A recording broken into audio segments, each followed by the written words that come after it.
Blue Dragon Emperor, Lord of Thunder. This video is purely for entertainment and does not infringe on copyrights or laws. The rights to the novel and image belong to the original author. We do not claim ownership. Don't like waiting and want to listen to this fanfic in full now? Subscribe to our Patreon, where you'll find the best fanfics. Chapter 226, Gift from the Abyss. Seeing that the three powerful demons were going to kill Long as well, Trifterzy showed a sarcastic smile. Is this your plan? Cooperating with a group of brainless demons? How foolish. Long was also surprised by the three demons that showed up in the middle of the battle. He didn't expect that there would be demons that would disrupt the situation. I'm not in the same group with them, believe it or not. Then why don't you let me go? Do you want these three idiots to profit from it? Long rolled his eyes and punched Trifterzy in the face, then slowly walked away from her. Damn it. How dare you? Trifterzy, who was hit by the punch, was stunned for a moment in disbelief, and then roared furiously. Long En looked at the three demons that were attacking him. You deal with the snake demon and the ice girl. I will come to help you after I deal with the gorilla. Show all your skills. Don't tell the great lord of the abyss that you are only this weak. Trifterzy took a deep breath to suppress his anger temporarily and looked at the six-armed snake demon Kenbakla and the huge female Ashiklan who looked like an ice sculpture, but he did not relax his vigilance against Long En at all, in case Long En and the others were working together to deceive her. What's wrong with these three guys? Long En asked, while keeping a distance from Trifterzy. Trifterzy glanced at Long En's puzzled expression and said, these three guys are the three most powerful demons in the 67th layer of corpse frozen soil. They have been fighting for the ownership of the 67th layer. I don't know what's wrong with them. They dare to run to my 68th layer to act wild. Long En nodded in understanding. Three demons sharing one layer of the abyss would not normally be recognized and favored by the will of the abyss, and they would not be able to be promoted to demon dukes with the blessing of the power of the abyss. The solution is very simple. They fight until only one person is left to completely rule one layer of the abyss, or to seize the territory of other demon dukes. Obviously, for some reason, they chose the latter. Having the courage to cross the barrier between the two layers of the abyss world and come to the Bloodthorn Abyss, the territory of Trifters, and fight with Trifters, the lord of the layer, for the throne of Demon Duke. These three demons are naturally not weak. To face the six-armed snake demon and the ice girl alone, Trifters directly triggered the power of the Bloodthorn Abyss, the 68th layer of the abyss. The magnificent power of this world was infused into Triftez's body, forming an illusion of a bloody thorn jungle behind her. Triftez's strength continued to rise until it was infinitely close to the level of the ancient dragon. Triftez cast a provocative and contemptuous look at Long En, then flapped his wings and swooped down on the cold and beautiful woman who looked like a sculpture made of ice, and at the same time, summoned more than a dozen equally huge bloodthorn treemen, at least 30 or 40 meters tall, to hold the six-armed snake demon. Triftez had already taken action, and Long En also looked at the enemy he was about to face. Ouch. The legendary demon Banu, who was 15 or 16 meters tall, covered with bone spurs, and looked like an orangutan, roared loudly. His lips turned outward to reveal hideous fangs, and a strong corpse stench gushed out of his huge mouth. Huge egg sacs composed of green pus and internal organs were spit out from the depths of his throat, sticky with rotten corpse fluid, and fell to the ground, quickly bulging and deforming, and twisted winged creatures emerged from them, densely packed into a ball, flying towards Long En like a large group of bat monsters. The bone spur gorilla Banu bulged his back, and 20-meter long bone wings stretched out from his bone spurs.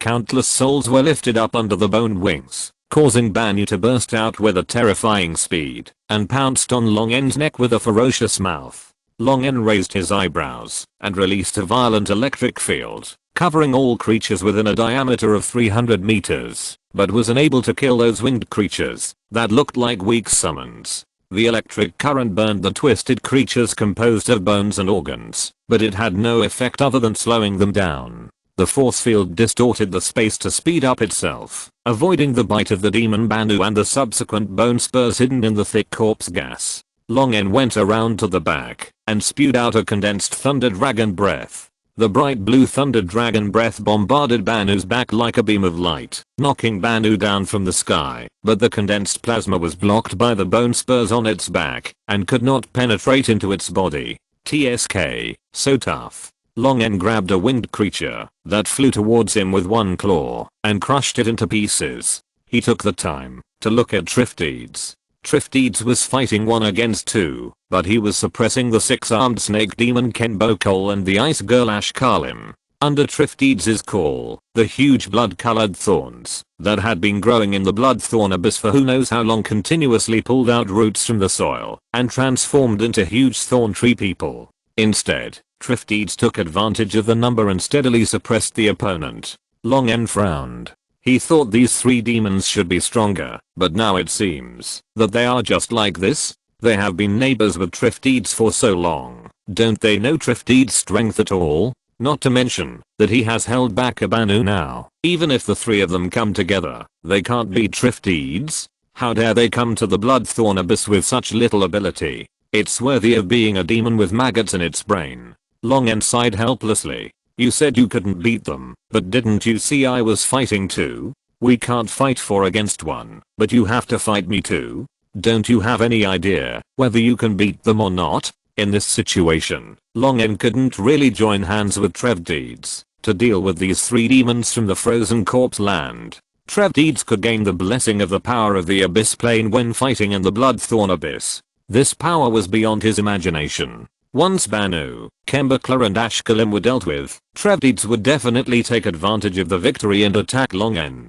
At that time, Longen would not only face a deep lord who was close to the level of the ancient dragon, but also a large group of bloodthorn tree people summoned and activated by Triftides. He had to do something. The strong magnetic field felt that the skeleton gorilla Banu was flying towards him again, and Longen wrestled with him directly. The power and defense of this demon were comparable to those of Long, the real dragon. Long tore Banu's bone spurs with one claw, and Banu could break Long's scales with one punch. Long gasped in pain, resisting the urge to curse, and threw Banu to Triftides. Banu, who was falling in midair, had countless souls emerge from under him, causing him to turn his body. He looked at Long in the distance and Triftides, who was getting closer and closer, and then sprayed a mouthful of dark green acid at Triftides.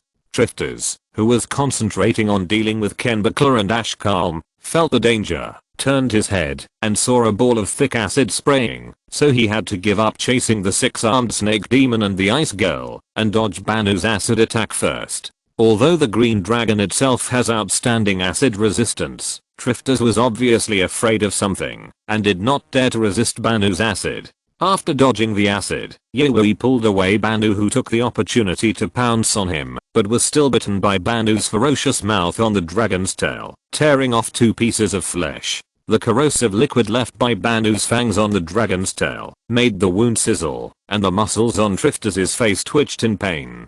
Triftides looked at Longen angrily and cursed. How can you not even stop Banu, a lowly beast? Waste. Longen smiled apologetically and said, this guy is too strong. I was beaten back by him without paying attention. Let him run over. I will stop him now. Triftides knew these 3 demons very well. Banu's huge strength was indeed stronger than that of the ancient dragon. He had no doubt about Longen, snorted coldly, and rushed towards the 6-armed snake demon and the ice girl. Unfortunately, without her suppression, the 6-armed snake demon and the ice girl had already gotten rid of the entanglement of the bloodthorn tree man, making all the advantages she had gained from suppressing them go to waste. Longen looked at Triftides coldly. Once she joined the battle, the 6-armed snake demon Kenbakol and the ice girl Ashkalm would be at a disadvantage again. The skeleton gorilla Banu just pounced on him. After Longen fought hard for a few times, Triftides, who had been paying attention to Longen, couldn't help but cursed. Use spells. Idiot.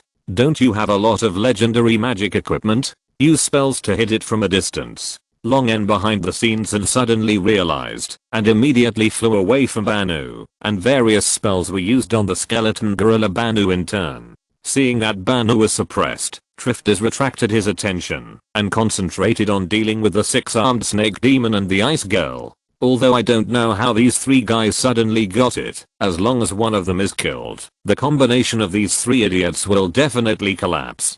By then, the stupid blue dragon will certainly not be his opponent. Triftis calmed down, casting spells and biting claws faster, and finally suppressed the six-armed snake demon and the ice girl to the point where they could not fight back.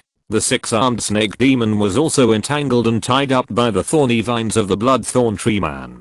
Now, Triftis released several restrictive spells to the six-armed snake demon to prevent it from escaping. He rose to the sky and chanted a magnificent legendary spell, and his breath locked the immobile six-armed snake demon Kenbakala. The ice girl Ashkalm saw that the situation was not good and immediately avoided it. She had no intention of saving the six-armed snake demon. Demons don't have any alliance contracts. That's something only the devil uses. The death of the teammates who had just fought side by side with her was actually a good thing for her. Anyway, as long as the strongest of the corpse frozen soil died, and only one of them was left, they could rule the entire corpse frozen soil, and become the great king. According to Ashkalm's idea, it would be best if the annoying gorilla died here as well, so that she could get the entire corpse frozen soil effortless. Die, lowly reptile. After chanting, Triftis showed a hideous smile, and the spell in his hand was ready to be used. Boom. A violent red fire column suddenly swept through, piercing through 5 or 6 bloodthorn tree people in a row. The thorn vines that bound the six-armed snake demon Kenbakala were also instantly burned by the fire column. In the scorching flames, the human faces on every scale were wailing in pain. The six-armed snake demon took the opportunity to break free from the remaining restraints and fled from the spot. Triftis looked at Longen in disbelief. The legendary spell in his hand could no longer be stopped. It hit the edge of the six-armed snake demon and hit the air. When Triftis was stunned and angry, the ice girl Ashkrim seized the opportunity and strangled Triftis's neck with a huge ice claw. Ashkrim's figure instantly appeared at the location of the ice claw and uttered filthy and chaotic abyssal language. Freeze. The power of extreme cold rose from the feet of Ashkalm, making the blood in Triftis's body quickly become extremely cold. Seeing that Kenbakal was also waving 6 weapons and rushing towards him, Triftis could only grit his teeth and interrupt the release of the legendary spell. He swung his tail and whipped Ashkalm, but was blocked by the ice frozen on her body. He could only turn around and flap his wings to shake off Kenbakal, forced to interrupt the release of the legendary spell, and suffered the backlash. Triftis vomited a large mouthful of blood full of ice chips, and blood was oozing from his eyes, looking miserable. Seeing that Triftis was staring at him fiercely with his blood-stained dragon eyes, Longen sincerely apologized. "You asked me to use magic to hit the gorilla, and I didn't expect it to dodge my spell. I'm so sorry. Didn't expect it to be dodged. And then it just happened to burn the bloodthorn tree man he summoned, and just happened to release the imprisoned Kenbakal. You're kidding." Triftis knew that he was tricked by Longen, but now he was seriously injured due to the backlash. Facing the 3 demons of the frozen earth, he might not be safe. With the addition of an ancient blue dragon, he might be in even greater danger.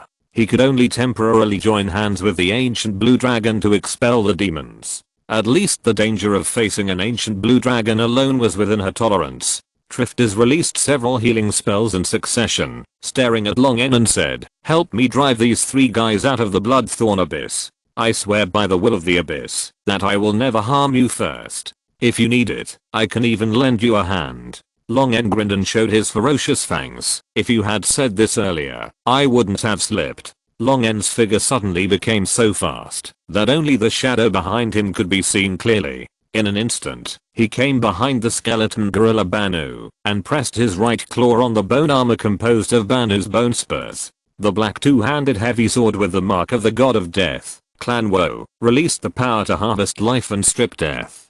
The touch of fate, the dead return to death. As Longen finished speaking, an irresistible force bound Banu in place, and a huge black heavy sword shadow slashed past, and the countless souls that supported Banu and the death energy that constituted its body immediately began to flow away unstoppably. In just a few seconds, Banu's body lost all vitality and death energy, and turned into a pile of dry bones.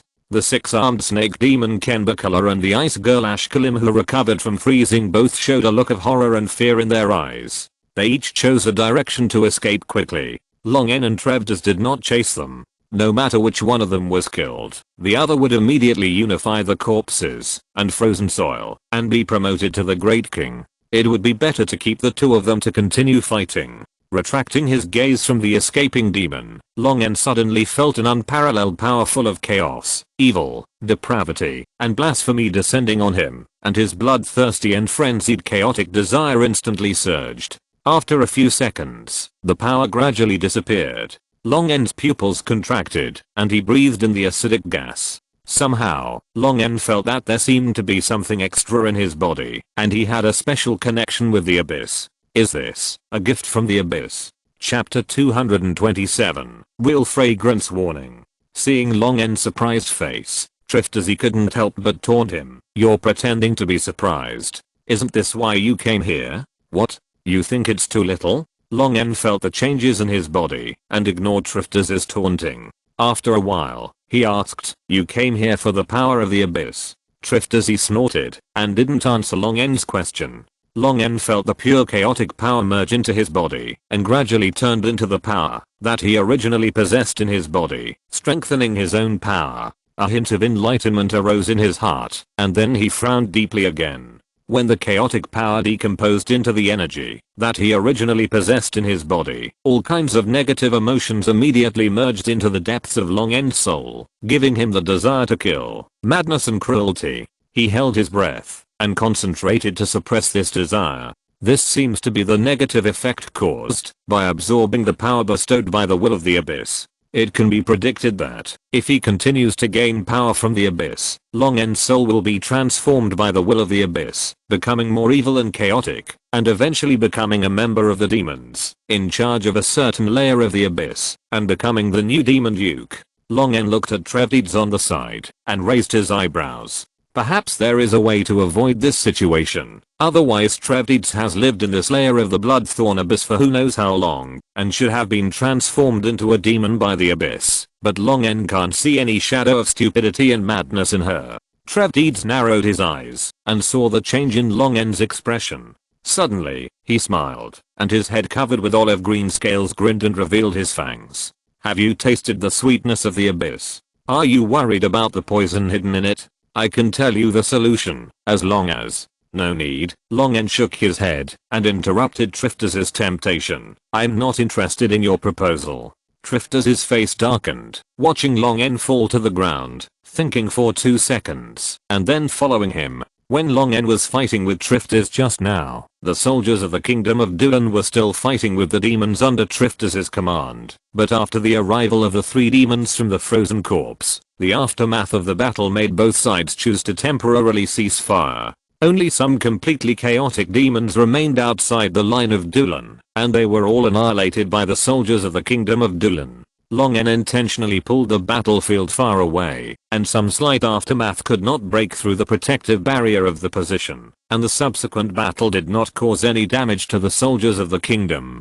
Taking advantage of this time, the soldiers of the Kingdom of Dylan have regrouped and quickly repaired the magic machinery that was damaged in the previous battle, and replaced the spell inscription board that was almost melted after continuous activation. After a short rest, the combat effectiveness of the 2 legions has recovered to 70% to 80% of the peak period. Long En sent down thunder to electrocute the demon corpses covering the ground into charcoal, and then stepped on the charcoal to land in front of the position protection barrier. The position protection barrier was immediately closed, and the commander of the 7th Legion, Grieve, and the commander of the 8th Legion immediately came to Long En to salute. Your Majesty, why are you here? Long En glanced at Trivdas behind him and ignored her, saying, this is part of the plan, but it was not added to your war plan. Grieve and the other Legion commander immediately shut up, never asking questions that they shouldn't ask. They just need to execute the orders issued by the military. Grieve looked up at the huge green dragon behind Long En, hesitated for a moment and asked, Your Majesty, what are our plans for the future? Long En waved his claws to interrupt his question, turned around and looked at Trevdas. It should be okay for my soldiers to be stationed in your territory. In fact, if she could establish contact with the main material world, it would be a good thing for Trevdas, so that she could trade the resources produced in the abyss with Long En in exchange for gold coins and gems, or other resources. There are many abysses that can establish trade relations with the outside world, and this is not something that only demons can do. For example, the Iron Fortress Ferragu and Broken Domain Town in the 10,000 Abyss Plains on the first layer of the Abyss, the Glacier Castle in the Frozen Wilds on the 23rd layer, the Silver Palace City Zeratar and Asgret on the 45th to 47th layers, the Spider Castle in the 66th layer of the Demon Web Hell, etc. The demon lords of these cities have successfully established stable connections with the outside world and continuously strengthened their own strength through trade. In addition, there is trade between demons.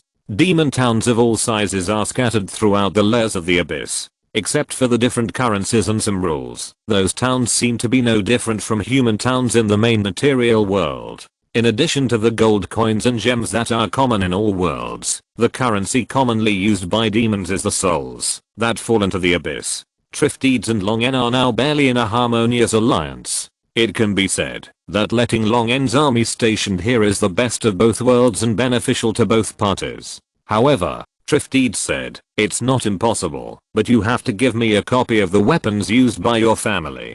Don't even think about it." Long N rejected Triftides' request without hesitation. Long N had no doubt that Triftides could research the magic technology himself with a bunch of samples. The intelligence of green dragons is the best among the 5-colored dragons. Once Triftides has mastered the magic technology, he will naturally understand how powerful these things can be. At that time, maybe Triftides will directly devote himself to managing the territory for hundreds of years, madly developing technology and exploding troops, and then conquering cities and territories. Long N doesn't want this to happen. It should be him who conquers cities and territories. Triftides stared at Long N angrily, and the scales all over her body exploded, but she had no way to do anything. She had sworn an oath by the will of the abyss before, and if she violated it, she would suffer the backlash of the will of the abyss. Triftides wanted to refuse directly, but she couldn't bear to give up the benefits she could get from future trade, so she could only snort reluctantly, which was considered as tacitly agreeing that Long N's army could be stationed here. Afterwards, Long N and Triftides made a few simple trade agreements. While drafting the contract, Long N asked, "By the way, can you restrain the demons in this layer of the abyss and stop them from running to my world through the abyss rifts?" Triftides shook her head to indicate that the demons that entered Oren's world had nothing to do with her. "Although I'm the lord of this layer of the abyss, the world of each layer of the abyss is extremely vast. There are many demons outside my control who do not obey my control." Long N raised his eyebrows slightly and suddenly thought of something. The mastermind behind all this, Spider Queen Rose, lives in the demon web hell on the 66th layer of the abyss, and there is only a corpse frozen soil between her and Triftides' 68th layer of the Bloodthorn abyss. It happened that a demon lord who unified the entire layer of the abyss had not yet been born in the corpse frozen soil. Banu, who was killed by Long N, and Kinbukala and Ashkalim, who escaped, had very limited control over the corpse frozen soil and could not stop Rose's infiltration at all. Perhaps the corpse frozen soil had already been in Rose's pocket. On this basis, Rose also extended her tentacles to the Bloodthorn abyss, which Triftides had not spent much time on, and easily manipulated many demon lords, and used those demon lords to attack the Oren world. After figuring this out, Long N did not remind Triftides, but just kept it in mind. After signing the trade contract, he drove Triftides away. "You continue to hold on here and execute the original military orders. Also, have someone take this handwritten order of mine back to Blackrock City. The original purpose of the 7th and 8th Legions was just to establish an outpost here and drive a nail into the abyss. Now Long N has reached a certain agreement with Triftides, and the demons under Triftides will no longer fight with them, so they can build an outpost with confidence." Long N's handwritten order asked Kurelia to arrange personnel to contact Triftides' followers and establish trade relations. "As you command, your majesty." After Long N explained the subsequent arrangements, he flapped his wings and left. He found a rift not far from the camp and used thunder to kill the thorny vines and demons growing in it, leaving only ashes. He dug a temporary dragon nest in the rift and lived in it. Lying in the dragon nest, Long N's eyes suddenly flashed with a trace of chaos and violence. Here it comes again. We must quickly separate the negative emotions brought by the abyss energy. The reason why Long N did not accept Trevditz's proposal was that he already had a way to separate these negative emotions. This method came from the final chapter of the element, from the knowledge in the page that Long N opened that recorded the promotion obtained through the blood battle. The first step to join the blood battle is to split the soul, use the processed soul to transform into a petitioner, and then devour and fight each other to advance to become a demon. In this step, the more evil and chaotic the split soul is, the more powerful the demon it will be advanced to, and the greater the space for advancement in the future. The negative emotions that are attached to the abyss energy and integrated into the soul can be separated together with the soul in this way. After recalling the contents of the final chapter of Element several times, Long N began to split the soul. This is a meticulous job, and he cannot guarantee success in one go. After trying more than 30 times, Long N finally successfully cut out the negative emotions attached to the abyss energy. Although according to the method in the final chapter of Element, each cut only needs to cut a small part of the soul, but the continuous cutting for more than 30 times still made Long N's soul feel the pain of tearing, and the trance caused by the loss of memory. After releasing several spells to heal the soul in succession, and reading all the memories recorded in advance to make up for the loss of memory, Long N began to deal with the fragments of the soul. If left alone, these fragments of the soul will most likely dissipate on their own. In line with the principle of not wasting, Long N decided to try the method recorded in the final chapter of Element, to transform the soul into a petitioner and a demon.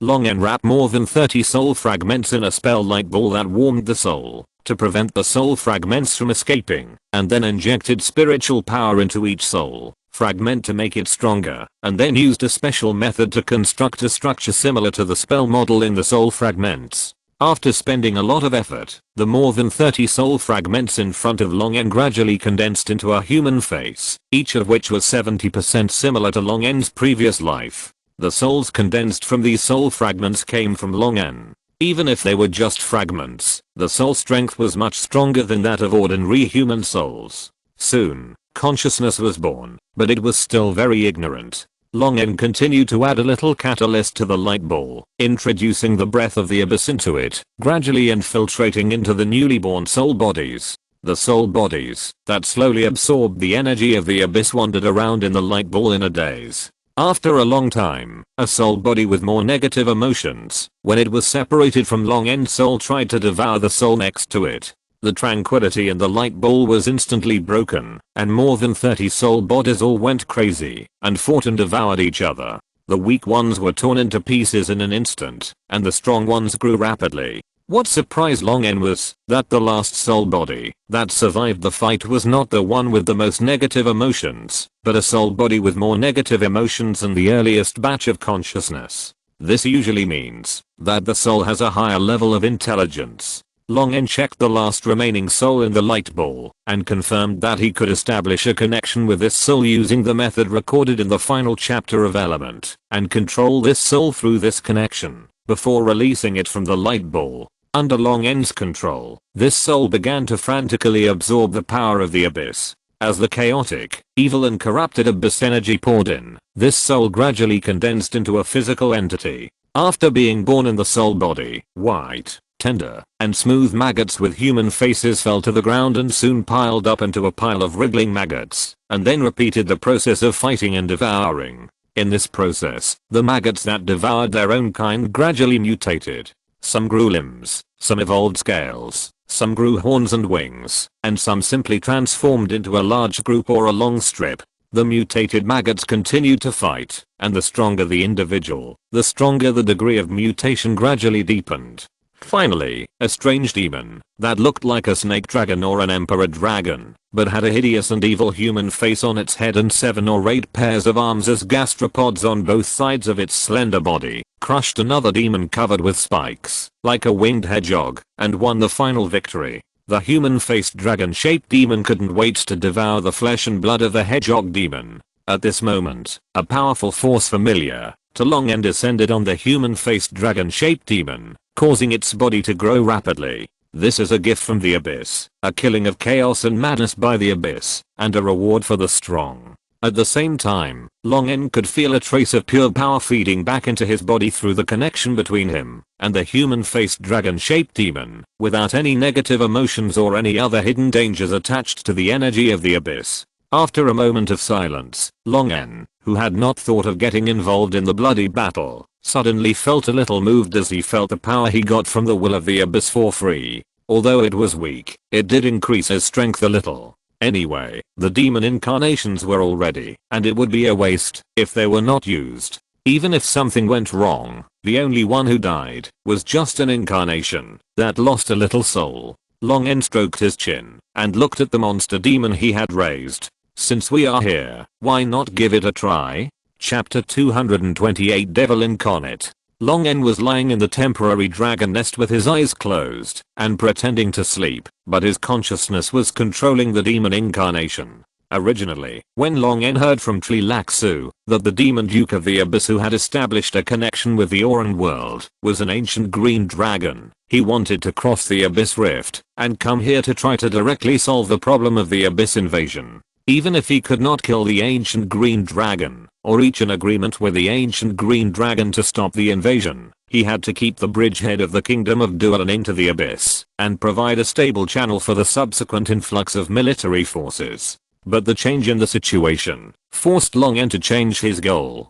The demon Duke Treftas of the Bloodthorn Abyss knew nothing at all, and the Bloodthorn Abyss was unaware of the invasion of the Auran world, and its control over the territory was ridiculously weak. But this seemed normal for a real dragon that slept for decades. Most 5-colored dragons were not concerned about the management of their territories, and they basically ruled their followers with high pressure. Whether the followers could develop depended on how bad the 5-colored dragon's attitude was towards their followers. If the 5-colored dragon lord is too cruel, the size of his clan will most likely depend on how often he changes his clan. As long as he changes them frequently, the number of clan members can be maintained in a fairly good state. Change the water every 3 days, and change the fish every 7 days. JPG at present, the key to the problem still lies with Spider Queen Rose. The Bloodthorn Abyss, which is in charge of Trifters, is located on the 68th floor of the Bottomless Abyss, and is only separated from the 66th floor of the Demon Web Hell, which is in charge of Spider Queen Rose, by the 67th layer of corpse frozen soil.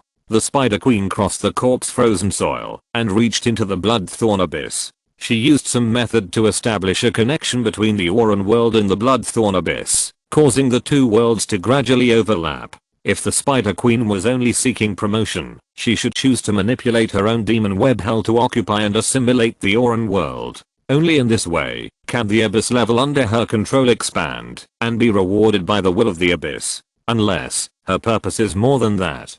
Could it be that the Spider Queen wants to occupy the corpse frozen soil and the Bloodthorn Abyss? At the same time, she wants to take over to abyssal levels and a main material world. Isn't her appetite too big? At present, the influence of the Spider Queen has not been fully exerted. Whether it is the confrontation between gods or the plan for the Auran world, they are all firmly suppressed. Long N only hopes that the conspiracy of the Spider Queen has been strangled and declared bankrupt by the United Gods, so that the pressure on the Auran world will be much less. At least there is no need to worry about the sudden attack from this evil god that can destroy the world. The abyss rift that Long N entered the bottomless abyss has been destroyed and cannot be used again in a short time. Long N simply stayed in the Bloodthorn Abyss to see if there is anything else to discover. If he is lucky enough, he may be able to hide in the abyss to destroy the Spider Queen's plan. Before leaving, Long N had already prepared to leave the territory for a long time. With Kirilia managing the kingdom, Long N did not need to worry about any trouble. Even if something went wrong, the metal dragons could still get in touch with him through the platinum dragon god. With Long N's current strength, he could travel between planes, but crossing the vast star realm was full of dangers and the speed would be much slower. Calming down, Long N refocused his consciousness on controlling the demon incarnation. After creating the demon incarnation, Long N threw it out to roam freely and only checked the situation of the demon incarnation through consciousness from time to time. At this time, Long N's demon incarnation was devouring a half-meter-long humanoid creature with blood-red skin, inverted horns on the forehead and bat wings on the back. This was a weak little demon commonly seen in the abyss. Long N's main consciousness descended and immediately took over the incarnation. After a pause, Long N controlled his body to continue gnawing the flesh and blood of the little demon. There was a strange feeling in the process of gnawing the flesh and blood, which reminded Long N of the first time he captured the white-backed deer. At that time, he was also very weak. Every time he swallowed a mouthful of flesh and blood, he could clearly feel the power in his body gradually increasing. This made Long N feel a lot more relaxed when he was eating the little devil. After all, the little devil tasted sour and bitter like eating raw gallbladder, and it also had a fishy smell that was hard to ignore. It was not an easy food to swallow, but this was the norm in the abyss. In addition to the devil, the special environment of the abyss also created various twisted creatures. In order to adapt to the harsh environment in the abyss, these creatures were usually covered with toxins or various acids and caustics. The taste were not very good. Even if they were eaten, the creatures that ate them would suffer. In order to survive, the creatures born in the abyss had long adapted to the taste of these foods. They could swallow the most disgusting and difficult to swallow things calmly. Their stomachs had also evolved a strong digestive ability. The strong gastric juice could digest bones, scales, venom, acid and alkali. Long N controlled the demon incarnation to eat the little devil clean, leaving only the stomach and intestines. These two things were really hard to swallow, so Long N chose to give up directly. After finishing his meal in a hurry, Long N glanced at the various abyssal creatures attracted by the bloody smell, and controlled the demon incarnation to quickly leave this dangerous place. With several pairs of arms crawling alternately, the long snake-like body moved quickly on the ground. Long N found a tree hole on a huge blood-colored thorn that was eaten by some creature, killed a bunch of poisonous insects that had occupied this place, and crawled in. The snake body with arms, coiled into a ball, and the hideous human face that was 70% similar to Long N's previous life stared at the entrance of the tree hole vigilantly. Before swallowing the little demon, this demon incarnation had already hunted many low-level abyssal creatures on its own, and eaten a lot of flesh and blood. This demon incarnation, which was just born, and was still in a rapid development stage, was about to usher in its first advancement. The advancement of demons is a very interesting process. During this process, the demon's form may change dramatically. For example, a shadow demon advances to a beta flame demon when it is promoted to a high-level demon. There are also some that do not change their form at all. There was a wizard who accidentally entered an unknown layer of the abyss and was lucky enough to leave and saw a powerful legendary coward. Even if he was promoted to the lord of that layer of the abyss, the coward did not change his appearance. Long N stretched out an arm in front of him, loosened his palm, and revealed the cloth bag that he had been holding in his palm. This is what Long N searched from the little demon. The little demon may be the most common abyss creature in the main material world. Many wizard apprentices will choose to use the little demon as their first summoned magic pet, just because summoning the little demon does not require extra expensive gold coins, gems or other precious magic materials, but only a small part of the summoner's soul.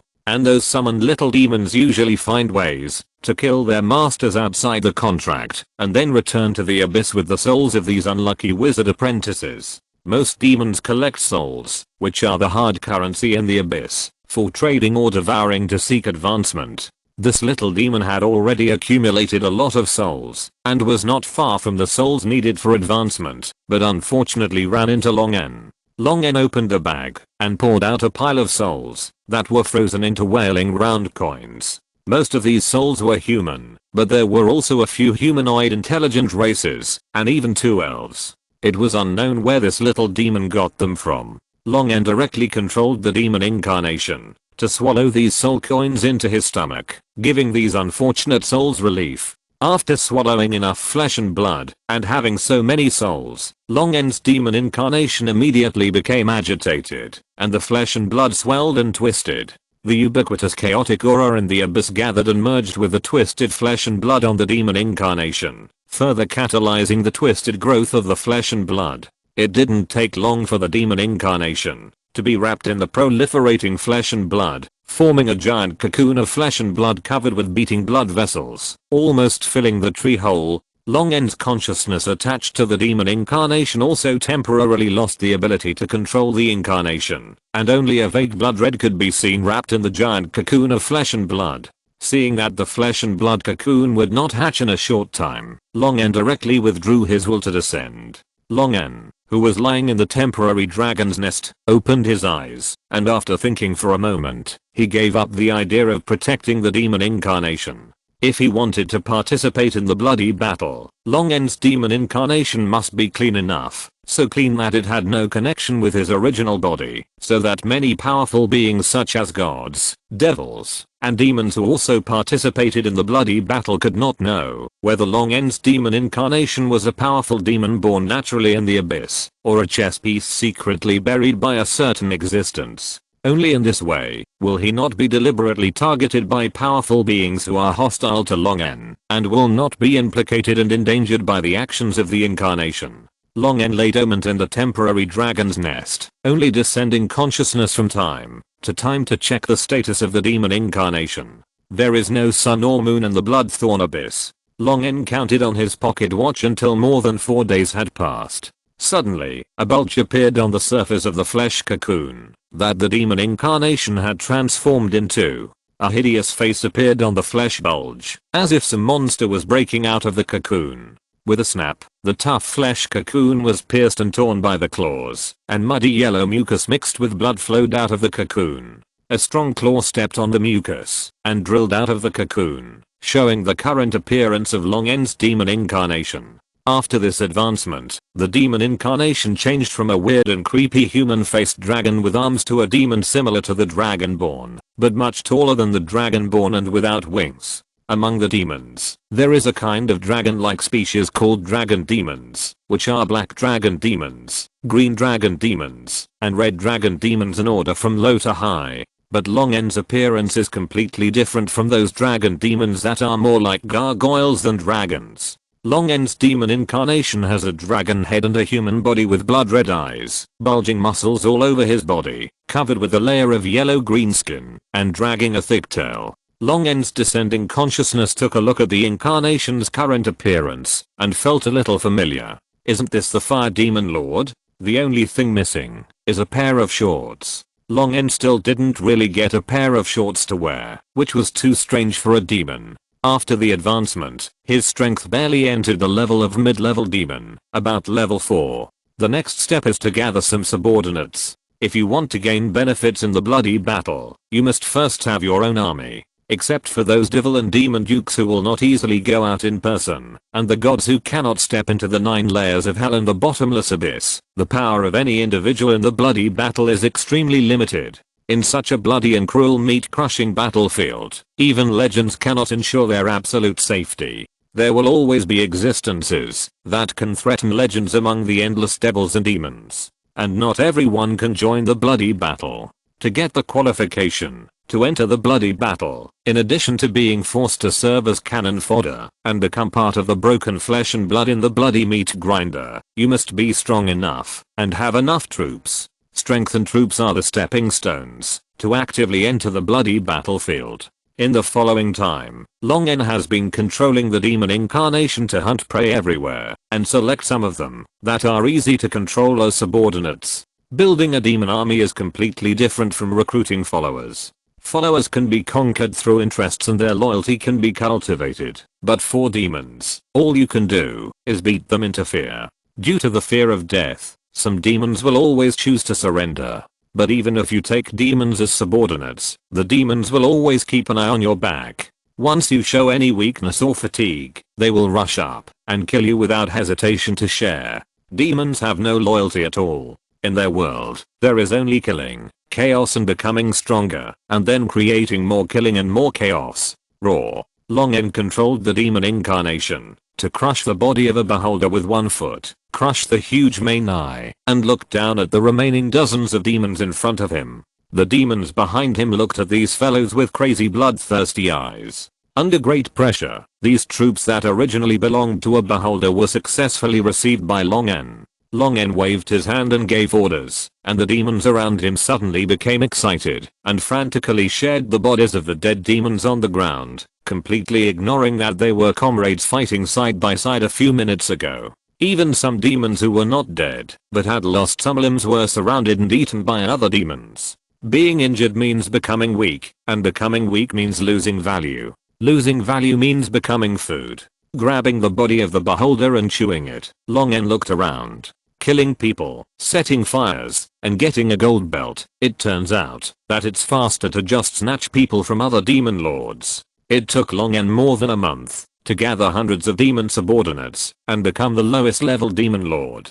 But after fighting the Psy demon, although Long En's demon army suffered many casualties, he gained 70 to 80 new subordinates at once, and the army in his hands increased instead of decreasing. Looking at the demons devouring the eye demon, Long En completely swallowed the body of the eye demon and looked up at the bloodthorn jungle in the distance. There are countless demon lords like this eye demon in this jungle, and they will all become stepping stones for Long En to enter the bloody battlefield. Chapter 229 Goodbye Kugma. Long En's crazy roaring and screaming aroused the fighting spirit of the demon army under his command. These crazy demons did not care about the number of enemies. They only cared about killing and becoming stronger through killing. With Long En's order, the more than 200,000 demon army under his command immediately rushed towards the 4 demon legions that surrounded them, executing Long En's orders and wantonly venting their desire to kill, either being killed by their enemies, or grinding their enemies into meat sauce. On the contrary, Long En calmed down again, after roaring and screaming. The main consciousness of the descending fought against the evil nature contained in the incarnation body, and regained his sanity. Long En frowned. As the power of the demon incarnation became stronger and stronger, the connection with the abyss became closer and closer. The chaos, evil, depravity, and blasphemy of the abyss became more and more obvious in the incarnation, and now Long En's consciousness of descending almost lost control. Long En's heart sank slightly, and he thought to himself, the promotion of the demon incarnation must be controlled. If it continues to be promoted, it may be out of the control of the main body. Although the continuous promotion of the demon incarnation allows his main body to become stronger indirectly because of the reward of the will of the abyss, if he continues to indulge in this seemingly side effect free method of becoming stronger, sooner or later he will be backfired. Long En temporarily suppressed his thoughts and looked at the large group of high-level demons rushing towards him with blood-red eyes. The demon lords will not play a king-to-king or general-to-general duel. Their only goal is to kill the enemy. At this time, in addition to the 4 demon lords, there are 15 or 16 high-level demons rushing towards Long En. Several demon lords are level 9 high-level demons. These demon lords are very powerful to lead the demon army to participate in the bloody battle, but they each have only 100,000 demon armies, which is too shabby compared to Long En's demon army of more than 200,000 and nearly 300,000. Moreover, Long En's strength was only close to legendary in their eyes. Without reaching the legendary level, it was impossible for him to pull away too much from them, who were also higher level demons of level 9. Seeing that Long En's army slowed down and fell behind the charging demon army, these demon lords immediately set their sights on Long En's army and tacitly prepared to kill Long En together and then rob Long En's army. It would be even better if they could kill the other demon lords at the same time, so that there would be more demons for them to rob and divide, and the power they controlled would become stronger. Long En's blood-red eyes were filled with cruelty and madness, and his ferocious mouth spit out cold demon language, looking for death. Although the appearance of the demon incarnation was very similar to the fire demon lord that Long En knew in his previous life, Long En's demon incarnation did not have any fire-related abilities, nor did it have the Lord's spell. Instead, it inherited the thunder and lightning power of the original body. Long En's original body can already use lightning with ease, and can also convert electrical energy into magnetism and gravity, but if these abilities are used in the abyss, it is easy for someone with ulterior motives to associate his demon incarnation with his original body. Pure lightning is not a big deal. There are tens of thousands of demons in the abyss, and the number of mutant demons born every day is more than the gravel of soul sand washed up by the waves on the Styx. It is normal for demons with lightning abilities to be born, and there are even demons with light power, but these demons are naturally hated by evil demons, and most of them die on the road to growth and strength. In order to prevent exposure, Long N can only use the destructive power of lightning superficially, but it is enough to deal with these high-level demons. The violent lightning condensed into a set of lightning armor that wrapped the whole body and a pair of huge lightning wings under the control of Long N's will, driving Long N to kill the oncoming high-level demons like lightning. Die. Lon, with lightning flashing, rushed through a group of high-level demons spell-like abilities, pierced a soul judgment demon's chest with one claw, and grabbed its ribs with the other claw. The violent power surged from Lon's arms, tearing the 7-meter-tall demon with an ugly wild boar head into two halves, and its shrill pig howls came to an abrupt end. Blood splashed all over the sky, steaming with smelly steam and the high temperature of thunder and lightning. Lon bathed in the blood, and felt the madness and desire for destruction in his heart rising. Lon's momentum continued to rise after bathing in blood, and his opponent became more and more ferocious and excited because of this violent killing and destruction. Long N's tail blasted the shadow demon that sneaked out of the shadows and attacked. One of his fists collided with the double knives of the 6-armed snake demon. With the other claw, he grabbed the ugly bat-like head of the soul-eating demon and crushed it.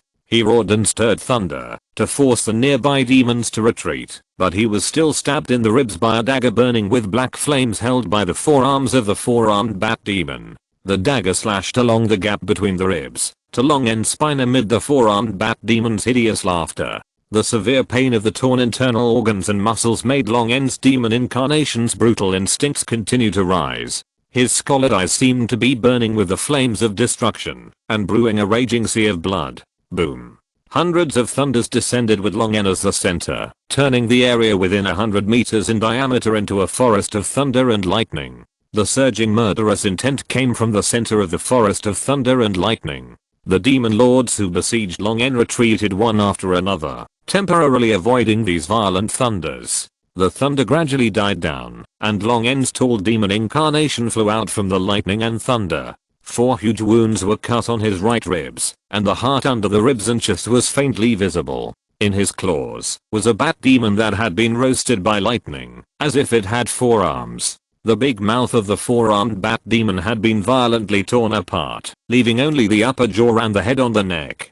This level 9 4-armed bat demon was one of the demon lords who besieged Long N, but now it was like a dead dog in Long N's hand, with only the trachea and muscles exposed after the torn lower jaw was squirming, proving that it was not completely dead. The anger of being besieged and seriously injured ignited the evil nature of the demon incarnation. Long N grinned wildly and brought the 4-armed bat demon's incomplete body to his mouth, biting off the 4-armed bat demon's head in one bite. The hard skull made a bang as Long N chewed it, making a chilling bone friction sound. After crushing the body of the 4-armed bat demon into pieces and swallowing it into his stomach, Long N opened his huge mouth with bloody fangs, staring at the higher level demons in front of him madly and coldly. Come on, you bastards, let me see who's next. In just a few breaths, Long N killed the demon lord of the same level 9. The strength he showed shocked some high level demons. Even though the 4-armed bat demon itself is better at surprise attacks than close combat, if the surprise attack is not evacuated in time, it is easy for the enemy to seize the opportunity and crush and kill it with close combat, but the strength Long N showed was enough to make them use their dusty brains for many years to think about whether they should continue to take risks. Several high-level demons who originally belonged to the 4-armed bat demon chose to escape directly, but the remaining demon lords and their high-level demons became more excited. The stronger the enemy, the stronger the pleasure they will get from killing the opponent, and the richer the reward in the abyss. The high-ranking demons under Long N's command had also gathered around him, and the number of high-ranking demons under the command of the remaining 3 demon lords was only 1/3 less. Long N's murderous intent locked onto the high-ranking demons who wanted to escape, and he raised his arm with a grin. Who allowed you to leave? A powerful electric field was released, and every trace of lightning element was precisely controlled by Long N. Strands of lightning snakes quickly gathered to form lightning rings that trapped all the high-ranking demons present. Only 3 demon lords and a few high-ranking demons escaped the control of the lightning rings, and even the high-ranking demons under Long N's command were also put under the lightning rings. Long N must guard against them suddenly turning against him from behind. It is common for demons to sneak attack and kill their own lords. If you want to be a demon lord, you can't trust anyone. Of course, as long as the demons under his command have no ulterior motives, this lightning ring will not only not affect them, but can help them in battle. Longen clenched his 5 claws, and the lightning rings on the high-level demons who wanted to escape immediately shrank. The continuous damage of lightning made these high-level demons roar continuously, but they were still tied up and dragged back by the lightning rings. The high-level demons under the command of the other demon lords attacked Longen, and the high-level demons and Longen also roared and killed their enemies. The arc of Longen's mouth became larger and larger, and his smile became more and more hideous and twisted. A few minutes later, the fight between the millions of demons and the devils on the front line continued, but the chaotic battlefield in the back had already decided the outcome. The skin and muscles on half of Longen's face were burned to ashes by the raging fire, leaving only charred bones and eyeballs that had exploded and shriveled in the eye sockets due to the high temperature. His right arm was also twisted off, and the torn muscles and broken arm bones kept oozing blood. A huge wound was opened on his left abdomen. It was all thanks to Longen's use of lightning to burn the wound that the wound was blocked, and the internal organs did not flow out. Longen looked extremely miserable, but his enemies suffered even more horrible fates. The 3 demon lords who besieged Longen were all beheaded, with no intact flesh and blood on their bodies. They were all torn into pieces, mixed with broken internal organs, and scattered all over the ground. Some of them were bleeding, and some of them exuded the smell of being burned by lightning. The seriously injured Longen glanced coldly at the high-level demons under his command, who had gathered around him. The suppressed killing intent in their eyes was clearly visible. Longen sneered, and the tip of his tail shot out like lightning, piercing the heart of a high-level demon who had just received the gift of the abyss, and was promoted to level 9, before it could react. The frightened high-level demon wanted to fight back, but the violent lightning directly electrocuted it from the inside out into a charred corpse. The terrifying aura of the legendary demon surged out, causing the high-level demons surrounding Longen to retreat a few steps. Seeing that he was seriously injured, these guys immediately thought of killing and devouring him. Fortunately, Longen also won the favor of the abyss after this Malayan killing. He broke through the limit of high-level demons in one fell swoop, and was promoted to a legendary demon. Only then could he deter these crazy and greedy demons. Go and gather those lowly fools. This killing is far from over. After Longen gave the order, the high-level demons scattered to suppress the low-level demons who were still fighting desperately. He tore the 9-level high-level demon he had just killed into pieces, and swallowed it into his stomach as food. Longen took the time to recover from his injuries. Although he lost an arm and an eye, demons are one of the few species that can be compared with dragons in terms of self-healing ability. As long as it is not an instantly fatal injury like losing a head, demons can even grow back broken limbs with sufficient nutritional supplements. However, this process will be relatively long. If you want to recover quickly, you still have to rely on limb regeneration. But unfortunately, there is obviously no creature under his command who can use this 7-ring high-level healing spell, and it is even more impossible for the main body to provide help to the demon incarnation. After swallowing the whole demon, Longen's injuries were obviously much better. The broken limbs that were still bleeding had healed, and tender buds like maggots had grown, wriggling slightly at the wounds. After suppressing and controlling the demons and the Malay, Longen glanced at the demon army in front of him. Although everyone was injured, after gathering the army of the demon lord who had just besieged him, his army had nearly 400,000 soldiers, almost 5% of the total strength of the demons. Longen turned his head and looked at the battlefield in the front. The fighting there was still going on. Countless demons, devils, or other creatures enslaved and dominated by the devils died in the meat grinder-like frontline. Although the fire in the back of the demons caused their teammates to pit each other, resulting in only more than half of the total strength of the troops actually deployed in the front, the demons still had the advantage in numbers, and the demons were already losing. In order to guard the Molten Iron Lake and Ferragu, the number of demons gathered far exceeded the number of people actually needed for this battle. In order to prevent the situation of mutual slashing, and the number of demons put into battle was still enough to win. We wasted too much time being dragged by those idiots. Now there is no benefit in entering the battlefield. Longen's mind was racing. After thinking for a few seconds, he called the succubus Natris and ordered the whole army to turn around and move to the other side of the battlefield.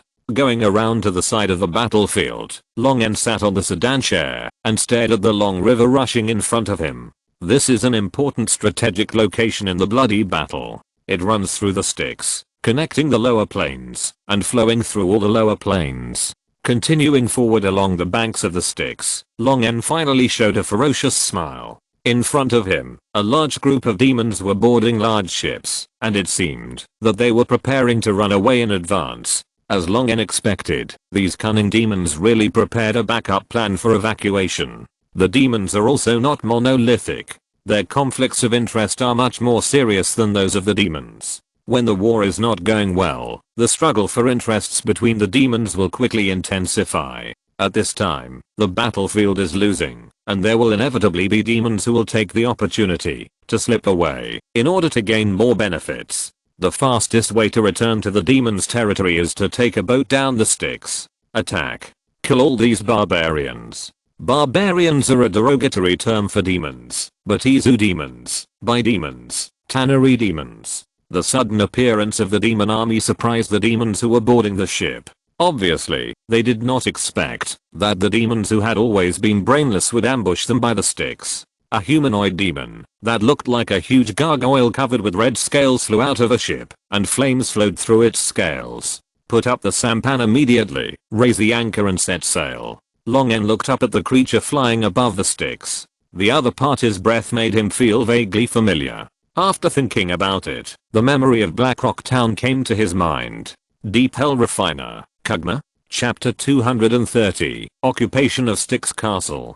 Deep Hell Demon, Kugma. Feeling the gaze of the legendary demon that was undisguised and full of malice, Kugma turned his head and looked at the creature in the middle of the demon army, riding on the huge sedan chair lifted by the 8-headed soul-binding demon. It was a demon it had never seen before, with green and yellow skin, a dragon head and a human body, and scarlet eyes, as if it was pregnant with the deepest malice.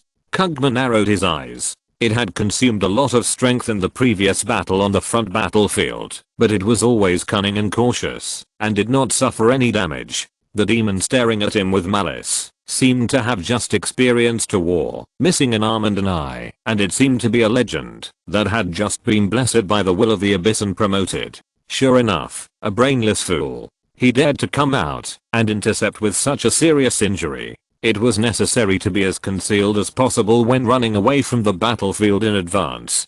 Kugma only brought his own troops. Just now, when he saw the ambush of demons, he quickly asked his subordinates to remove the sampans on the ship and prepare to abandon the remaining troops and run away directly. Unexpectedly, the leader of this group of demons was a newly promoted cripple. These direct troops were its trump cards. It would not abandon them unless it had no other choice. Seeing that the legendary demon on the opposite side was not its opponent, Kugma immediately changed his mind and ordered the troops still on the shore to defend and the fleet to dock for support. It wanted to deal with these demons and take away all the remaining troops. As long as we fight quickly and make a quick decision, we can get on the ship before anyone finds out about the situation here.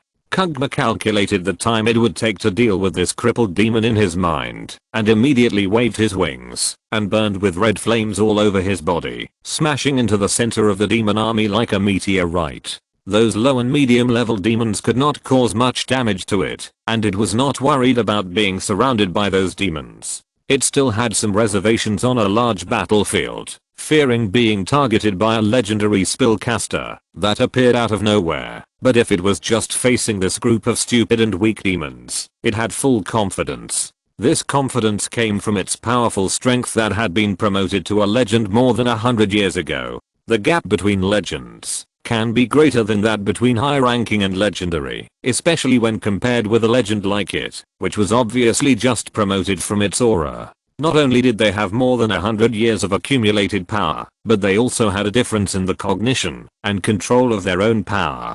Kugma had been exploring his own power for hundreds of years, and his control of power was definitely not comparable to that of a newly promoted legend. It was just a crippled demon who had just entered the legendary realm, and it could not pose any threat to it at all.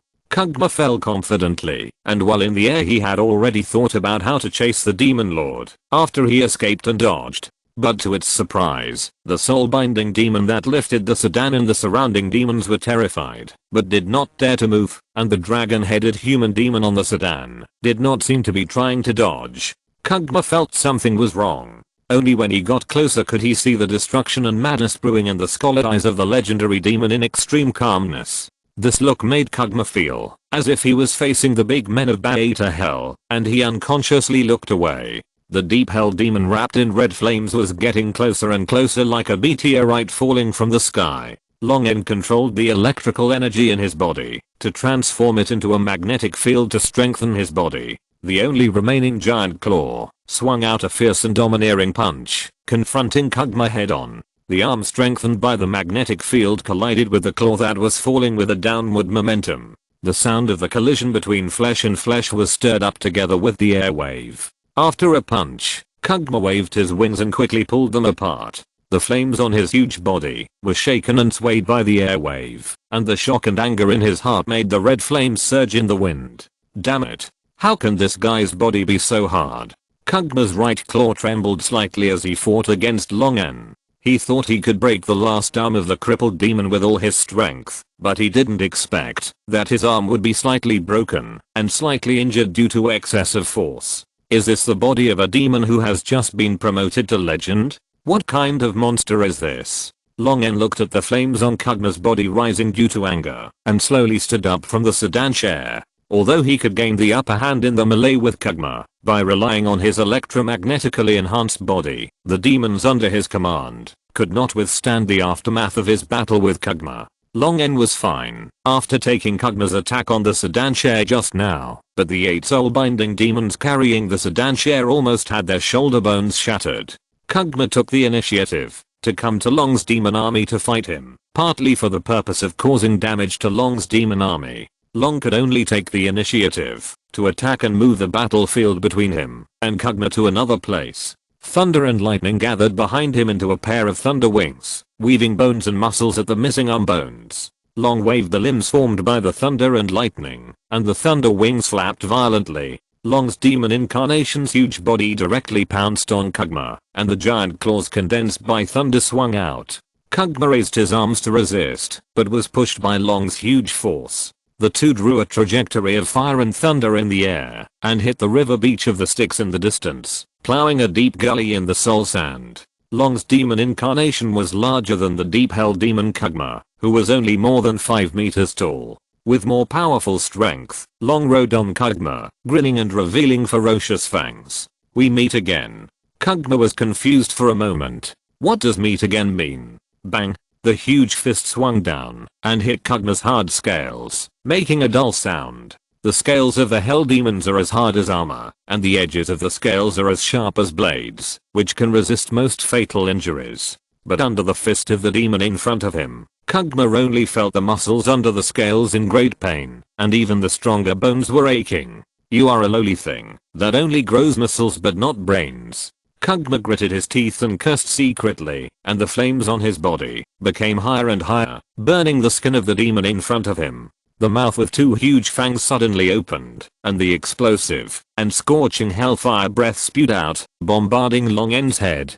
Taking advantage of the moment when the monster demon was repelled, Kugma immediately used teleportation to break free from its control and appeared above the demon army, controlling the flames on his body to turn into a meteor shower, burning the demon army below to ashes. Kugma's eyes were always fixed on Longen, and he dared not move away easily. If a creature is strong in some aspects, it will always have its weaknesses. Natural growth cannot make them all round.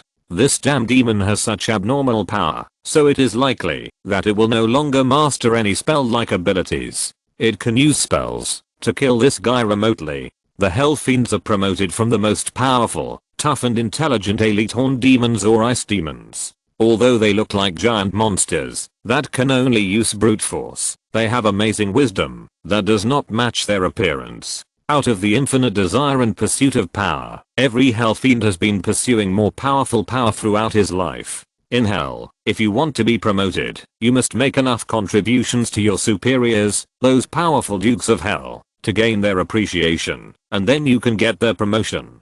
In addition, magic is undoubtedly one of the best ways to make yourself stronger. Therefore, most hell fiends will study magic in their long lives, and every hell fiend will at least be a powerful high-level spellcaster.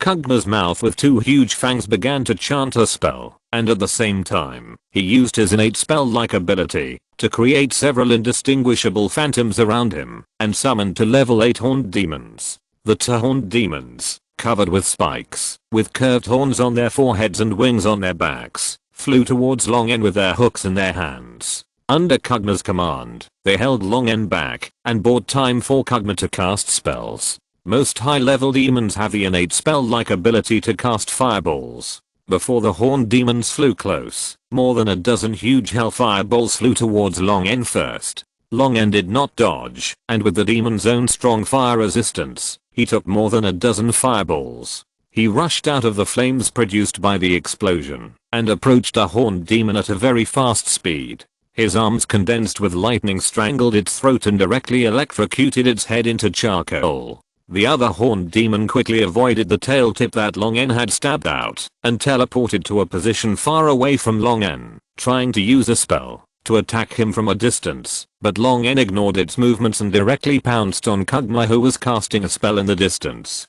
The horned demon had no choice but to continue flying towards Long En to try to intercept him. He grabbed the chain that the horned demon swung, letting the hook of the chain pierce his muscles. Long En exerted force and pulled the horned demon towards him. At the same time, he released violent thunder to prevent the horned demon from continuing to teleport and escape, and smash the horned demon's head with one punch. After passing the horned demon's obstruction, Long En rushed towards Kugma, but he couldn't tell which one was Kugma's real body, so he simply released a spherical lightning field to cover all the Kugma phantoms. The moment they were bombarded by the electric field, several of them were shattered and turned into flames and disappeared in the air, but Kugma's real body was nowhere to be seen. Long En frowned and turned around to look behind him. Kugma, who had emerged, pointed at Long En. Deep Hell Labyrinth. Lon, who was locked by this spell, was instantly swallowed by a spatial force and fell into a space full of magma and flames. Lon could smell the breath of the air in this space that made his demon incarnation extremely disgusted. This was the smell of order and bay to hell. The effect of the labyrinth is to temporarily drag the target into the space constructed by the caster, but the spatial manifestations of different labyrinths are different. Some are real mazes that need to be walked out by themselves, some need to solve the puzzles set by the caster, and some need to defeat a certain target in the space. People trapped in the labyrinth can escape from this space. Lon looked around and saw that Kugma had also entered the hell-like space created by this labyrinth. It seems that this labyrinth is a battlefield environment that is beneficial to Kugma. On the Winiuan plane, Lon's demon incarnation has the power of the abyss plane, and his strength has increased. However, Kugma, the deep hell demon who is rejected by the bottomless abyss, will be suppressed, but in this labyrinth, the situation is reversed. Kugma smiled coldly. Foolish reptile, you have successfully angered the great Lord Kugma. I will not kill you easily. I will take you back to hell and burn you in the fire of hell for 1,000 years. I will let your soul turn into ashes painfully bit by bit in the fire of hell, and your head will become my collection, hanging on my closet. Long En felt this space isolated from the outside world that could block prying eyes, and showed a strange smile that made Kugma feel uneasy for some reason. You still talk so much nonsense. Then, Kugma suddenly felt the aura of the demon in front of him rising rapidly. A power and will that did not belong to the abyss descended on it through some kind of connection. This powerful will that revealed a familiar feeling made Kugma's pupils shrink suddenly, and he roared in disbelief. It's you? Kugma's maze technique just helped Long En shield the perception of other beings, so that he didn't have to worry about other beings knowing the connection between him and the demon incarnation. He could follow the connection between his body and the will that descended on the demon incarnation, and use his strength to distort the boundary of the maze technique, and transmit the will and power of the body. Long time no see, Kugma. The descending will formed a huge blue dragon phantom behind the demon incarnation, and the blue dragon phantom grinned at Kugma with a ferocious mouth. Kugma was already regretting it very much at this time.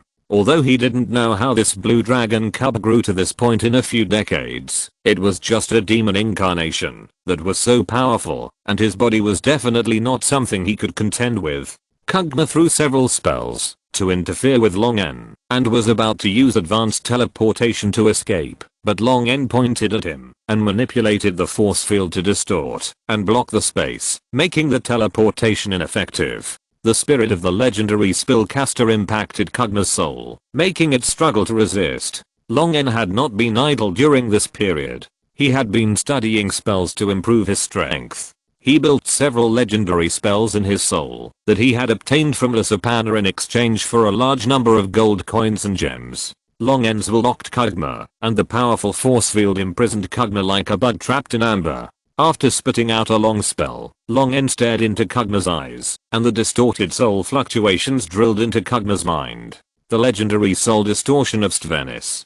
Half a day later, Long N controlled the demon incarnation and successfully attacked a fortress located in the lower reaches of the Styx, which was originally occupied by the devil, with the help of Kugma, whose soul he enslaved, and killed the few devil guards in the fortress. This fortress is called Styx Castle. When Beta Hell attacks the Abyss, this will be one of the strongest city defense lines of the Winiuan plane against the devils. Its importance is self-evident. The devils that lost the battle with the devil army on the banks of the Styx will also retreat here. Originally, they could retreat to the Styx castle and hold on, occupying this bridgehead for attacking the Abyss, but now it has been occupied by Long N in advance, cutting off the retreat route from the Styx. Chapter 231, Recruitment of Shyamut. Seeing that the three powerful demons were going to kill Long as well, Triftazi showed a sarcastic smile. Is this your plan? Cooperating with a group of brainless demons? How foolish. Long was also surprised by the three demons that showed up in the middle of the battle. He didn't expect that there would be demons that would disrupt the situation. I'm not in the same group with them, believe it or not. Then why don't you let me go? Do you want these three idiots to profit from it? Long rolled his eyes and punched Triftazi in the face, then slowly walked away from her. Damn it. How dare you? Triftazi, who was hit by the punch, was stunned for a moment in disbelief, and then roared furiously. Long N looked at the three demons that were attacking him. You deal with the snake demon and the ice girl. I will come to help you after I deal with the gorilla. Show all your skills. Don't tell the great lord of the abyss that you are only this strong. Triftazi took a deep breath to suppress his anger temporarily, and looked at the six-armed snake demon Kenvakla and the huge female Ashiklan who looked like an ice sculpture, but he did not relax his vigilance against Long N at all, in case Long N and the others were working together to deceive her. What's the matter with these three guys? Long N asked, while keeping a distance from Triftazi. Triftazi glanced at Long N's puzzled expression and said, these three guys are the three most powerful demons in the 67th layer of corpse frozen soil. They have been fighting for the ownership of the 67th layer. I don't know what's wrong with them. They dare to run to my 68th layer to act wild. Long N nodded in understanding. Three demons sharing one layer of the abyss would not normally be recognized and favored by the will of the abyss, and they would not be able to be promoted to demon dukes with the blessing of the power of the abyss. The solution is very simple. They fight until only one person is left to completely rule one layer of the abyss, or to seize the territory of other demon dukes. Obviously, for some reason, they chose the latter, having the courage to cross the barrier between the two layers of the abyss world, and come to the Bloodthorn Abyss, the territory of Trifters, and fight with Trifters, the lord of the layer, for the throne of Demon Duke. These three demons are naturally not weak. To face the six-armed snake demon and the ice girl alone, Trifters directly triggered the power of the Bloodthorn Abyss, the 68th layer of the abyss, and his strength continued to rise, until it was infinitely close to the level of the ancient dragon. Trifters cast a provocative and contemptuous look at Long N, then flapped his wings, and flew towards the cold and beautiful woman carved out of ice, and at the same time, summoned more than a dozen equally huge bloodthorn treemen, at least 30 or 40 meters tall, to hold the six-armed snake demon. Trifters had already taken action, and Long N also looked at his enemy. Ouch. The legendary demon Banu, who was 15 or 16 meters tall, covered with bone spurs, and looked like an orangutan, roared loudly. His lips turned outward to reveal his hideous fangs, and a strong corpse stench gushed out of his huge mouth. Huge eggs composed of green pus and internal organs were spit out from the depths of his throat, and the sticky rotten corpse fluid fell on this group of hill giants. They were stronger than any group of hill giants that had gone south before. Not only were their numbers far greater than before, but their sizes were generally around 3.5 meters, and there were even many 4-meter hill giants among them. Adult hill giants can grow to 3 meters, and the status of hill giants between 3.5 and 4 meters in the tribe is generally one level higher than the former. Among Long N's clan army, only about 100 Dragonvein Tauren were comparable to these hill giants in size. Although the Dragonvein Tauren were few in number, the Tauren were still able to suppress these powerful but stupid hill giants, with one side wrapped in animal skins and the other fully armed. The relatively short-bodied Bearman, Tigerman, and Wolfman clans cooperated with each other, and with the Dragonvein kobolds' long-range breath and innate spells, they could also kill the hill giants. In order to prevent the hill giant shaman from releasing high-level group buff spells, Long N personally took action and interrupted the spell cast by the hill giant shaman, who was shrouded in a robe made of animal skins, covered with bone ornaments, and holding a strange scepter. This hill giant shaman, like Grengo, was also a 7th level high-level spellcaster, but Long N was no longer the less than 10 meters tall he was at the beginning. The hill giant shaman used his spells to flee the spot in a panic, but Long N followed the static electricity mark he had laid down in advance, and struck him with a thunderbolt, which directly hit the triggered protective magic item on his body. The hill giant shaman was shocked and frightened by the sudden attack of the blue dragon, and subconsciously released protective spells such as mana shield and elemental resistance on himself. The hill giant shaman, who stared at the dragon in the air, and did not dare to relax for a moment, suddenly saw an iron ball appear in the hand of the dragon. This iron ball was much smaller than the iron ball that attacked them before, but the texture seemed to be the same. Is this the weapon that attacked them before? The hill giant shaman looked sinister, and directly began to prepare to release his strongest spell under several layers of protection. The hill giant shaman, who had seen this kind of attack method, could already estimate the power of this weapon.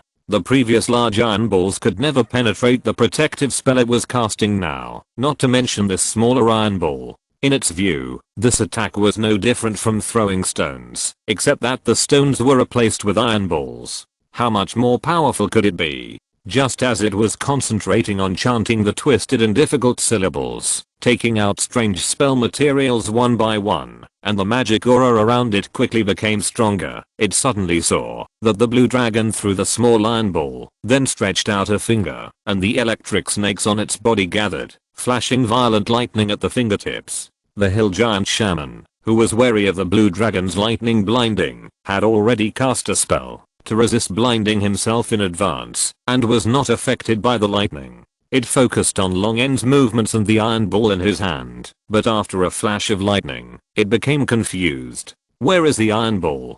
Before the self-talk in his mind ended, the hill giant shaman suddenly felt that something was missing from his left chest. He lowered his head and saw a neat hole in his body at the position of his heart. Through the hole, he could even see the scenery behind him. This size, is it the iron ball just now? The hill giant shaman seemed to understand.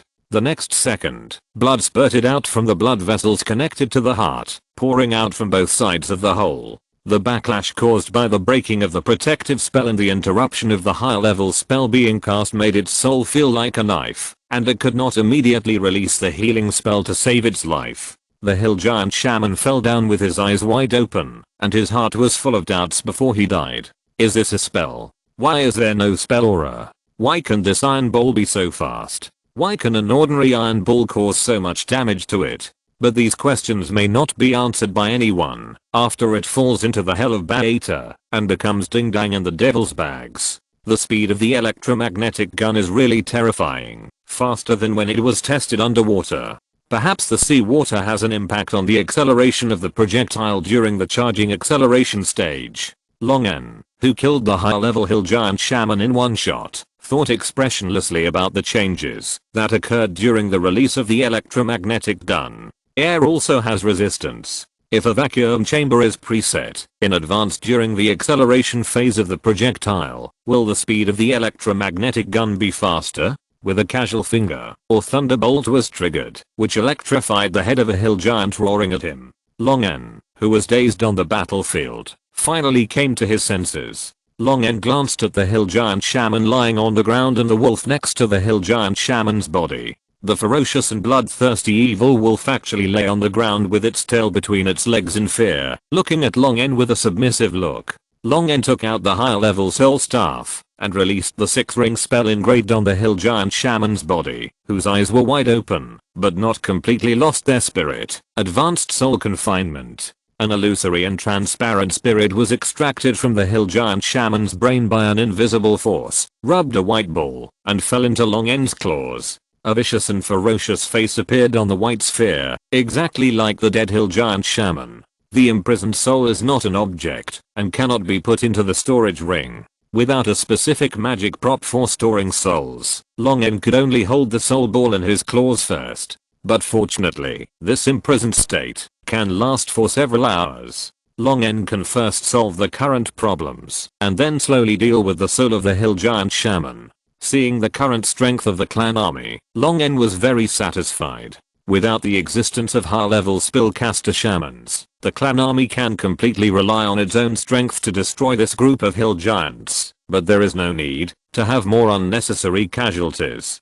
Long N hovered in the air, and thunderbolts accurately hit the hill giants immersed in the battle. In the place where the hill giants gathered, Long N exhaled a breath, and a large amount of plasma turned into a mesh of thunderbolts that was different from the general blue dragon column lightning breath, covering a large area of hill giants, turning them into charred corpses without any gaps to dodge. With Long's joining, the battle situation immediately tilted. After half of the 800 hill giants died, they finally fled in disarray, and were caught up and killed one by the army of their families. In the end, a few collapsed hill giants put down their weapons, hugged their heads, stuck out their buttocks, and lay on the ground trembling.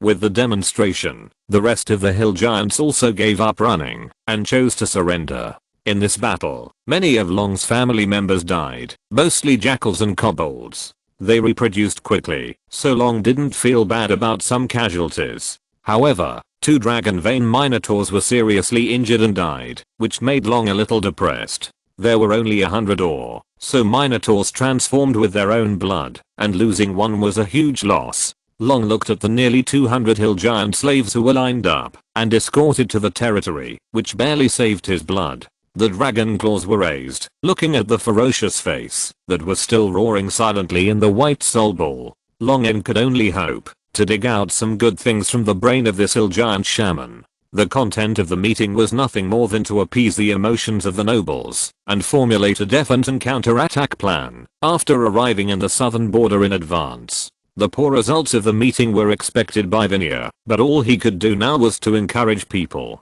Let's end it here today. When you go back, try to appease the middle and lower nobles as much as possible.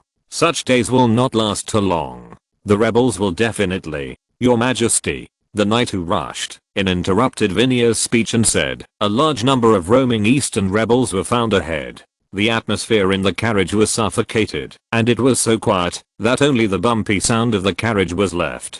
How far is the distance? How many people are there? Can we bypass it in advance? Vinaya was the first to come to his senses and asked calmly. If the number of people is not too large, the strength of the royal guards is enough to defeat the enemy. The nobles in the convoy are also powerful warriors or spellcasters, and it is not impossible to win against ordinary armies. Nearly 20,000 people. The carriage fell silent again, and even the sound of breathing could be heard clearly. There were originally 2 standing corps in the capital, but they were both transferred to the north to fight the rebels. There were only 1,000 royal guards and 2,000 ordinary soldiers guarding the entire royal noble convoy, and their enemy was the nearly 20,000 man rebel corps in the east. Even though the royal guards were strong, they only had 1,000 people. The difference of nearly 20 times in number was enough to make up for the shortcomings in the soldiers' ranks. The rebels are marching towards us and should have discovered our position.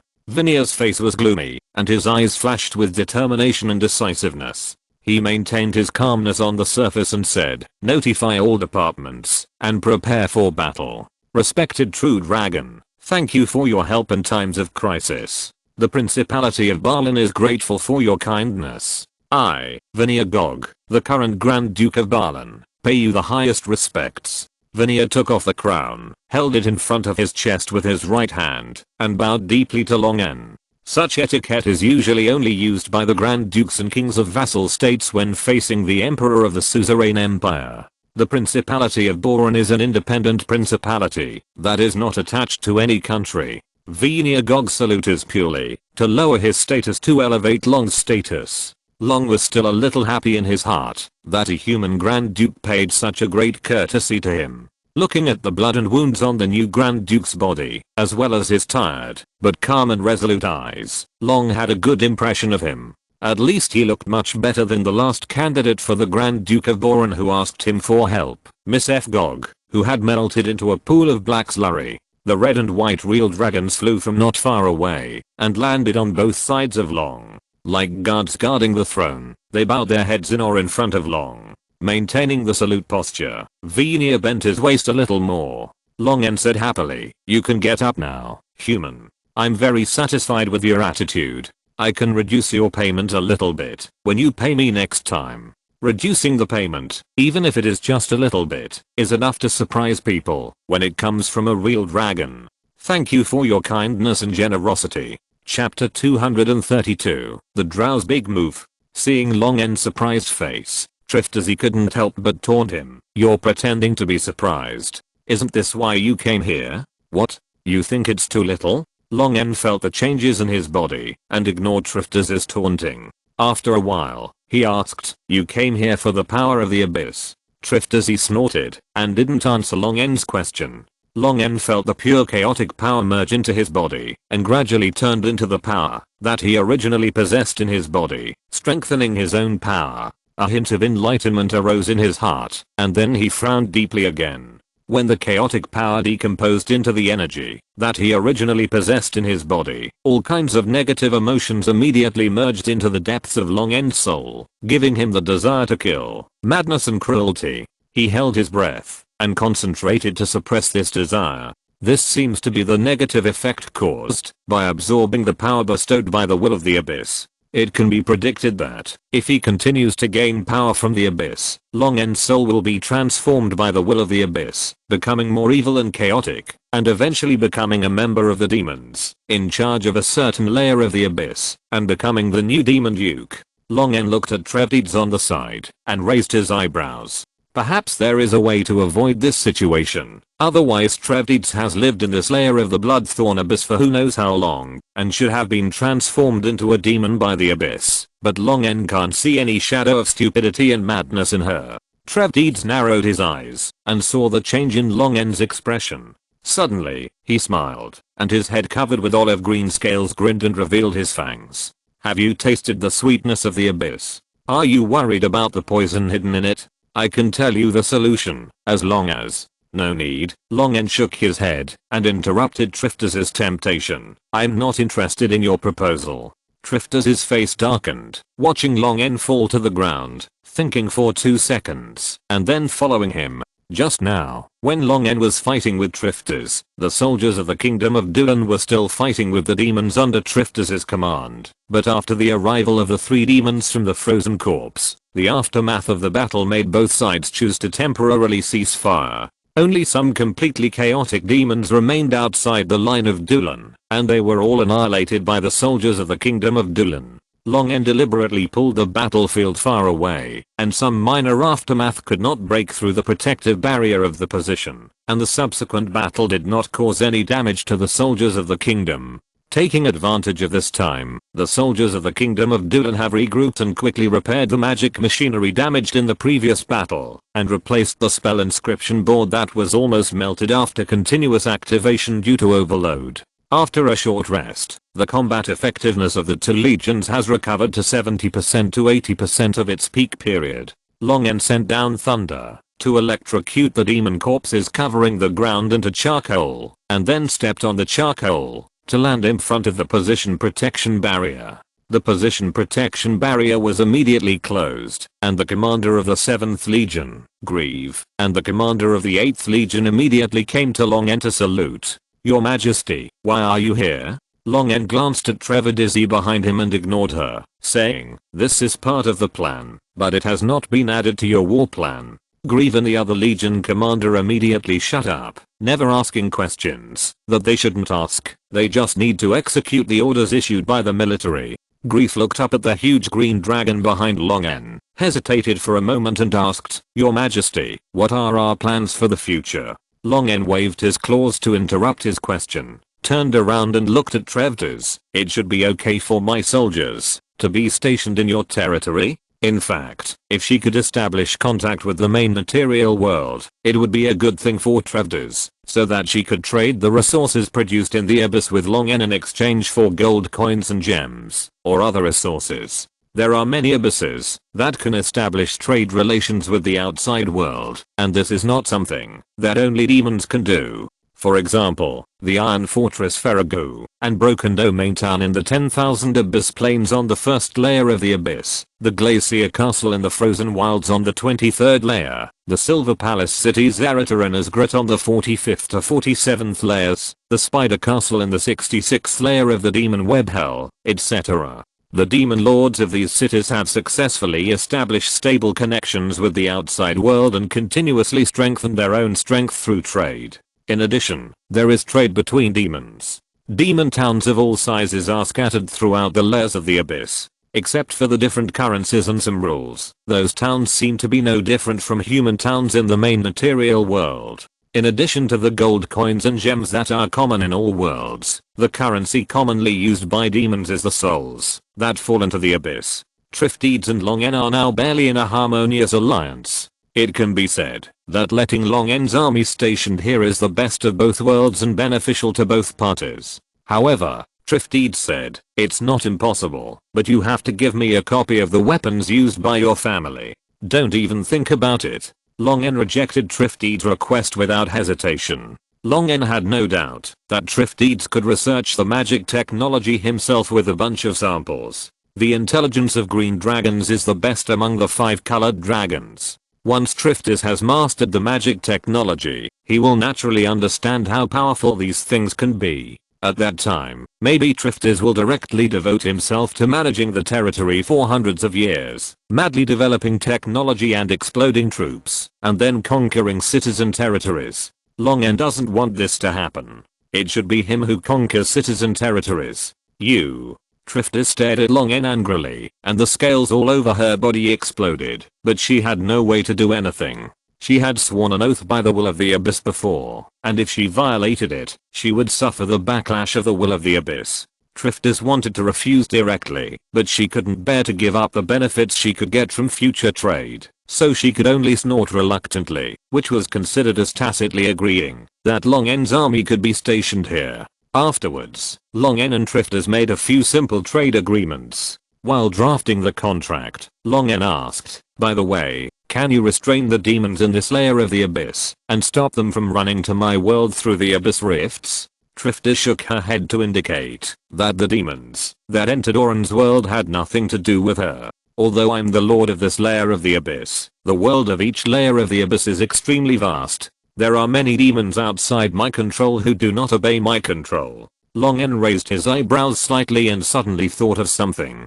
The mastermind behind all this, Spider Queen Rose, lives in the demon web hell on the 66th layer of the abyss, and there is only a corpse frozen soil between her and Triftides' 68th layer of the Bloodthorn abyss. It happened that a demon lord who unified the entire layer of the abyss had not yet been born in the corpse frozen soil. Banu, who was killed by Long N, and Kinbukala and Ashkalim, who escaped, had very limited control over the corpse frozen soil and could not stop Rose's infiltration at all. Perhaps the corpse frozen soil had already been in Rose's pocket. On this basis, Rose also extended her tentacles to the Bloodthorn abyss, which Triftides had not spent much time on, and easily manipulated many demon lords, and used those demon lords to attack the Oren world. After figuring this out, Long N did not remind Triftides, but just kept it in mind. After signing the trade contract, he drove Triftides away. "You continue to hold on here and execute the original military orders. Also, have someone take this handwritten order of mine back to Blackrock City."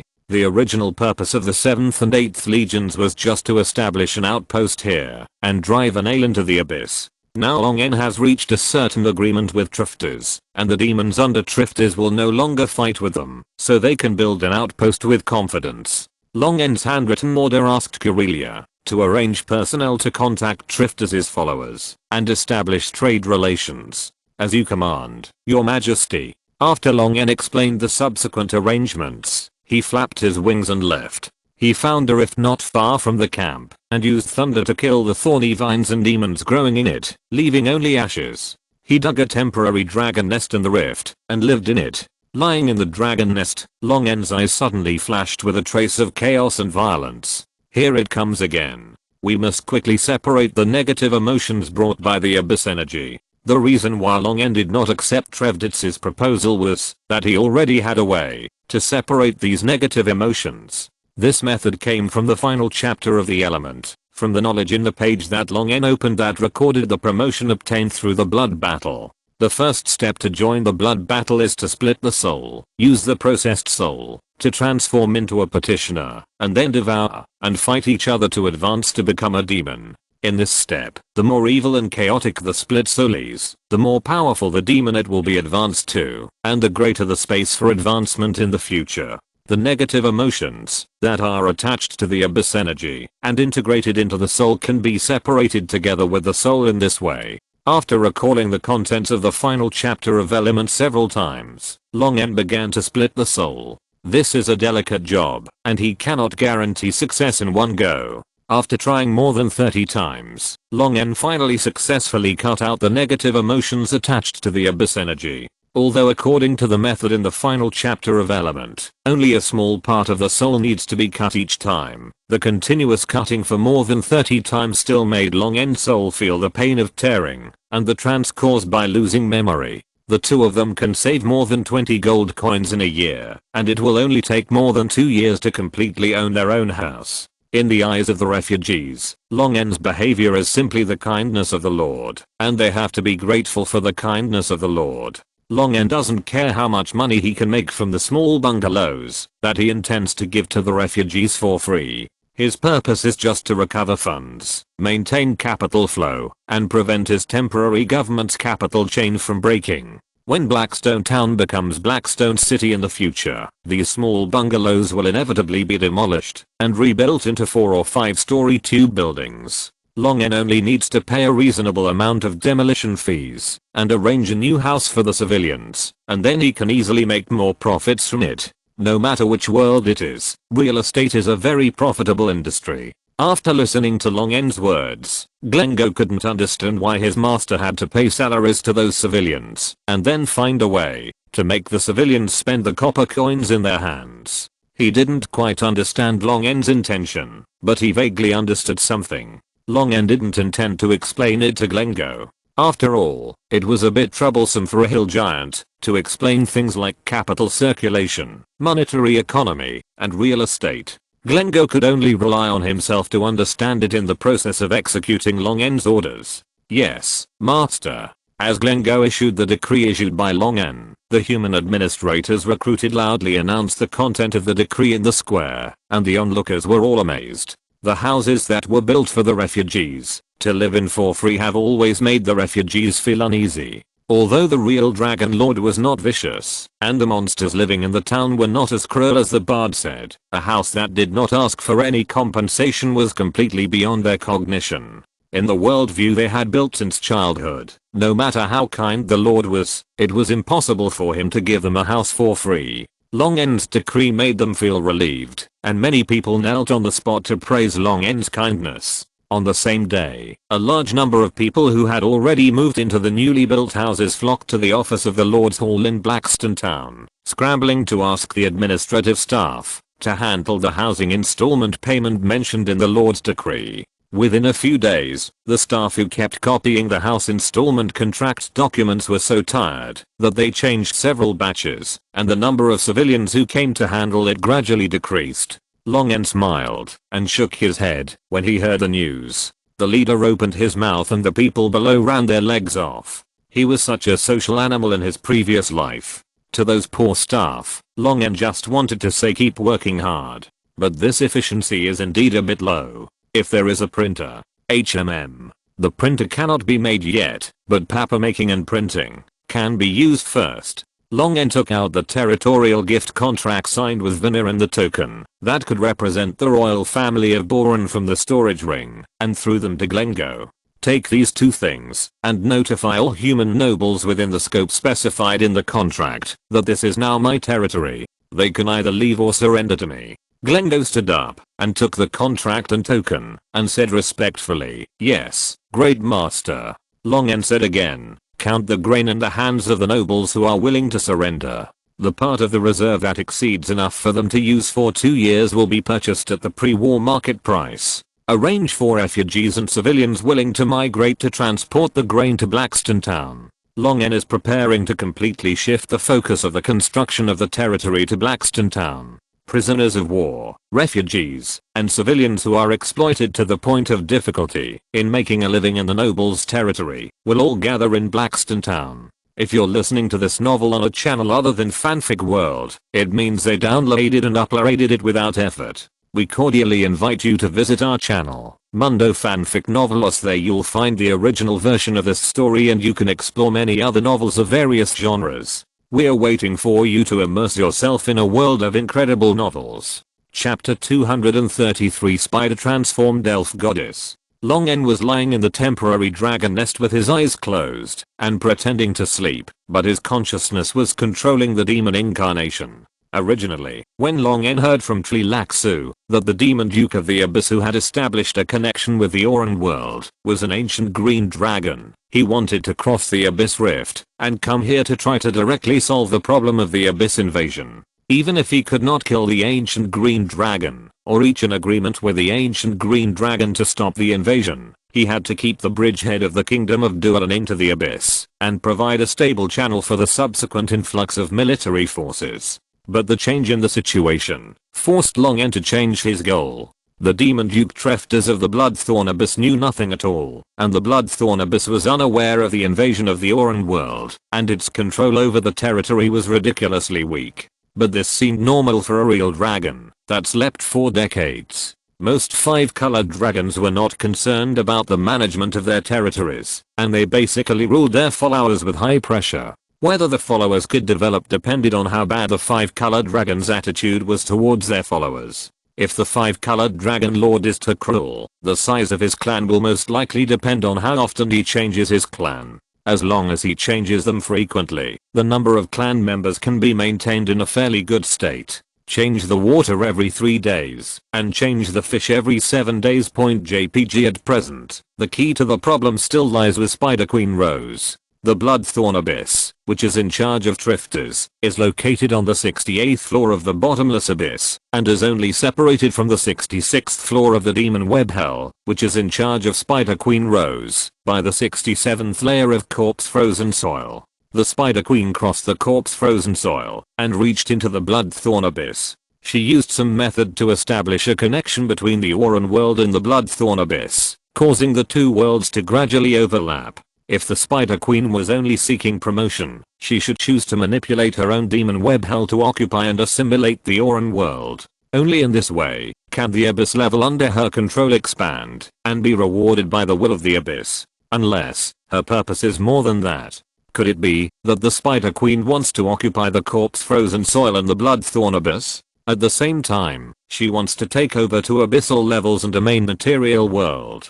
Isn't her appetite too big? At present, the influence of the Spider Queen has not been fully exerted. Whether it is the confrontation between gods or the plan for the Oran world, they are all firmly suppressed. Long N only hopes that the conspiracy of the Spider Queen has been strangled and declared bankrupt by the United Gods, so that the pressure on the Oran world will be much less. At least there is no need to worry about the sudden attack from this evil god that can destroy the world.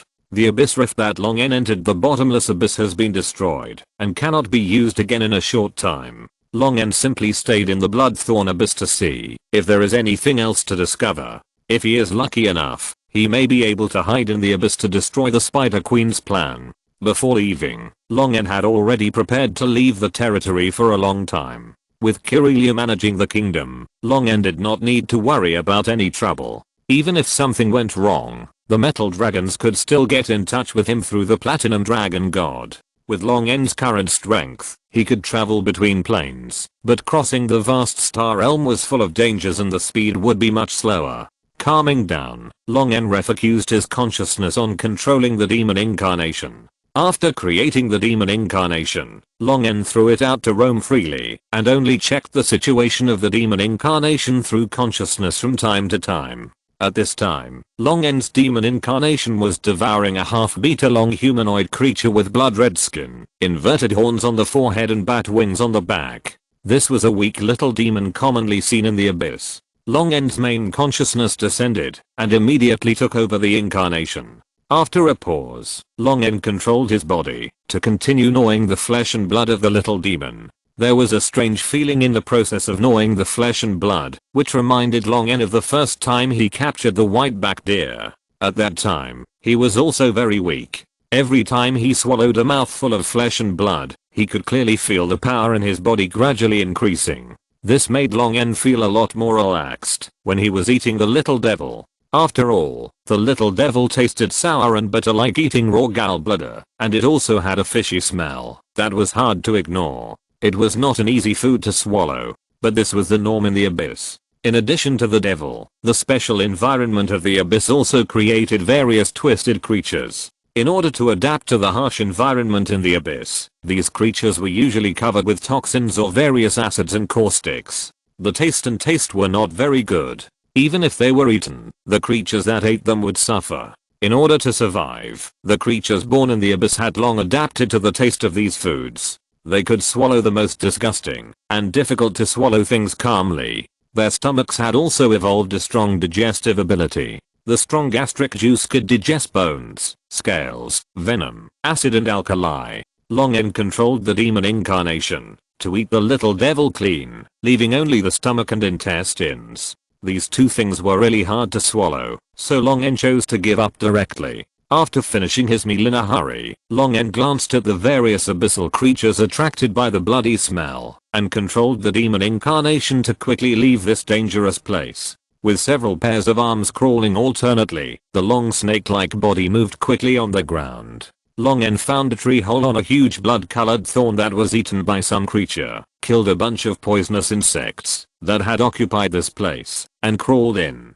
The snake body with arms, coiled into a ball, and the hideous human face that was 70% similar to Long N's previous life stared at the entrance of the tree hole vigilantly. Before swallowing the little demon, this demon incarnation had already hunted many low-level abyssal creatures on its own, and eaten a lot of flesh and blood. This demon incarnation, which was just born, and was still in a rapid development stage, was about to usher in its first advancement. The advancement of demons is a very interesting process. During this process, the demon's form may change dramatically. For example, a shadow demon advances to a beta flame demon when it is promoted to a high-level demon. There are also some that do not change their form at all. There was a wizard who accidentally entered an unknown layer of the abyss and was lucky enough to leave and saw a powerful legendary coward. Even if he was promoted to the lord of that layer of the abyss, the coward did not change his appearance. Long N stretched out an arm in front of him, loosened his palm, and revealed the cloth bag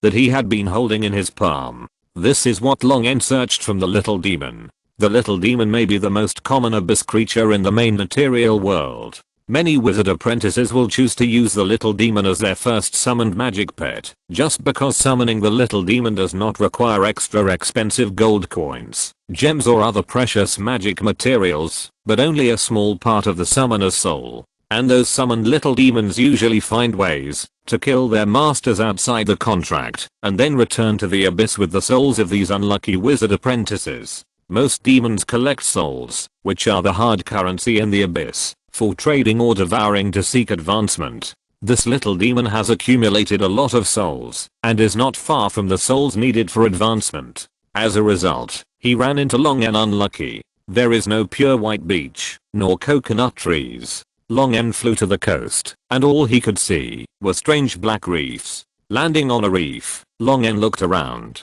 There was no living creature near the coast, except for crabs and snails hiding in the cracks of the reefs. It could be said to be a wasteland. At this moment, the weather was clear, and the setting sun was reflected on the dark blue sea, but the wind was still strong. Waves of waves kept hitting the hard reefs, and broke into a ball of foam. The huge roar of the waves echoed in Long N's ears, and he muttered to himself, no wonder the west side of the Storm Mountains is rarely mentioned in various travel notes, maps, and illustrations. This is really not a place that ordinary people can reach. Either climb over the towering storm mountains, or take a boat through the surging storm sea, just to come to this place where no one lives. That must be a waste of time. Long N, who was bored to death, raised his neck, and looked far away. A small black dot was floating in the sunset reflected by the distant horizon. Something on the sea. Long N decided to go and see what it was. Mast. Connect the mast. Oh my forge. Some people go and plug the hole in the bottom of the boat. This guy's leaking. Sailman. Where is the sailman? Captain. The sailman fell into the sea. Moradin. Fuck the goblin's ass. Burning. Copperhammer picked up an empty oak barrel and smashed it hard at his drunk companion on the deck. I should throw you, a bastard, directly into the storm sea to feed the mako sharks. Copperhammer's reddish brown curly beard stood up in anger. If he couldn't find a navigator, how could he let Gordon, an old drunkard, get on his ship? Fortunately, they had survived the terrible storm. At least most of them had survived. Uncle, the hole in the bottom of the boat can't be plugged. Water is still pouring into the cabin. Call me captain. Tang Chu slapped his nephew, who was over 120 years old and still ignorant, on the back of his head. There is land ahead. Row the boat. Let them row. It's northwest wind now. Urshu. Raise all the sails. That can still be used. Let this poor fellow land. Damn it.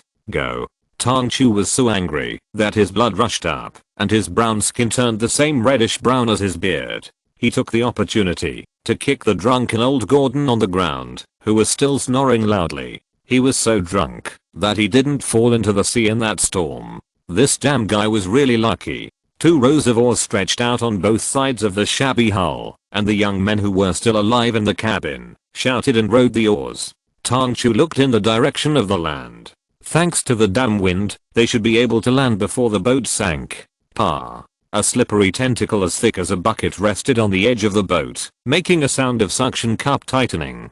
Copperhammer was attracted by the sound, and turned his head. His heart immediately sank. Moradin. Why am I so unlucky? Hooah hooah hooah hooah. The sound of breaking water came from all directions, and dozens of tentacles rushed out of the sea from all sides of the ship, also buckling the suction cups on the edge of the boat. Copperhammer and everyone on the deck were attacking those tentacles with all their strength, but it still couldn't change the fact that the ship was slowly tilting under the power of the tentacles. Seeing that everyone on the ship was about to die in the mouth of the sea monster, Copperhammer suddenly envied the bastard old Gordon. At least he died in a dream while drunk. What is that? Suddenly, a crew member noticed a black spot on the horizon that was pulling in at a high speed, and shouted to attract the attention of all the people waiting to die. It's a dragon. Copperhammer instantly felt like he was alive again. Hey, over here, over here. Moradin is above, Moradin is above.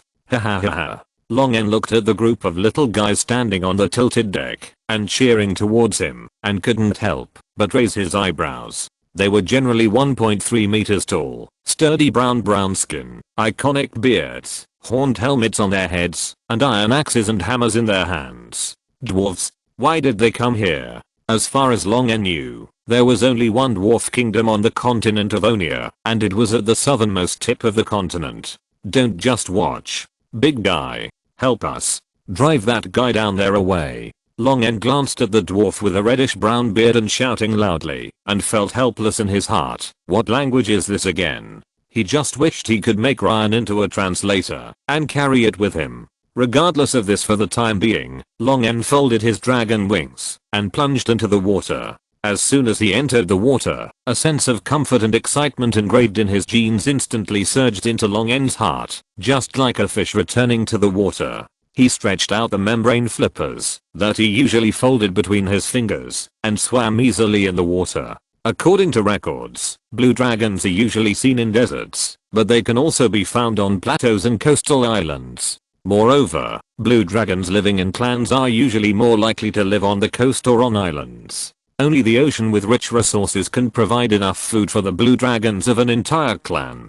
So it is not surprising that blue dragons have webbed feet and are good at moving in the water. Under the dark blue sea, the light is even dimmer, but Long N, with his powerful vision, can still see the sea monster under the ship through a layer of diaphragm that protects the eyeballs in the seawater. It is a giant octopus with tentacles that must be at least 30 meters long, otherwise it would be impossible to attack such a 60-meter long 3-masted sailing ship.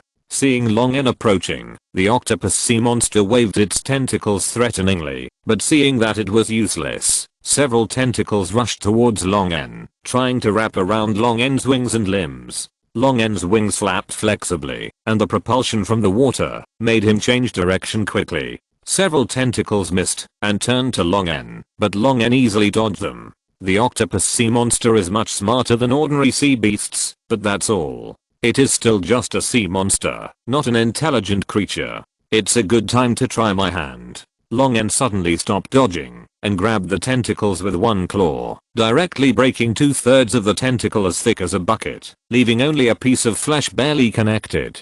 Chapter 234 Chaos Expansion.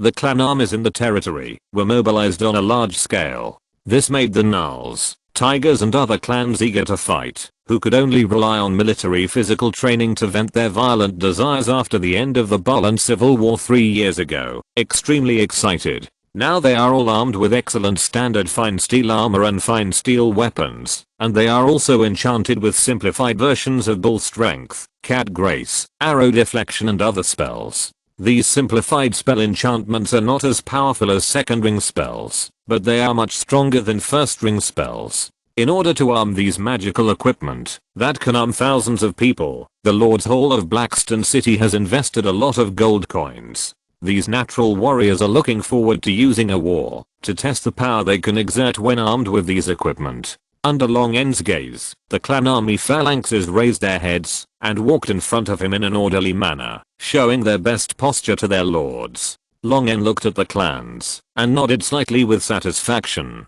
Although the steps could not be completely uniform, such organization and discipline could already be called an elite division. The spotted cat Mandalidis followed the scout team with her head held high, but her eyes kept looking in Long's direction. The lord is bigger than before. Meow. He's nodding at me. Dilidis was so excited that her blood was boiling. The short hair on her face covered her red face, but her ears kept shaking, which betrayed her mood. Long's eyes withdrew from a tall spotted cat man scout who revealed both wildness and cuteness, and looked at the Tauren leader Sorta beside him. As Long grew up, the dragon vein Tauren who had a blood relationship with Long also grew a lot. Sorta's height has exceeded 4 meters, reaching nearly 5 meters, which is twice the size of an ordinary Tauren. The strength of the other dragon vein Tauren has also increased, reaching more than 3 meters or even 4 meters. Long even doubted that when he grew to the level of the ancient dragon, these Tauren would grow bigger than the legendary giants. Great master, those newly made weapons are ready. Sorta's dull voice sounded. Long N nodded and signaled Sorta to continue. After Sorta made a gesture, huge black heavy artillery was pushed forward by the Minotaurs and passed in front of Long N. This was one of the tasks that Long N gave to Flawless and Tangchu before he fell asleep. Cannons have already appeared on the continent of Runia. Although they are not widely used, the dwarves who are proficient in forging naturally have some understanding of them. The research and development of cannons is not difficult, and Tangchu easily completed the task of casting cannons. The shells fired by these heavy cannons weigh as much as 16 kilograms. According to Long N's previous life, they were 36-pound cannons. The heavy shells were enough to cause a devastating blow to the army, composed of most low and middle level extraordinary people under the huge dynamic potential energy. But the disadvantage of this weapon is also very obvious, that is, it is too heavy and can only be dragged by a large number of livestock on wide and flat roads. It is also difficult to enter complex terrain. According to Tangchu, even in Runia, only a small number of these heavy artillery were cast and placed on the city walls as a firepower supplement for spellcasters, to cover the intervals of spells. After all, the hit rate of these artillery is very touching, and the lethality depends entirely on the experience and feel of the gunner. But under Long N's order, a group of clansmen had been arranged to learn mathematics, and they have been constantly experimenting in the past 3 years to improve and perfect the calibration calculation of artillery shells. 5 days later, the clan army stopped at Scar's order. Scar, wearing a well-made steel armor, came to Long N and knelt on one knee. "Master, the scouts sent a message that a hill giant was found 10 kilometers ahead and the enemy is moving along the expected route." "Very good."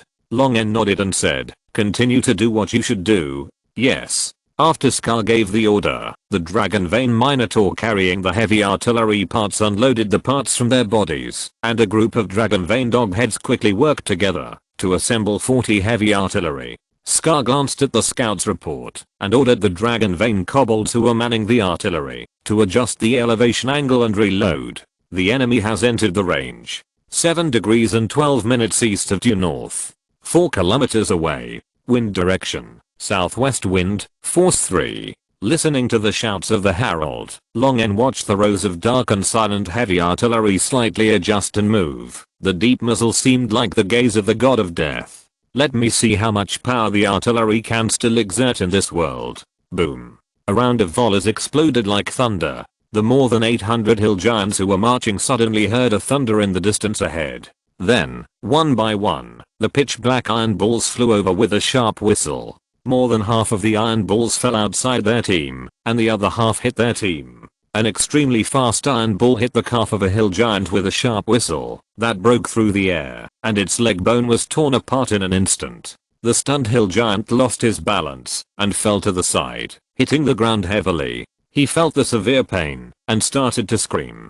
Several hill giants hit in the head by the iron ball fell straight down, and blood spurted out of their empty necks more than 1 meter high. The hill giants hit in the chest and abdomen wailed in pain. The huge iron ball penetrated their tough skin and bones, but sank into their internal organs and lost kinetic energy. It failed to penetrate their spines and remained in the bodies of these poor hill giants. The shaman leading this group of hill giants widened his eyes, suddenly stood up from the frightened wolf, and looked in the direction of the thunder. It clearly did not feel a trace of magic fluctuations or spell auras. What on earth attacked them from such a long distance?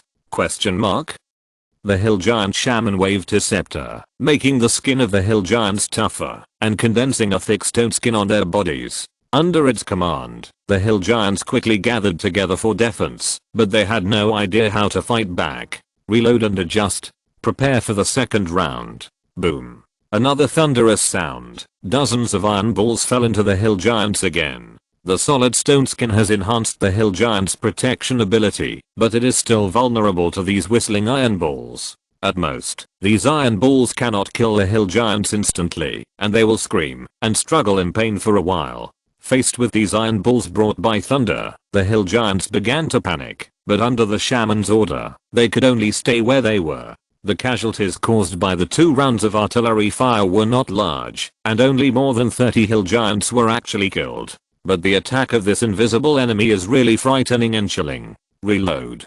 Prepare for the third round. Boom. The shells took away the lives of several hill giants again, leaving more than a dozen hill giants screaming in pain as they fell to the ground and wailed. The hill giants finally couldn't bear this inexplicable fear and pressure, and ran towards the direction of the thunder amid the shaman's angry roar. Reload and adjust. Prepare for the fourth round. Boom. After this round of bombardment, Long N said, "Stop bombarding and prepare to meet the enemy." The tall figure of the hill giant soon appeared in Long N's eyes. After a glance, Long N said, "All troops attack and crush them." Long N flew south to the southernmost tip of Onia. This journey requires crossing 4 principalities and 2 kingdoms. At Long N's speed, it will take nearly a week to go back and forth. This dwarf kingdom is located in the southwest corner of the continent, where the towering Storm Mountains gradually turn into the tail of the Low Mountains. It is said that they dug in the Storm Mountains for nearly 2,000 years before building a prosperous kingdom. Unlike the Copper Hammer and others, this dwarf kingdom in the corner of the Onia continent was established by the Grey Dwarves. To be more precise, it should be called the Grey Dwarf Kingdom. Grey Dwarves are a unique subspecies of dwarves who fell into the Underdark. They have dark skin, like cold stones, and always wear earthy brown clothes, which allows them to blend in with the stones and soil. Even the few grey dwarves who wear gems wear them out until they are dull, as if they don't want to be too shiny and attract attention. Generally speaking, grey dwarves live in the Underdark deep underground, but this group of grey dwarves came to the surface for some reason and established a kingdom on the surface to reproduce. In order to survive on this continent, these fallen and evil dwarves from the underground also learned to abide by the order of the human kingdom and rely on selling weapons and equipment to keep their kingdom in a unique neutral state. They only sell armor and swords and live in the mountains of Storm Mountains without taking a step out. The surrounding countries have no reason to go to war with them, which makes this group of evil but lawful grey dwarves get along well with the surrounding human kingdoms. 3 days later, Long, who had never landed, finally landed slowly. In the south of Onia, where the weather is hot and sunny all year round, the intense sunlight shines directly on Long's scales, making his scales shine like transparent sapphires. Feeling the rising air currents in the dry air, Long half closed his eyes comfortably. No wonder some blue dragons like to stay in the desert. The dry air and the strong winds formed by the rising air currents have a different taste, which is no less than the storms on the sea. Blue dragons like strong winds, whether in the desert or on the sea. They can feel happy. It's a pity that this is a grassland instead of a desert. Otherwise I can try what it feels like to dig a hole in the sand.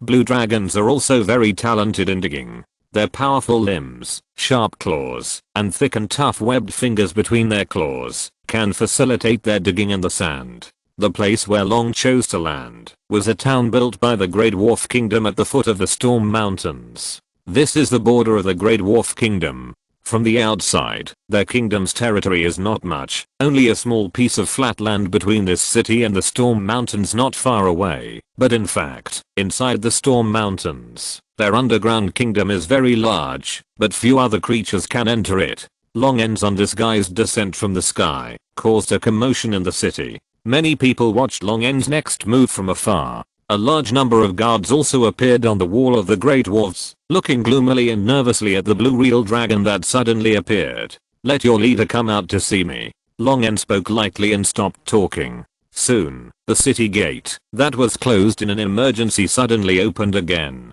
A grey dwarf under the protection of several guards stood outside the city gate, as if ready to hide in the city gate again at any time. Long N raised his head slightly. On the city wall, more than a dozen giant dragon hunting crossbows were ready to go. It's not surprising that these grey dwarves are so cautious.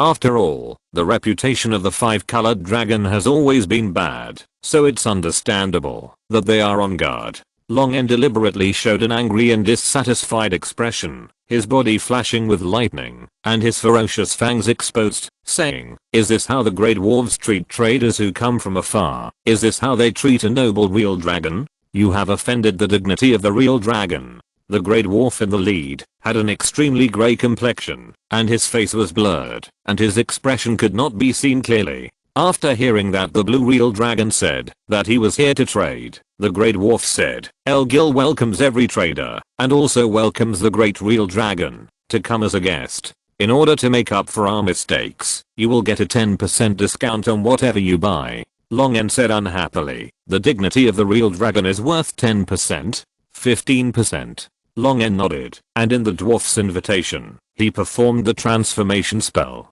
kept the appearance of a real dragon, and shrunk his body, and walked into the city under the guidance of the dwarf. Long N's appearance caused exclamations in the city. Amid the exclamations along the way, Long N was taken to the city lord's castle at the westernmost end of the town, near the Storm Mountains. Walking into the castle, which was built entirely of rock, and did not look luxurious or exquisite at all, the Grey Dwarf who led the way led Long N directly to the residence of the city lord who managed the city. When passing through the dim stone hall, Long N keenly sensed a gaze, and his mental power spread over, but the person who was watching him had disappeared, and only some residual breath was captured.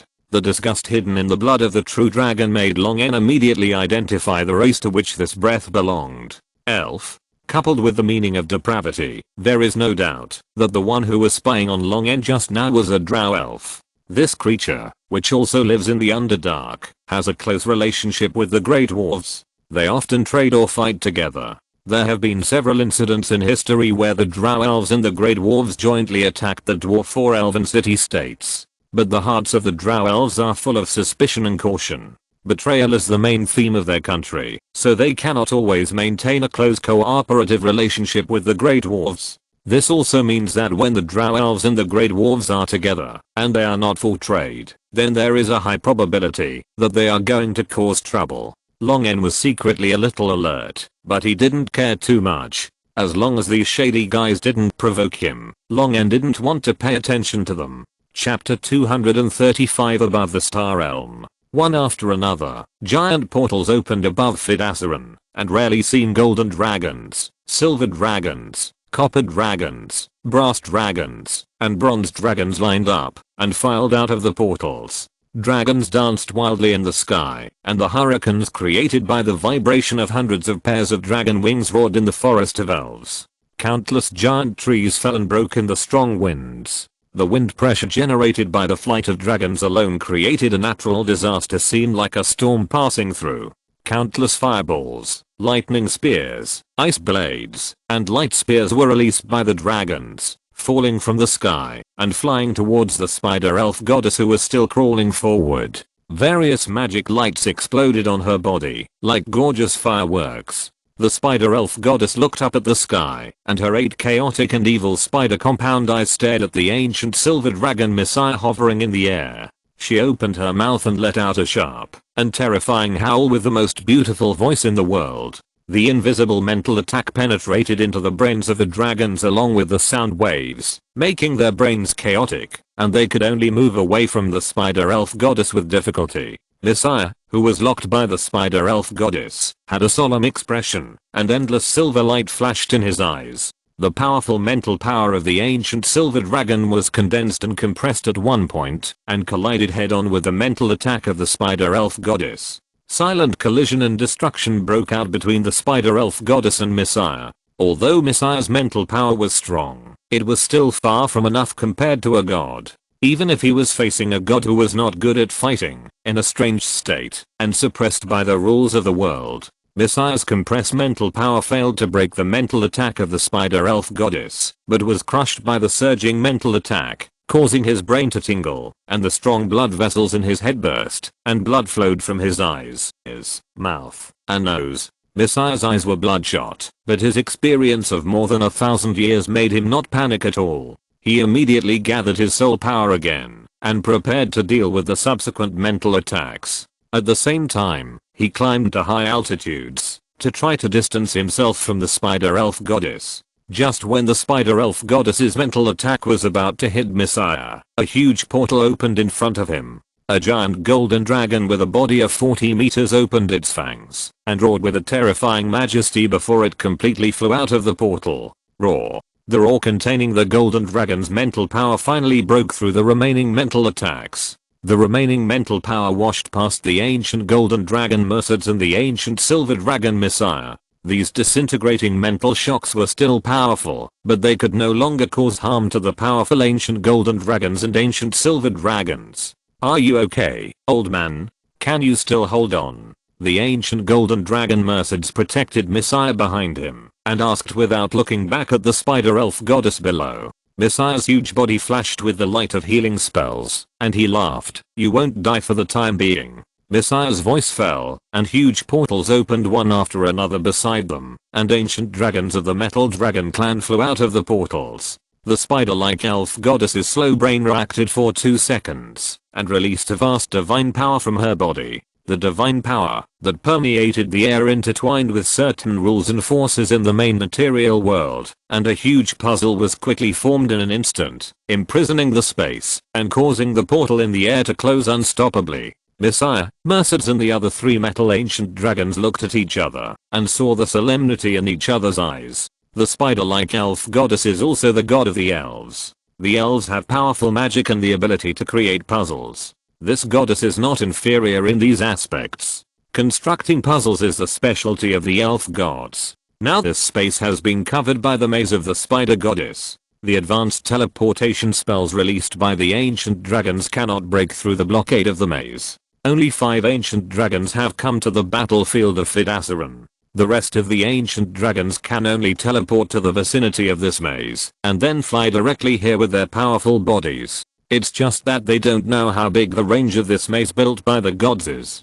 If it only covers a continent, it's okay. They can still hold on until the other ancient dragons arrive. The fear is that this maze directly blocks the entire Auran world, and no teleportation spells can be cast anywhere in the Auran world. If the situation is really this bad, then they may not be able to wait for reinforcement to arrive today. Messiah cast a spell to build a mind link, and his calm and kind face became heavy. He said to Mercedes and the other 4 ancient dragons, "We must not let this god destroy Fidassaran. I can feel the chaotic atmosphere increasing rapidly. If it continues like this, I'm afraid that Runia will become the second Onia.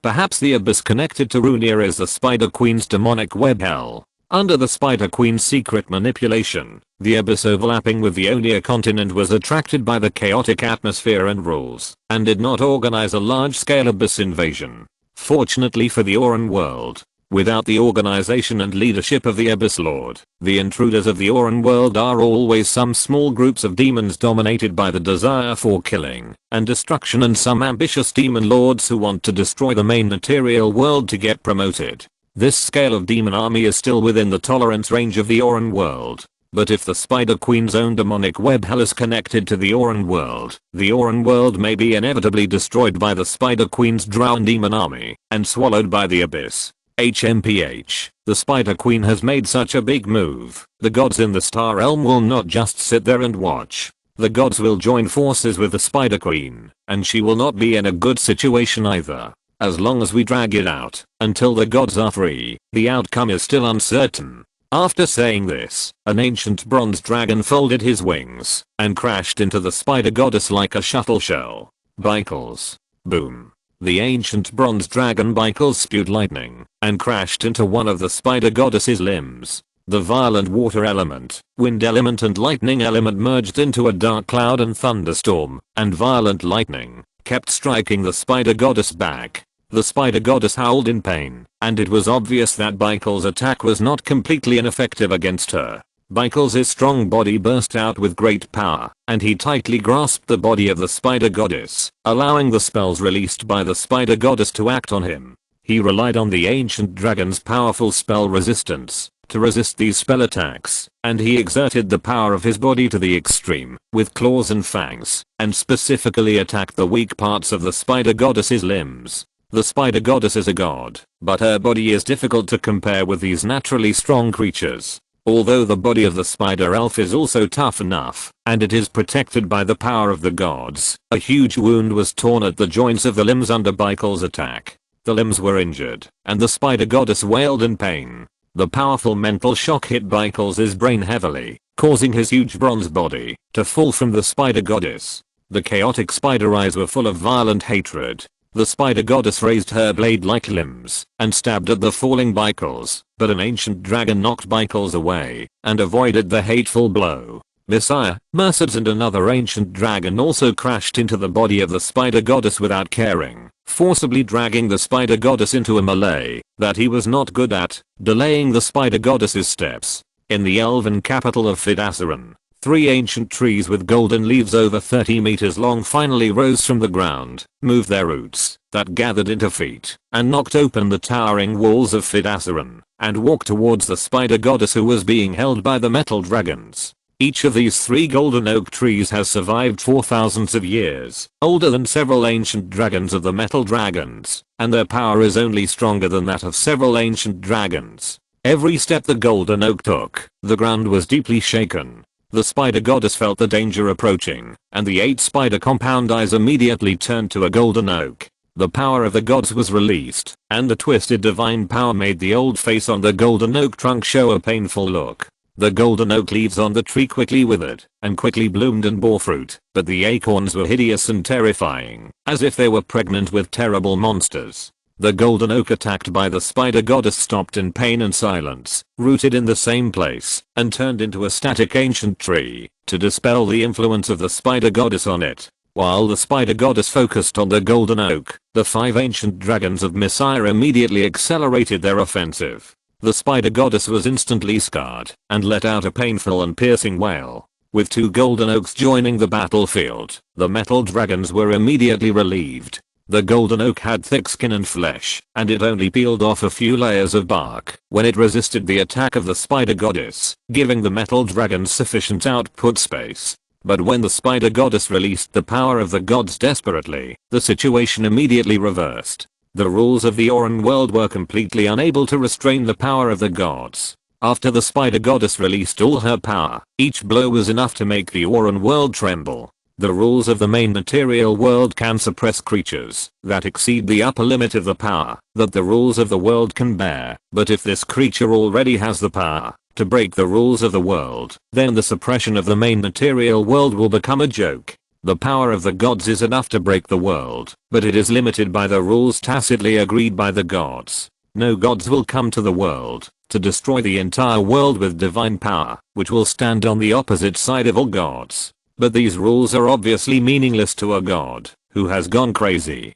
The attack of the spider goddess with divine power directly tore the space of the main material world apart. Countless space cracks tore the trees, the earth, and the sky into pieces, and the resistance of the golden oaks and the ancient dragons became more and more difficult. Suddenly, a space crack was torn open in the shattered space, and a huge alien blue dragon with scales shining like sapphires and 5 dragon horns like an obsidian crown on its head, stretched out the space crack. A mental connection spread over, and included Long N, who came across the abyss crack into the mental connection. Long N, how did you perform the teleportation spell? Long N exhaled thunder to repel the spider silk shot by the spider goddess, accelerated gravity to avoid the attack, and explained, I have been trying to come here since I found that the space teleportation was blocked. It was not until just now that I felt the space blockade loosened. In addition, I have some research on controlling space power, so I can directly break through the space and come from Onia.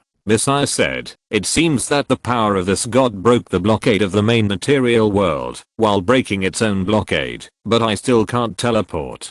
Haha, it seems that Long N, you are really good at space power. I have inherited part of the power dragon. Long N did not hide anything and revealed his background to these metal dragon allies. Oh, power dragon. Mercer's eyes lit up. Long N, can you ask the legendary dragon for help? Long N smiled bitterly, I'm afraid not. I only met that senior power dragon once, and with the reclusive nature of the power dragon, I'm afraid he won't care about the life and death of the Auran world, unless other power dragons are in danger. Mercer sighed and asked, then can you help teleport the other ancient dragons? I can try. Messiah immediately told Long N the location of the other ancient dragons, and Long N locked the space fluctuations they were trying to teleport to use power to control the space, and help teleport them over.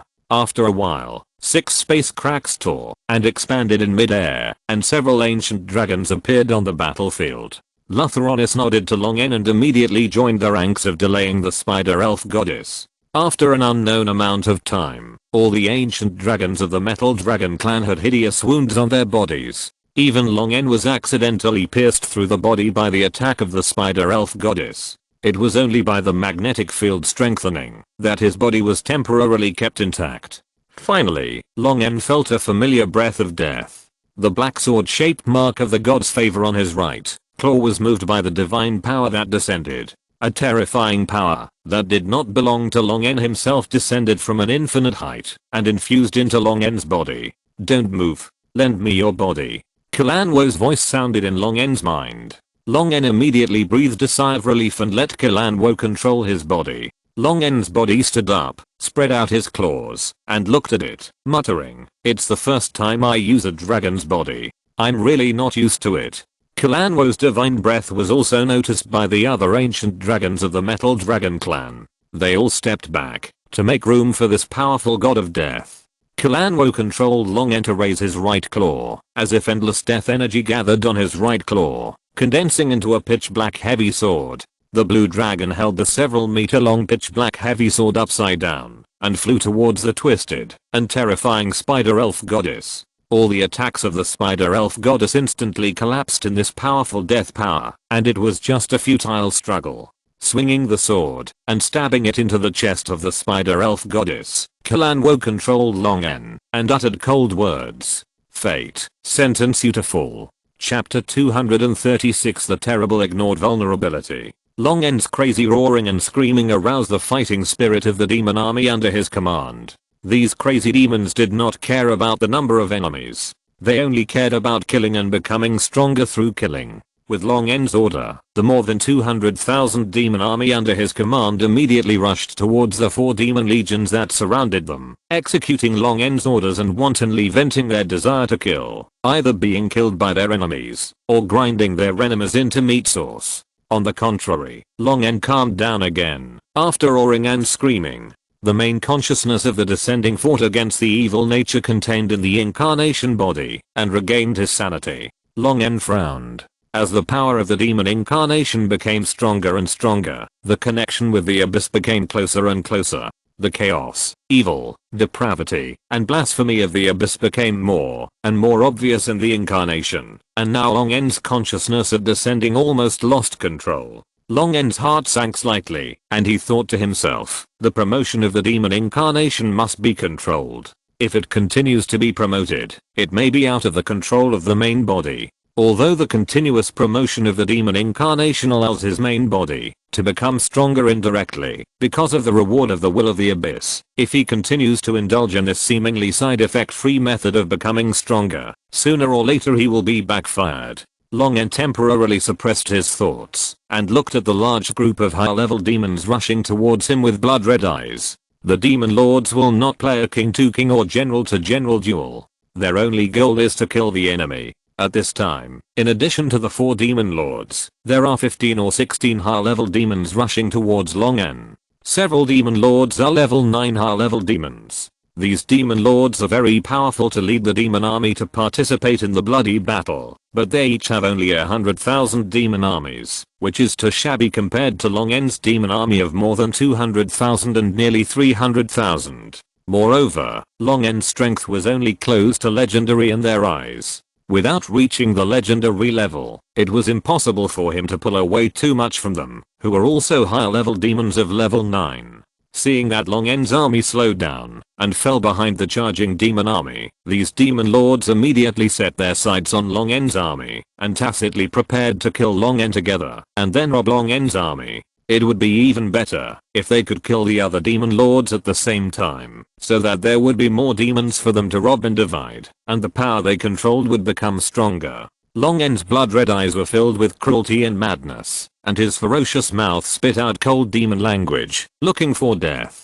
Although the appearance of the demon incarnation was very similar to the fire demon lord that Long En knew in his previous life, Long En's demon incarnation did not have any fire-related abilities, nor did it have the Lord's spell. Instead, it inherited the thunder and lightning power of the original body. Long En's original body can already use lightning as easily as his own arm, and can also convert electrical energy into magnetism and gravity, but if these abilities are used in the abyss, it is easy for someone with ulterior motives to associate his demon incarnation with his original body, and pure lightning is not a big deal. There are tens of thousands of demons in the abyss, and the number of mutant demons born every day is more than the gravel of soul sand washed up by the waves on the side of the Styx. It is normal to give birth to demons with lightning abilities, and there are even demons with light power, but such demons are naturally hated by evil demons, and most of them die suddenly on the road to growth and strength. In order to prevent exposure, Long En can only use the destructive power of lightning superficially, but it is enough to deal with these high-level demons. The violent lightning is under the control of Long En's will. Bloody corpses, broken limbs and arms cover the entire hall, leaving no warmth in the sunlight. Long En swept across those faces stained with blood, twisted, painful, and fearful, and his eyes stayed on the face of a figure huddled in the corner for a moment longer. It was a girl wearing a large and old maid's outfit. She had 2 braids and healthy freckles on her face. Long En remembered that she was a maid at the Brain Manor and had led them there. But now, there was no timid smile on her face, only confusion and helplessness. She held a dagger tightly in her hand and leaned against the wall. A long sword was stuck in her chest, and the blood gushing out dyed the clothes on her chest red. The man standing beside Baron Bray watched the arcs on Long N's body become more violent and smelled a hint of fishy smell in the air. He stepped forward and stood in front of Baron Bray. Its skin turned into a strange blue-green color, and a pair of curved horns grew on its forehead. It bowed to Long N cautiously but respectfully and said, "Haha, great real dragon, please forgive our neglect. If there is anything that makes you dissatisfied, we are willing to compensate you." Long N said nothing and raised his claws on the ground. A naked woman with drooping black wings was held in his claws. Long N's claws squeezed hard, and the demon's head exploded instantly. He used this method to clearly express his attitude. "No need for compensation. I have nothing to say to you, a bunch of maggots from hell." With lightning all over his body, Long N's short-range burst speed reached its limit, and he rushed towards the harvester in front of him like a huge blue lightning. The harvester's emotions did not fluctuate at all for the companions that Long N had pinched to death, as if the one who died was just an ant. It has always maintained 12 points of attention, and is always on guard against the attack of this real dragon. But the explosive power of this real dragon exceeded its imagination. The wrong estimation made it unable to display its own abilities in time. In the face of life and death, it decisively gave up Baron Bray and wanted to dodge to the side. However, a maggot-like tentacle instantly wrapped around its neck, imprisoning it in place. The huge dragon claw enlarged in its right-hand pupils and smashed its head with one claw. The headless torso slipped from the tentacles, revealing Baron Bray, who was so stretched out by maggots that his original appearance could no longer be seen. "What amazing speed and strength," said the maggot-wearing Baron Bray. It slowly stood up from the high-backed chair, and countless worm tentacles stretched out from its back, supporting its body. "Let me introduce myself. My name is Kugma." The maggot's mouth full of fine fangs opened and closed, saying, "As a young dragon, you are one of the best real dragons I have ever seen." The worm-like tentacles drilled into the body of the Reaper, causing the Reaper to shrink rapidly, while the maggot named Kugma grew faster. But, the maggot's face, whose head had not yet been fully formed, showed a disdainful smile. "Believe me, you don't want to be an enemy of a powerful hellfire. If you become a mature blue dragon, perhaps I will still retreat in front of you, but now you are just a young dragon less than 15 meters long. You have killed 2 of my capable subordinates, but out of respect for the real dragon, I allow you to apologize to me with gold coins and treasures." Long N looked at the fat maggot talking coldly and asked, "Are you done with your nonsense?" The disdain and complacency on the face of the humanoid maggot Kugma paused and instantly turned into a sneer. "Do you think you can see through my thoughts and think you are very smart? Foolish real dragon, I advise you to give up those stupid ideas of being my enemy, otherwise wait to face the revenge from Bay to hell." Long N stopped talking nonsense and expressed his position directly with actions. He squeezed the dragon's breath crop in his chest, and the high pressure squeezed out most of the dragon's breath stored in the crop. The sticky bright blue plasma turned into a dense lightning net in the air, and gathered into a thick electric light heading towards Kugma. As for its threat, Long N was dismissive of it. If it was a real hellish demon here, Long N would turn around and leave without saying a word, but what was here was just an incarnation that had not yet fully formed. If this devil named Kugma really had the power to overwhelm Long N, it would definitely act without hesitation, instead of inducing or threatening him with nonsense, which was just a means of delaying time. As for the revenge it mentioned, Long N snorted in his heart, that would have to wait until it could descend into the main material world. The devils in Bay to Hell were rejected by the main material world. The more powerful the devils were, the greater the rejection they suffered. They could only rely on creating incarnations and other methods to bypass the restrictions of the main material world. The power of the incarnation was far weaker than that of the original body, and Long N was not afraid of the revenge of several incarnations. The squirming fat tentacles wrapped Kugma into a thick ball. The arcs of electricity from the breath hit the tough skin of the tentacles, and there was a tendency to be deflected and eliminated, but the energy of the thunder breath that gathered into a bright blue light column was too huge. With the explosion of thunder, the lightning penetrated the skin of the tentacles of the demon incarnation. Kugma was knocked back several meters in the thunder explosion, and the tentacles and feet fixed on the ground plowed several deep grooves. Long N flapped his wings to cross the distance of more than 10 meters and swung out with his dragon claws, but was pulled away by Kugma's tentacles and smashed the wall with one head. The building with a completely destroyed load-bearing structure collapsed with a loud bang, and countless bricks and stones fell, but it had no effect on either Long N or Kugma. Long N's body flashed with lightning, and the tentacles wrapped around his front claws were electrocuted and twitched. He struggled hard and broke the tentacles, and greasy and sticky white liquid sprayed out from the broken surface of the tentacles. A large wave of fire and light spells that restrained evil quickly took shape and were aimed at the demon incarnation buried in the bricks and stones. After the explosion subsided, white maggot-like tentacles emerged from the ruins and fired a grey ray at Long. Long flicked his tail to block the ray, and the scales and flesh at the place it instantly disintegrated and disappeared, leaving a deep pit that could be seen through the bone. Long, who was hit by the dissociation spell, cast a bunch of low-level shield spells on himself with a serious look, and did not give Kugma a chance to cast spells, and directly slapped Kugma, who had half of his body crawled out of the ruins. The demon incarnation Kugma stretched out 2 arms and tentacles, and with the same huge strength, he resisted Long's claws, and even pushed Long's claws back. Long activated the arcs between his scales, paralyzing Kugma's arms and tentacles, and weakening its strength. He leaned forward, pressing the weight of his huge body on Kugma's arms, and smashed down heavily. He rolled over Kugma's body, and pressed it into the ground. The houses affected collapsed instantly. Suddenly, rotten arms stretched out from the ruins and grabbed Long's scales and wings tightly. Long rolled up and pulled those arms and torsos out of the ruins, hanging on his body and wings like wind chimes. The arcs could not make all the corpses loosen their arms. This was the innate spell of the Hellfiend, awaken the dead. The corpses that died in the hall were transformed into fearless undead creatures by it. The corpses hanging on Long's body suddenly exploded, and the evil undead breath adhered to Long's scales, making him feel that his body became rotten and stiff, and the impact of the explosion made him shake.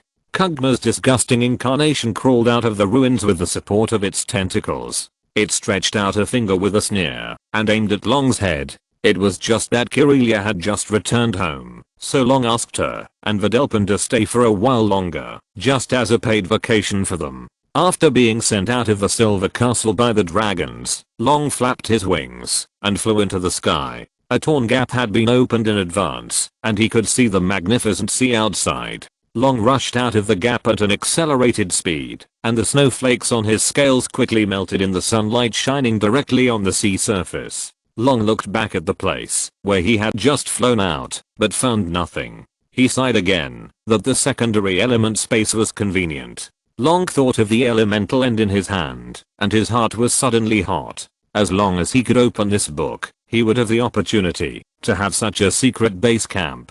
Long immediately wanted to go home, and just wanted to fly back to the dragon's nest, and continue to try to open the first page of Elemental End. Then, he was unfortunately lost. The vast sea was filled with unpredictable waves, and the few islands that could be used as landmarks were far apart. A slight deviation in the direction of travel would lead to a slight deviation from the next island. Without Kirelia's guidance, a blue dragon who couldn't bring himself to go back to ask for directions could only fly forward in the direction of the Onia continent. After flying for a day and a night, Long N finally found a fleet. Long N's arrival caused the fleet to panic, but they obviously had rich experience in dealing with real dragons. The dragon hunting crossbows were turned around and aimed at Long N, who was approaching quickly. Long N, who wanted to ask for directions, felt a strong threat from the crossbows that were as thick as an adult's arm, so he could only stop helplessly and bypass the fleet. Seeing the fleet meant that they were close to the land. They only needed to fly forward for a while and reach the land country, so they could easily find someone to ask for directions, Long N thought. But a few hours later, the situation in front of him was somewhat beyond his expectations. In front of him was a large stretch of islands stretching to the horizon. These islands, large and small, were scattered all over the place, with buildings of various styles piled on the islands. Single-masted, 3-masted, 5-masted, all kinds of sailboats were shuttling and anchored among them. Chapter 237 Goodbye Power Dragon. Deep Hell Demon, Kugma. Feeling the gaze of the legendary demon that was undisguised and full of malice, Kugma turned his head and looked at the creature in the middle of the demon army, riding on the huge sedan chair lifted by the 8-headed soul-binding demon. It was a demon it had never seen before, with green and yellow skin, a dragon head and a human body, and scarlet eyes, as if it was pregnant with the deepest malice. Kugma narrowed his eyes. It had consumed a lot of strength in the previous battle on the front battlefield, but it was always cunning and cautious, and did not suffer any damage. The demon staring at him with malice seemed to have just experienced a war, missing an arm and an eye, and it seemed to be a legend that had just been blessed by the will of the abyss and promoted. Sure enough, a brainless fool. He dared to come out and intercept with such a serious injury. It was necessary to be as concealed as possible when running away from the battlefield in advance. Kugma only brought his own troops. Just now, when he saw the ambush of demons, he quickly asked his subordinates to remove the sampans on the ship and prepare to abandon the remaining troops and run away directly. Unexpectedly, the leader of this group of demons was a newly promoted cripple. These direct troops were its trump cards. It would not abandon them unless it had no other choice. Seeing that the legendary demon on the opposite side was not its opponent, Kugma immediately changed his mind and ordered the troops still on the shore to defend and the fleet to dock for support. It wanted to deal with these demons and take away all the remaining troops. As long as we fight quickly and make a quick decision, we can get on the ship before anyone finds out about the situation here.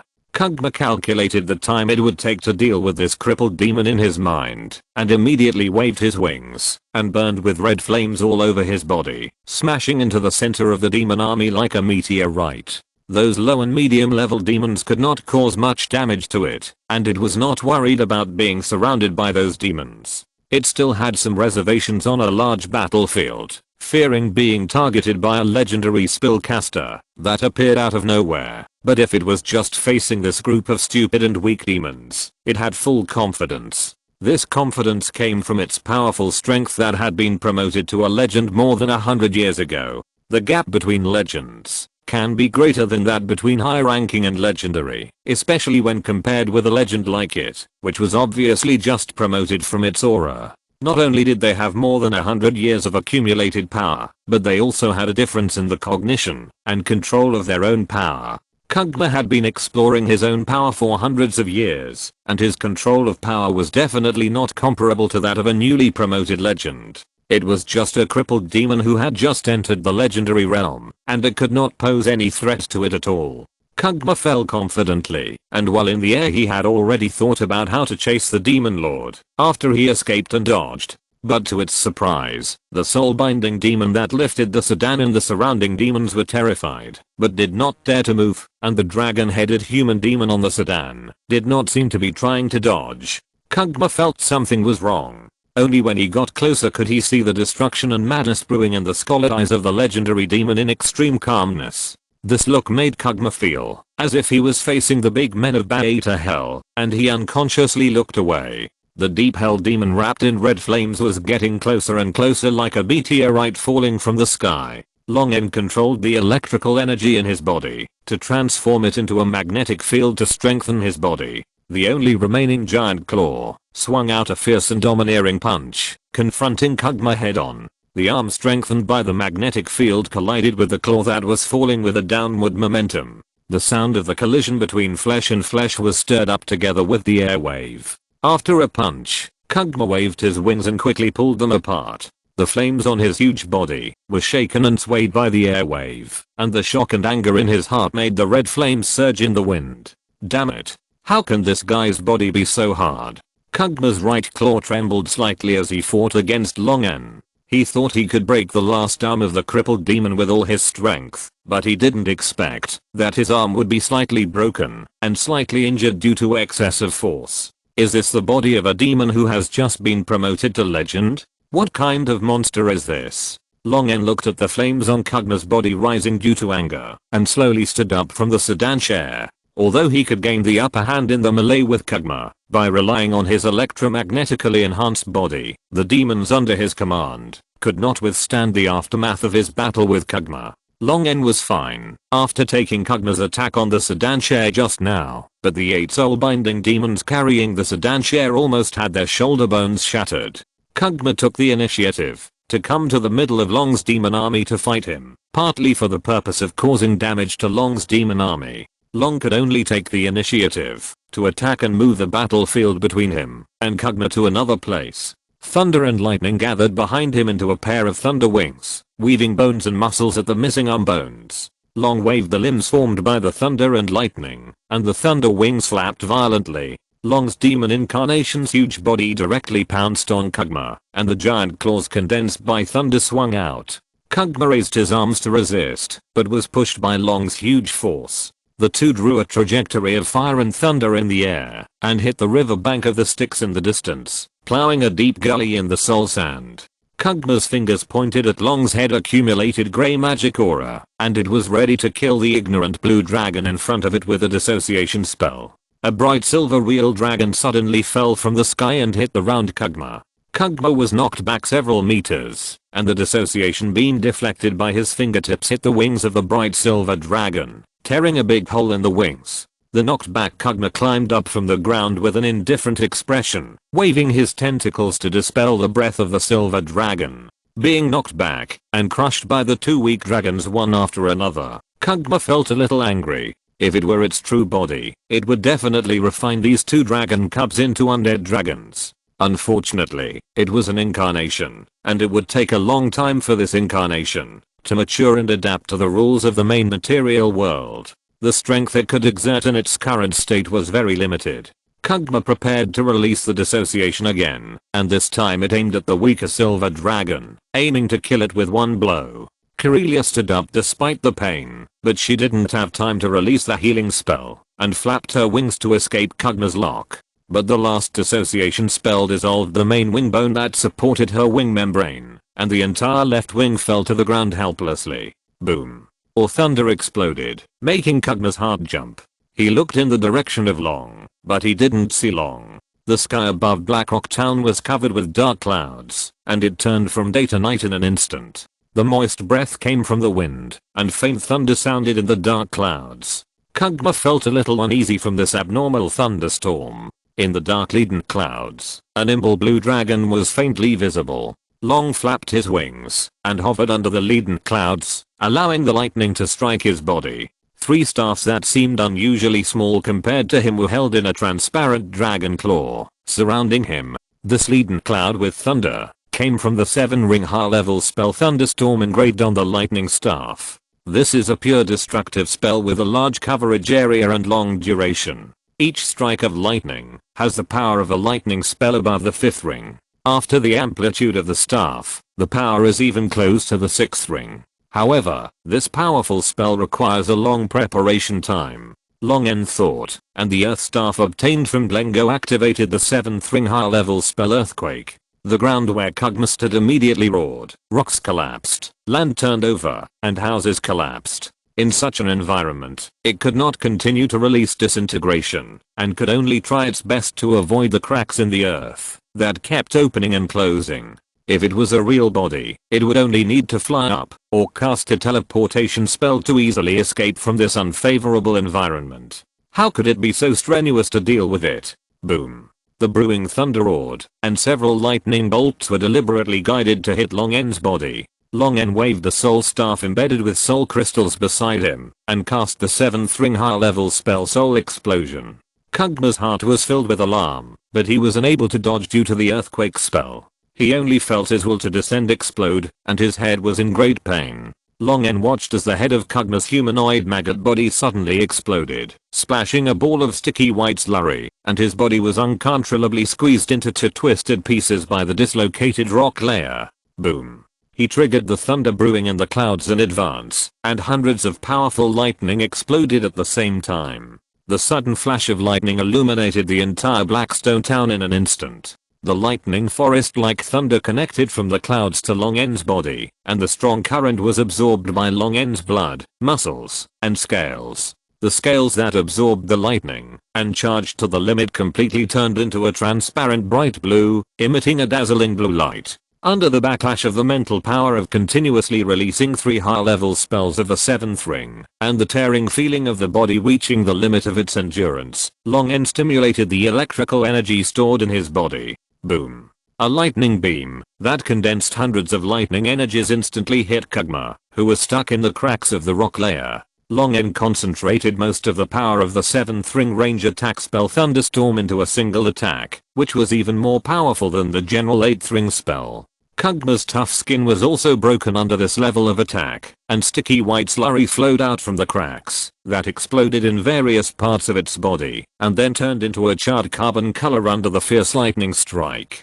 Long-En lowered his flight altitude and glanced at Curelia, who was shocked by the previous attack. He glimpsed the big hole between her wings and looked at her inquiringly. Curelia shook her head, indicating that she was fine. Long-En looked at Kugma's charred and silent body. His eyes turned cold, and all the remaining dragon breath was aimed at Kugma's body. At the moment, when the dragon breath was sprayed, Kugma's charred body suddenly jumped up from the ground, narrowly avoiding the breath that turned into thunder. Kugma, who was preparing to pretend to be a dead body to survive or launch a sneak attack, didn't expect that Long would not even let go of the corpse of its incarnation. It angrily shot a disintegration spell at Long, then turned around and ran away. Kugma moved very fast as its tentacles moved alternately, facing an opponent that was difficult to defeat. The devils never insisted on fighting to the end. They were more keen to escape whenever they could. In the devil's value concept, only their own life was the most valuable thing. Honor and face were meaningless to them. Kugma's incarnation was not easy to come by. For its own benefit, it decided to save this incarnation first. As for revenge, there would be plenty of opportunities in the future. But Long did not dodge the disintegration spell as it imagined. Instead, it crossed its claws to protect its head, fluttered its wings wildly, and collided head-on with the disintegration spell with lightning. The grey magic aura of the disintegration spell left a deep round pit on Long's front paws, but it could not slow down Long's speed. He opened his ferocious mouth and pounced on Kugma. Kugma turned back to look at Long, who was determined to keep his incarnation, with his eyes full of anger. Long bit down on Kugma's body, his muscles tensed, and his fangs crossed, holding Kugma's incarnation in his mouth. Kugma's body suddenly expanded violently and exploded with a bang, tearing Long's upper and lower jaws, and blood flowed out of his mouth and nose. With the tearing pain and the feeling of concussion, Long raised his claws and forcibly twisted his dislocated jaw back. Curelia ran over from a distance and cast several healing spells on Long. With the powerful self-healing ability of the real dragon, Long's torn muscles in his upper and lower jaws began to heal quickly. "You're crazy. It's just an incarnation. Even if it runs away, I can still ask my father to destroy it. Why are you working so hard?" Long-En looked at the somewhat excited Curelia, smiled, and said in a hoarse voice, after tearing his throat cords, "Some things are only fun to do by yourself. It's okay, it's all over." Long-En tilted his head to indicate, and Curelia looked at the big hole on her left wing at the signal, and then remembered to cast a few healing spells on herself. Long-En smiled and shook his head, looking back at Blackrock Town. His eyes swept across the ruins caused by the battle and saw a familiar figure rummaging through the ruins. Long-En landed silently beside Old Haddo, watching Old Haddo use his bleeding hands to pull open the stone bricks and pull out a corpse. "They are already dead. There is no need to dig anymore," Long-En said in a hoarse voice. Old Haddo was startled, turned around, and knelt on the ground in fear. "Stand up. I just invited you to drink today." Long-En looked at Old Haddo, who stood up tremblingly at his order, and asked, "Why don't you run away, but save others here? Aren't you afraid?" Old Haddo was trembling and speechless when he saw Long's changed appearance. After a long time, he pointed at the corpse that had just been dug out and said, "She is a prostitute. She only wants 6 copper coins a time, 12 copper coins a night, your lord." Baron Bray's head was blown more than 20 meters away by the impact of the self-explosion and fell on a piece of grass. A piece of broken maggot fell out of his brain, which made him feel much more conscious. Chapter 238, heading to Sigil. Master, the devil army has evacuated to 30 kilometers upstream of the Styx castle. Kugma's communication spell rang in the ears of Long N's demon incarnation, and Long N also secretly communicated. Very good, you find a chance to return to the devil army. Don't arouse the suspicion of other devils, and don't contact me at other times except in emergencies. Taking advantage of the good opportunity created by Kugma's maze spell, Long N directly descended into the original will and enslaved Kugma's soul with legendary spells. Although there was no change in appearance, and there was no change in thinking logic and personality, Kugma has now become Long N's shape and obeys Long N's orders. Long N would certainly not use such a useful chess piece as just a thug.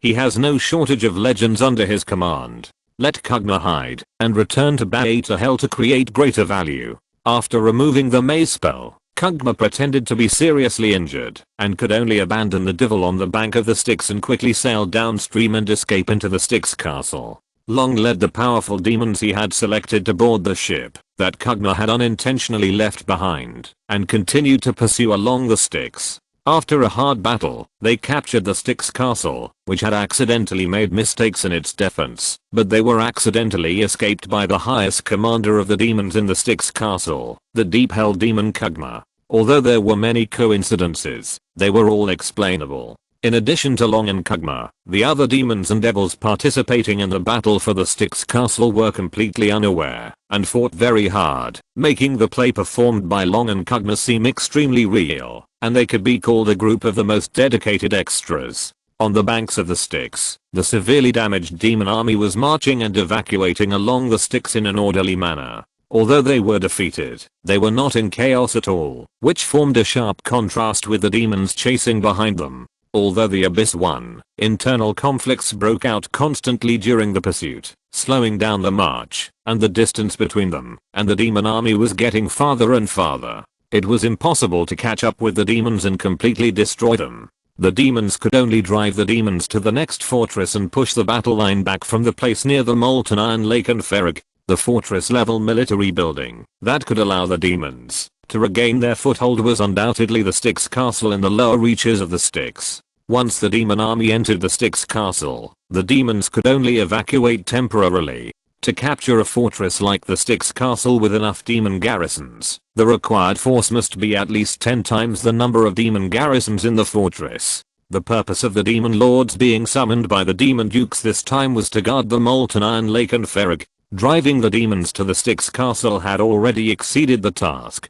As for the siege, that would be the next military operation. A deep hell demon quickly evacuated to the top of the army and looked into the distance. Seeing that the pursuing demon army had slowed down due to chaos, a disdainful and sarcastic smile appeared on his face. Although the war failed this time, its arrogance and contempt for demons increased. Most of the people who died after the war were other races that they enslaved or hired in various forms.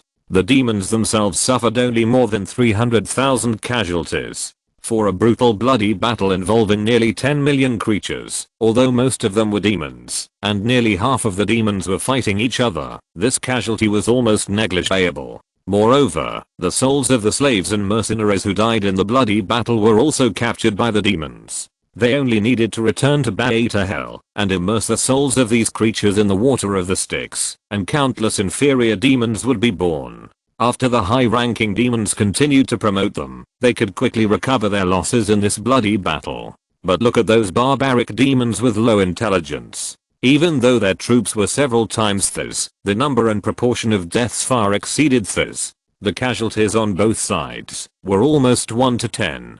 Looking at their pursuit now, it was simply ridiculous. They were clearly chasing the enemy, but they lost more than 100,000 troops in the conflict between their own sides. As long as it returns to the Styx castle, it will be absolutely sure to repel these stupid demons, and it can even use the Styx castle to fight back against the demon army and tear off a piece of flesh from these demon armies. Retracting its gaze from the demon army behind it, and turning its head, the Hell Devil saw a familiar figure. Kujima?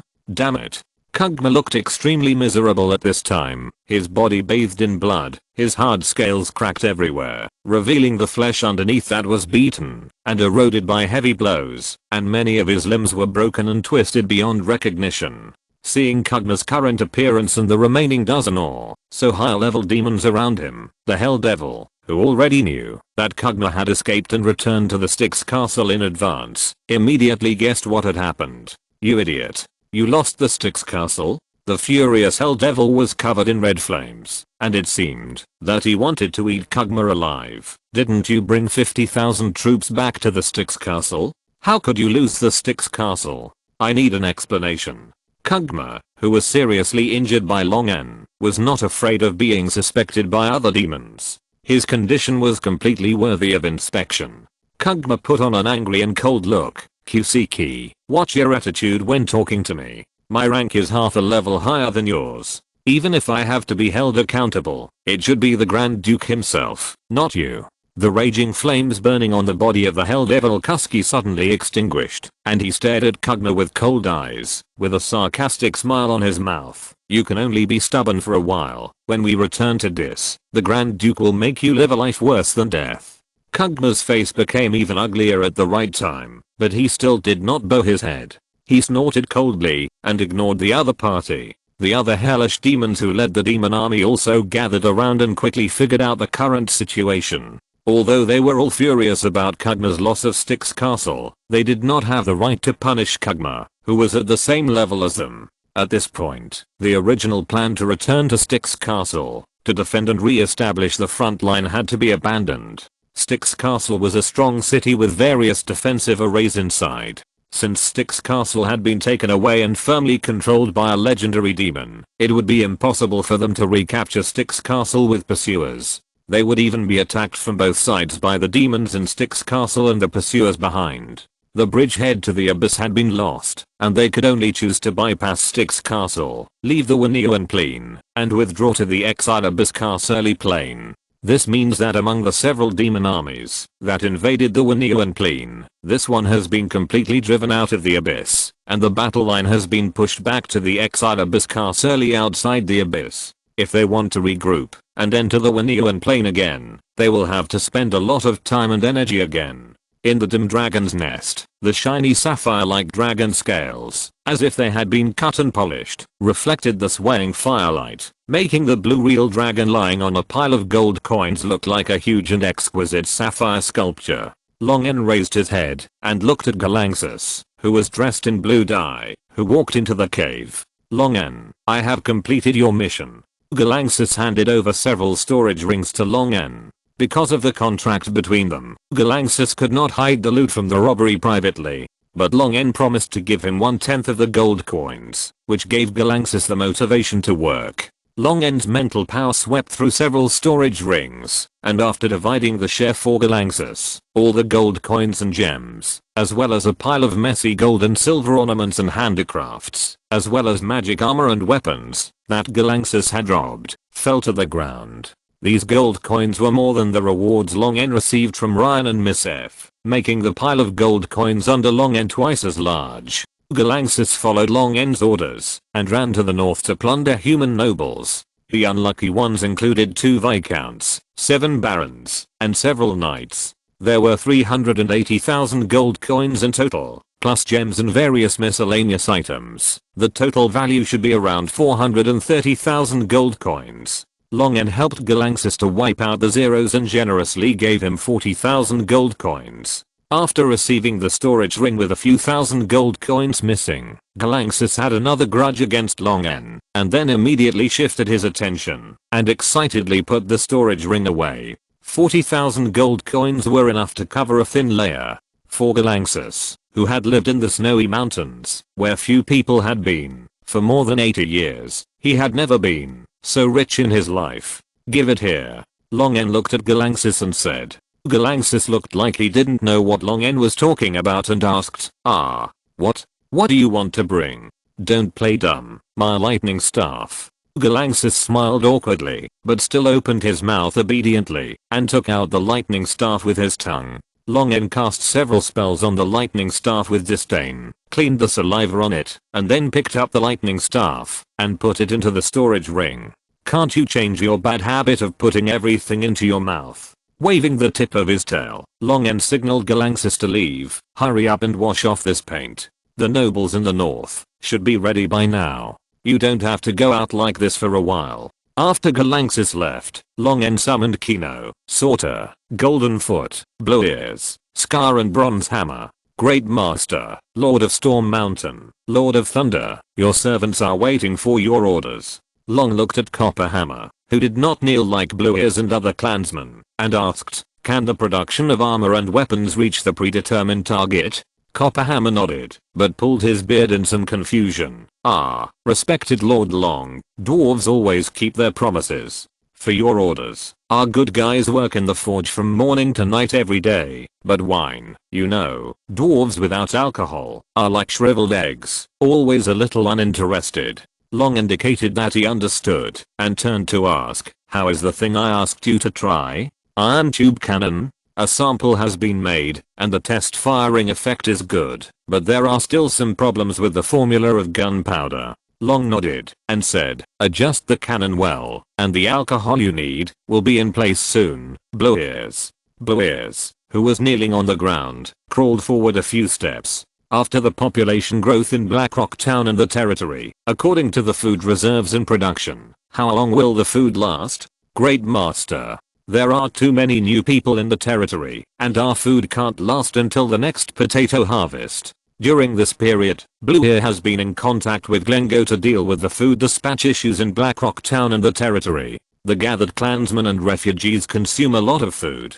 Even if the territory is also producing at the same time, it still can't keep up with the speed of consumption. Longen looked at Sorter, Kana and Jinjiro. Did you hear that? It seems we need to borrow some food from our neighbors. Sorter, Kana, each of you leads your own available warriors, cooperates with Jinjiro's dragon vein dog-headed army, obeys Scar's command, and launches an attack on the target. Longen threw out a map of the Boran West territory and pointed his finger at the territories of several nobles near the North territory. It was not far from Blackrock Town. Only 2 viscounts separated it, and it had long been looted by the expeditionary army of the Kingdom of Facity, and the refugees fled in all directions. The nobles had a large amount of food that could not be sold or eaten, and Longen was happy to help them consume the food. Yes, Great Master, the Crazy Horn tribe will crush all enemies according to your will. Sorter clenched his fist and beat his chest. The kneeling Golden Foot raised his head. Great Master, the Kobold tribe is your claws and your teeth. Your will be as unstoppable as thunder.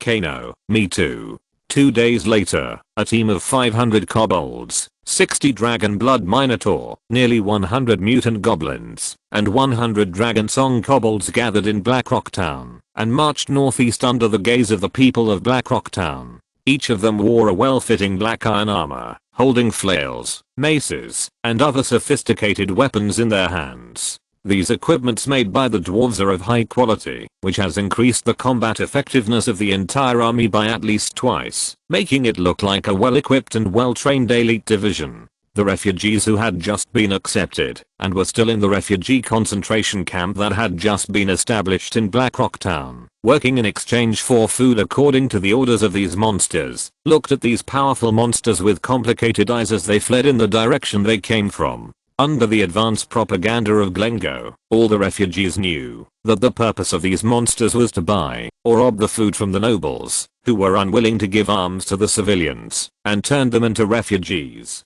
As human beings, they did not receive the protection of human lords, but suffered more cruel exploitation. On the contrary, when they came to this monster territory, those extremely vicious, cruel, and bloodthirsty monsters took out their limited food to help these refugees. It must be said that it was a great irony. Chapter 239, The Rules of Sigil. After finally explaining what a textbook is, Corellia and Videlpin were slightly surprised by Long's idea.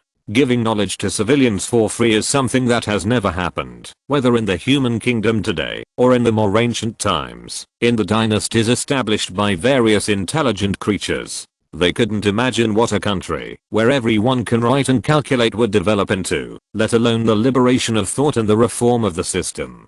But Corellia and Videlpin both believed that the popularization of knowledge would allow human civilians to live a better life, and agreed to Long's request to write textbooks. Long handed over the writing of grammar, mathematics and the basic knowledge of the extraordinary system to the two enthusiastic dragons, and reluctantly added to art courses, painting and music, at their strong request. This world originally had mathematics, but it has always been used to assist spellcasters in building spell models, or as a tool for nobles to manage property. In addition, only businessmen would learn some simple calculations to avoid making jokes such as the selling price is lower than the cost, but mathematics has not really been applied to the actual lives of civilians. Therefore, the basic knowledge of mathematics did not need Long-N to bring it from his previous life, and the two dragon sisters could complete the writing by themselves. After having something to do, Corellia and Videlpin immediately entered a busy working state, deliberately ignoring Long-N standing beside them, so that Long-N had no chance to interrupt, and could only leave in disgrace. Long-N did not stay idle after returning to his dragon nest, but took out a pile of paper and pens. Long-N's mind moved. Without the need for spells, he instantly cast the real dragon version of the wizard's hand several times in a row, summoned a pair of illusory transparent dragon claws, grabbed the feather pen, and dipped it in ink to write quickly on the paper. He wanted to write to textbooks that could not be handed over to Corellia and Videlpin, or even to anyone in this world, but could only be written by himself. There were papers and manuscripts full of physical or chemical formulas scattered around. Long-N took the letter from the dog-headed man, who was kneeling respectfully, glanced at it, and quickly read it. The Eastern rebels have already reached the capital of Balan, and have launched a battle of siege and defense with the Northern rebels. Long-N put down the iron block that had generated a huge magnetism under the electricity he released, and the iron pieces attached to the iron block fell off one after another, and scattered all over the ground due to the repulsive force on the way down.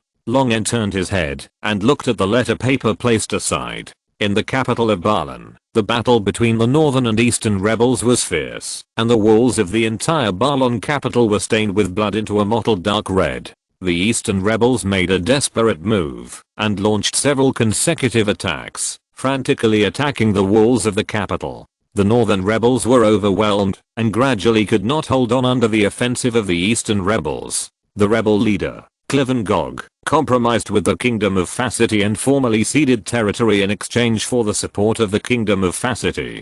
Lon placed the tip of his claw into the pure water summoned by magic in a sealed container, continuously releasing electric current. At another small opening in the container that discharged the decomposed gas, a light blue flame swayed and burned, releasing moist water vapor. The dog-headed man read out the contents of the letter aloud. The rebels in the east were defeated, the governor of the east was killed, and the remaining rebels fled to the east on their own initiative. Our army is rushing to the Great Plains of Botalan. Long-N put the two stacks of revised and rewritten manuscripts separately, and pressed down the manuscripts with 2 gems. The words on the manuscripts were clearly visible through the pure gems. Basic physics was written under one gem, and basic chemistry was written under the other. He leisurely picked up the envelope that had been put aside for a long time, and took out the letter from it. We fought 2 encounters with the army of the Kingdom of Facity on the Great Plains of Botalan, annihilating and dispersing 4 legions of the Kingdom of Facity. Yesterday, we encountered the main legion of the Kingdom of Facity. The newly recruited legion was attacked by the enemy. Finally, we relied on the family legion to repel the enemy. Now the enemy has gathered in the royal capital, and wants to have a decisive battle with us. The time is just right. Long-N turned the letter paper into carbon powder, and said to himself, after tomorrow, this territory, this principality, and this world will all turn a new page. In the Batiran Plain, the capital of Batiran, in the royal palace. Humph, you didn't say that Vinelgog hid such an elite monster army in addition to his father's army. The commander-in-chief of the expeditionary army of the Kingdom of Facity sneered and tapped his fingers on the table. That's your business. I have already paid the reward. Clivengog looked coldly, and looked directly into the other's eyes without any fear. No, no, no, what I mean is that dealing with such an army is another price. The rewards you paid are not enough now. Clivengog had long seen through the tricks of these guys. It was nothing more than forcing them to raise the price. The Kingdom of Facity was like an insatiable corpse-eating hyena, chasing after the wounded principality of Batiran, constantly biting off pieces of meat from the latter. I can agree to your request, but there won't be a next time. After saying this, Clivengog breathed a sigh of relief. Some decisions are more difficult to accept when you are hesitating than when you actually execute them, but once you cross the bottom line, it will make you feel more relaxed. Clivengog, who had given up a large piece of territory, said mockingly, Boron doesn't have any monster army, and it is even more impossible that Vinalgog from Leamington has hidden such a force. Otherwise he would have revealed this trump card in the last decisive battle, not now. Clivengog squinted his eyes and said, my father died at the hands of a blue dragon hired by Miss F. Gog. Some time ago, several nobles in the north were looted by that blue dragon. There are even rumors that this evil blue dragon is the follower of the platinum dragon god. It's ridiculous. I'm afraid this monster army is the follower of this blue dragon. I don't know what price Vinalgog paid in exchange for this greedy and shameless blue dragon to help him seize the throne of Grand Duke. At this point, Clivengog smiled. Are you ready to face a blue dragon? It's really interesting for greedy humans to deal with greedy blue dragons. The commander-in-chief of the Facety Expeditionary Force also laughed and said, don't worry about this, your majesty. When your useless subordinates were robbed by the blue dragon, we thought of this situation and were ready to deal with the big flying insect. The other party's arrogant attitude made Clivengog unhappy, and his face quickly turned cold. Then I will wait and see. This crystal stone was like a mineral raw stone that had just been mined and had never been polished. It had sharp edges and corners, but the ore was filled with a strong dragon's might. After the killed sea snake swallowed the crystal stone into its stomach, it was still full of energy and did not look uncomfortable. It was not something harmful to living things. Longen stared at the light blue crystal stone, and a large amount of saliva suddenly secreted from his mouth, as if he was facing some tempting and delicious food.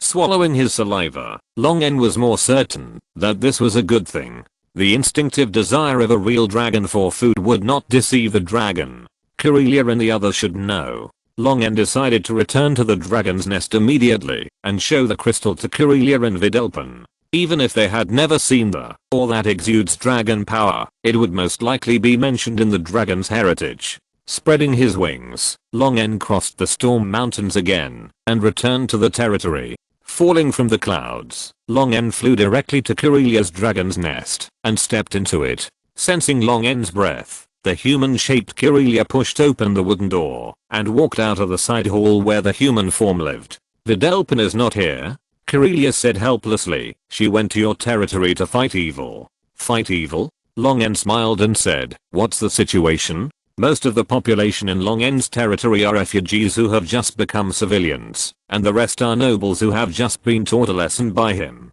Especially with the laws made by Longen, these nobles should not dare to make any unusual moves in the short term. This made Longen unable to think of any evil in his territory that Vidalpin could fight, unless she was too idle to do anything, and deliberately became an object that could easily lead to evil thoughts to conduct a sting operation. I heard from her that it was those human nobles. After they entered the Lord's Hall to work, although they did not have much power, they induced the managers of the newly established City Lord's Hall to issue some decrees that were beneficial to them. Corellia said. For example, Longen narrowed his eyes, and his smile turned into a sneer. For example, asking merchants in the Principality of Leamington to pay high taxes, or collecting Lord's Hall construction fees from the people of the territory. In the past, levying taxes on merchants and charging various fees to civilians were the normal rights of the feudal nobles. Vidalpin could not stand it and could not interfere with the system of human countries. But now, the former human nobles have become Longen's people. Vidalpin, who believed that she had contributed to the development of Longen's territory, felt that she had to help Longen maintain justice in his territory. She decided to strike hard at these guys who disgusted her. It's only been a short time, and you're getting restless again. Longen sneered in response. But it was just right. These guys jumped out and gave Longen the opportunity to clean up these scum. I'll take care of it. As for Vidalpin, let her have fun. Longen skipped the topic and took out the light blue chalcedony crystal from the storage ring. Before he could ask, the calm and indifferent face of Corellia suddenly widened her eyes, not caring about maintaining her ladylike elegance, and asked, where did you get this thing? Huh? Longen raised his eyebrows and asked in confusion, what on earth is this? Realizing that she had lost her composure, Kirelia managed her expression and answered solemnly, "This is Jade Dragon's nest stone. Many creatures know that gem dragons such as amethyst dragons and emerald dragons will grow corresponding gems in their dragon nests in the rock and soil, where they live for a long time, but few people know that gem dragons are not the only ones that can affect the formation of minerals. Places where metallic dragons live for a long time will gradually produce corresponding metals. The dragon nests of 5-colored dragons can also produce some special element crystals, but this process is extremely slow and the output is extremely low, almost negligible. This is due to the true dragon's own strong ability to transform the environment or other creatures and the true dragon's attraction to the free element." Kirelia's tone suddenly became serious. But when a real dragon breaks through the life level and grows to the level of an ancient dragon, its dragon nest will begin to change qualitatively. The rock that makes up the dragon nest will gradually turn into jade and be stained with dragon power, becoming a unique mineral, namely the Jade Dragon Nest Stone. "You mean, this stone comes from an ancient dragon?" Longen said in astonishment. "At least an ancient dragon," Kirelia answered solemnly. Longen, who was squatting, raised the tip of his tail and rubbed the chamfer on his chin. He cut this Jade Dragon Nest Stone out of the belly of a sea snake. Where did the sea snake swallow the Jade Dragon Nest Stone? Could it be that an ancient dragon lives in the depths of the storm sea? No, if there is an ancient dragon, how could a low-level creature like a sea snake dare to approach the ancient dragon's nest and take a piece of Jade Dragon Nest Stone from the dragon's nest? Either this sea snake accidentally swallowed this Jade Dragon Nest Stone somewhere else, or there is an ancient dragon's nest in the storm sea, and the owner of the nest has long disappeared. Thinking of the thunder that conveyed the majestic dragon language in the storm raging on the storm sea, Longen made a bold guess. Could this Jade Dragon Nest Stone come from the nest of that real dragon? After countless millions of years, there are still traces of it in the thunder. Such a powerful existence must be an existence above the ancient dragon, and the owners of those voices have long disappeared in the endless time. In this way, Longen's guess is really likely to be correct. What is the use of the Jade Dragon Nest Stone? Longen looked at Kirelia. Kirelia said, if some wild beasts or magical beasts get the Jade Dragon Nest Stone, they will most likely mutate and gain some of the characteristics or abilities of a real dragon. The specific characteristics and abilities vary depending on the source of the Jade Dragon Nest Stone. Intelligent creatures can use it as a precious spellcasting material or ritual material to cast some powerful and special spells, or make it into a spellcasting weapon. If a real dragon gets it, it can be eaten directly. The ancient dragon aura contained in it is very beneficial to the growth of the real dragon. It just so happens that this Jade Dragon Nest Stone carries the aura of lightning. It should come from an ancient blue dragon, which is very suitable for you. It's really a good thing that can be eaten directly. Longen thought to himself, it's a pity that there is only such a small piece. If this is really the Jade Dragon Nest Stone transformed from the dragon nest of that powerful being, then there must be more Jade Dragon Nest Stones in its former residence. Longen's eyes were as green as a hungry wolf. We have to find a way to explore the bottom of the storm sea. If we really find the ancient dragon's nest, we will make a fortune. If you're listening to this novel on a channel other than Fanfic World, it means they downloaded and uploaded it without effort. We cordially invite you to visit our channel, Mundo Fanfic Novelos. There you'll find the original version of this story and you can explore many other novels of various genres. We're waiting for you to immerse yourself in a world of incredible novels. Chapter 240, Yaja's Invitation. After letting Kirelia and Videlpin return to the dragon's nest first, Longen decided to investigate the movements of the group of hill giants alone. Using the cloud technique to ensure that he was more tightly covered, and using the power of illusion to make his blue scales blend more into the sky, Longen turned his head and flew in the direction of the hill giants. In order to ensure safety, Longen raised the flight altitude, but the powerful vision of dragons still allowed him to see the hill giants slowly moving on the ground. A total of 86 hill giants, and there are actually a group of wargs. Longen narrowed his eyes and looked at a warg protected among the hill giants. On the warg sat a hill giant that was not much larger than a human. It was wearing a robe made of various animal skins, with a triceratops skull on its head, and holding a wooden staff with earth element crystals and various bone horns embedded on the top. Long's eyes were slightly solemn, a hill giant shaman. The difference between 86 hill giants and 86 hill giants plus a hill giant shaman is not simply one more hill giant. The role that the hill giant shamans protected by the hill giants can play is enough to make the hill giants reborn in battle. It is a very powerful threat. Fortunately, Long found this group of hill giants in advance, but this group of hill giants did not know that they had been targeted by a dangerous real dragon. If this group of hill giants continued to go south, Long could ignore them directly. If they settled nearby, just like the 3 hill giants before, there would be a battle between Long and them. Hill giants hate real dragons, and Long could not tolerate the existence of a threat nearby. Hill giant shaman Glengo closed his eyes, and his body rose and fell with the advance of the warg. He was meditating, but he could not enter the meditative state well. The noise made by the group of idiots around him was too loud.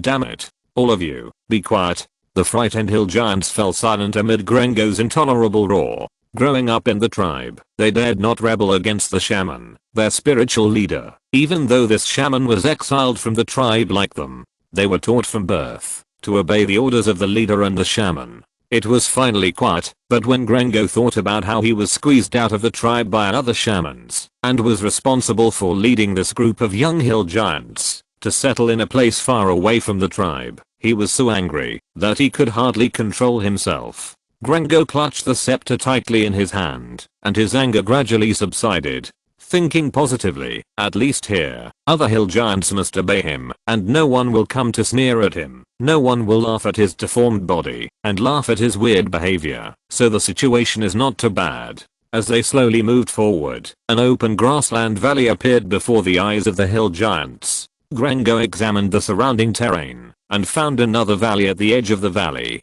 He immediately ordered caves to be built in the valley. The hill giants, relying on their affinity with the power of the earth, dug caves on the stone walls of the valley as easily as digging soil. But when they were halfway through digging, a roar of angry bulls suddenly came from the depths of the valley. Moo. A group of minotaurs with red eyes and wearing simple wooden armor made of wood and leather rushed out with huge stone axes, attacking the invaders who invaded their homes without saying anything. Damn it. Grengo stood up from the back of the wolf in anger and roared loudly, "Kill all these livestock." He waved the scepter in his hand and chanted the giant language with strange syllables. A layer of mud armor began to condense on the skin of all the hill giants, and their strength and speed increased a bit. The ground where the two sides fought also began to become muddy. Although the minotaurs were more than twice as many as the hill giants crushed the minotaurs, who were only 2 meters tall, in both size and strength. Coupled with the shaman spells of Grengo, the minotaurs, who had originally gained an advantage by numbers, gradually fell under the thick wooden sticks of the hill giants. A minotaur nearly 3 meters tall, wearing stone plate armor, and with blood-red hair tied into several braids, stepped on the hill giant's head, spurting out hot white air from his nostrils, pulling the heavy stone axe from the hill giant's neck, and scarlet blood splattered on the stone axe. Seeing his tribesmen die one by one, his eyes were filled with blood, but knowing that they could not defeat the enemy, he still issued an order to retreat. The hill giants chased the retreating minotaurs into the valley, but were blocked by the minotaurs with blood-red hair in the narrow valley. Although it was shorter than the hill giant, its strength was not inferior to that of the hill giant. It could even gain the upper hand against 2 hill giants alone. As it delayed them, the minotaurs in the valley fled to another exit of the valley with the females and cubs. After being delayed for so long, the furious Grengo had lost his patience and cursed, "Useless trash." Grengo raised his staff and pointed it at the stone wall beside him. 2 giant pythons made of rock immediately crawled out of the stone wall. The red-haired minotaur chopped the stone python with his stone axe, causing stone chips to fly, but he could not cut the stone python off. Instead, he was whipped by the tail whips of the 2 stone pythons, and the plate armor carved from the rock was cracked and shattered. The minotaur roared furiously, jumped up and chopped down the stone axe, chopping it on the head of a stone python. The stone axe broke under the huge force, but the head of the stone python was also chopped into pieces. The minotaur threw the axe handle in his hand, hitting the eye of a hill giant accurately, and deeply inserted it into its eye socket. The minotaur with bloodshot eyes turned around and ran wildly with the last bit of reason, relying on his familiarity with the terrain to gradually leave the hill giants behind. Long's wings tilted to block the wind, allowing the strong wind to hit the wing membrane. His speed slowed down rapidly, and then he landed heavily on the platform in front of the dragon's nest. Karelia, Vidalpin, the Wren brothers and sisters, and a group of small leaders such as Kino, Goldfoot, Blueears, and Scar all gathered in the dragon's nest. Seeing Long landing in the strong wind, except Karelia and Vidalpin, all bowed their heads to greet Long. Before Long came back, Karelia and Vidalpin announced their and Long's discovery. Everyone present knew that the opponent they might face was a powerful hill giant, but no one had the slightest fear in their eyes. Long looked at his high-spirited subordinates with satisfaction, and said in a deep voice, "Count all extraordinary warriors, the Kobold clan will increase the night patrol range, the Goblin clan will stop going out, and everyone should be ready to fight at any time." Long paused for half a second and then said, "Or take the initiative to attack." The transformation ritual vibrated a surge of dragon blood that was as real as a substance. This surge adhered to the bodies of the Minotaurs as it swept over them, and then gradually soaked them. All the Minotaurs were immersed in the transformation state, unconsciously roaring in pain, and their skin was undulating like worms wriggling. The muscles of the Minotaurs swelled rapidly, and their bones grew accordingly, and their height suddenly increased by a large amount. Then, pop! The thick skin was directly torn and exploded, and it flew 4 or 5 meters away from their bodies. Nearly 100 Minotaurs staged a bloody firework. This is not right. Long quickly took out the papyrus that recorded the operation method of the transformation ritual and compared it repeatedly. "I have no problem with this. The mixing ratio of dragon blood and other materials is correct, and there is no mistake in drawing the magic circle. But won't it just grow dragon-like scales on the body surface first, grow dragon horns on the head, and then slowly grow in size?"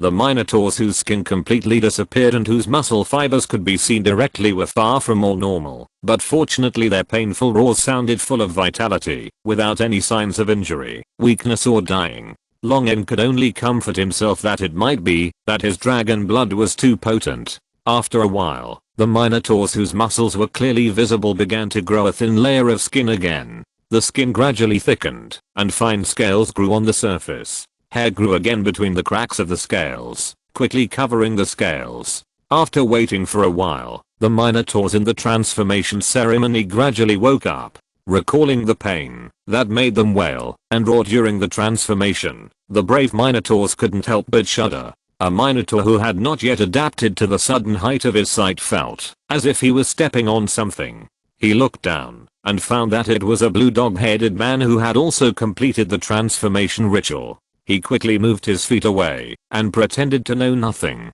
The transformation ritual was very successful. 93 of the 94 Minotaur warriors and Blueears succeeded. Only 2 Minotaurs who were too seriously injured did not survive the transformation ritual. Intuitively, the size of the Minotaurs, who were originally about 2 meters and 3 meters tall, collectively increased to nearly 3 meters, which was not much different from ordinary hill giants. Sorter even jumped directly to 3 meters and 6 meters, and his bulging muscles were extremely oppressive. After testing, the Minotaurs all gained explosive power far superior to before. The fine scales hidden under the hair were extremely tough, with good protection and elemental resistance. Some Minotaurs also stimulated the static electricity contained in the scales during the test, which shocked the goblin responsible for the test, and made him twitch. Amazing collective evolution. It would probably take millions of years for creatures on Earth to complete this level of evolution. Long exclaimed, "What a magical world." Looking at the transformation ritual array that had not been completely consumed, Long thought for a moment, and threw Kino in. After the transformation, Kino's ability to control lightning was further improved, and it was very compatible with Long's blue dragon bloodline. Based on the principle of shameful waste, Long ordered the old fire lizard to crawl into the transformation ritual array. Speaking of it, the fire lizard's blood is most compatible with the red dragon. Long didn't know what the result would be if it used its own blood to transform, but Long didn't care. This guy didn't have a strong sense of existence. It would be better if he could complete the transformation. If he didn't succeed, he died. The fire lizard looked very excited and didn't look worried or afraid at all. Finally, a blue ray appeared in the fiery red scales, and the fire lizard, whose stratum corneum was almost white and aging, lay down in front of Long N respectfully. Long N noticed that there were two bulges of flesh on the top of its head and the back of its forelimbs, as if something was about to grow. He waved his hand to let it go, and then summoned Sorter. Sorter came to Long N and knelt on one knee, with his left arm flat on his raised left knee, his right fist supporting the ground, and his head lowered with great respect. After the dragon blood was transformed, they had a natural desire and enthusiasm to submit to, embrace, and be loyal to Long N. After being integrated into Long N's blood, the desire of the kobolds to be loyal to the real dragon also comes from the real dragon blood hidden in their bodies. How do you feel? Long N sat on the ground, his front paws folded in front of him, looking down at Sorter and asked, I feel stronger than ever before, my lord. Your great blood is flowing in my body, giving me endless power at all times. Very good, Long N said with satisfaction. Although he had lost a quarter of his own blood, the effect of the transformation greatly increased the strength of the Tauren clan. In the short term, it was a sure win. If the Taurens who were transformed into dragon vein creatures could continue to improve, it would be a lucrative investment.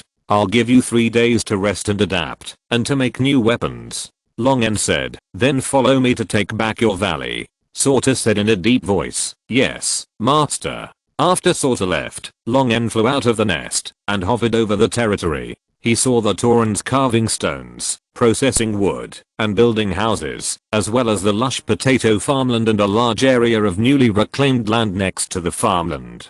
These Taurens are good at farming. They are gifted with the skills of planting and animal husbandry. The farming and breeding work of the goblins will soon be handed over to the Taurens. Under his orders, the kobolds stockpiled metal ores, which will play an important role in the near future. The territory was developing and growing stronger day by day, although the speed was still slow, but as a true dragon, Long N had plenty of time. The clansmen in the territory also saw Long N, who was not hiding his figure in the air. His strong and beautiful body and huge shadow passed over the heads of the clansmen, leaving behind the clansmen's pious praises and the strong wind. Long N enjoyed this kind of life very much. 3 days later, the last ray of the sun's morning light was swallowed up by the night, and Long N looked down at the gathered clansmen. Tonight they will fight against the unprepared hill giants. 92 dragon vein minotaurs carried stone axes that were a circle larger than their size. More than 700 dragon vein kobolds, kobold warriors, dragon chanters, and kobold warlocks were led by Scar, and formed 4 small squares. Kino also stood aside with more than 50 mutant goblins. Chapter 241, Divine Fragments of the Magic Goddess. Of course, the Queen of 5 Colors, who combined the shortcomings of all 5-colored dragons, and was so greedy and stingy that all 5-colored evil dragons could only look up to her, would definitely not use her own treasures to do such a thing. Shyamut only provided Long N with information about the transportation routes of the devils. As one of the controllers of Avernus, the first layer of Beta, Shyamut naturally stood on the side of the devils in the bloody battle. Although she coveted these goods, Shyamut could not personally rob the supplies of friendly forces. Such behavior would be punished by Astamus, the Lord of the 9 Layers of Hell, the highest controller of Beta. The Queen of 5 Colors, who could fight against powerful gods, was not afraid of Astamus, but after all, her home was in Beta, so she still had to give the Lord of the 9 Layers of Hell some face. However, not being able to rob did not mean that she could not use it for herself. Shyamut directly gave Long N some information about the transportation of supplies of the devils and the exiled abyss and the abyss as a gift after Long N expressed his willingness to surrender. With the information from Shyamut, Long N knew the route of the devil's material transportation, how many troops were escorting, the types and value of the materials, and everything was clear. Long N led his demon army to set up an ambush and raid secretly, which was very easy to succeed, and he could also evacuate calmly before the devil's reinforcement arrived. These goods snatched from the devil allowed Long N to smoothly pass the initial stage of developing his power. With a large amount of food, souls, and weapons invested, the problems encountered in the development of power were basically solved. Now the demon incarnation has more than 600,000 demons under his command. The demons who came to serve Long N, the newly promoted legendary demon, or the demons who were conquered by Long N, are constantly replenishing his army, allowing Long N's demon army to continue to expand. The demon incarnation has completely established a foothold in the Wanyuan plane. As for the 5-colored dragon queen, there was no movement after the information about the devil's materials came. Shyama's idea is similar to Lon's. Just as Lon regards the pit demon Kugma as an ale buried in Beta, Lon's demon incarnation is also an ale buried by Shyama in the abyss. As an ale, it naturally does not need to have a strong sense of existence. Only when no one notices the existence of the male can the male play its greatest role. At the same time, in order to prevent the powerful beings in the abyss from sensing the connection between Shyama and Lon's demon incarnation, Shyama did not sign any contract with Lon or anything else to restrict Lon's behavior. Once a connection is established with Lon's demon incarnation through a contract or other methods, Lon's demon incarnation will be tainted with Shyama's aura.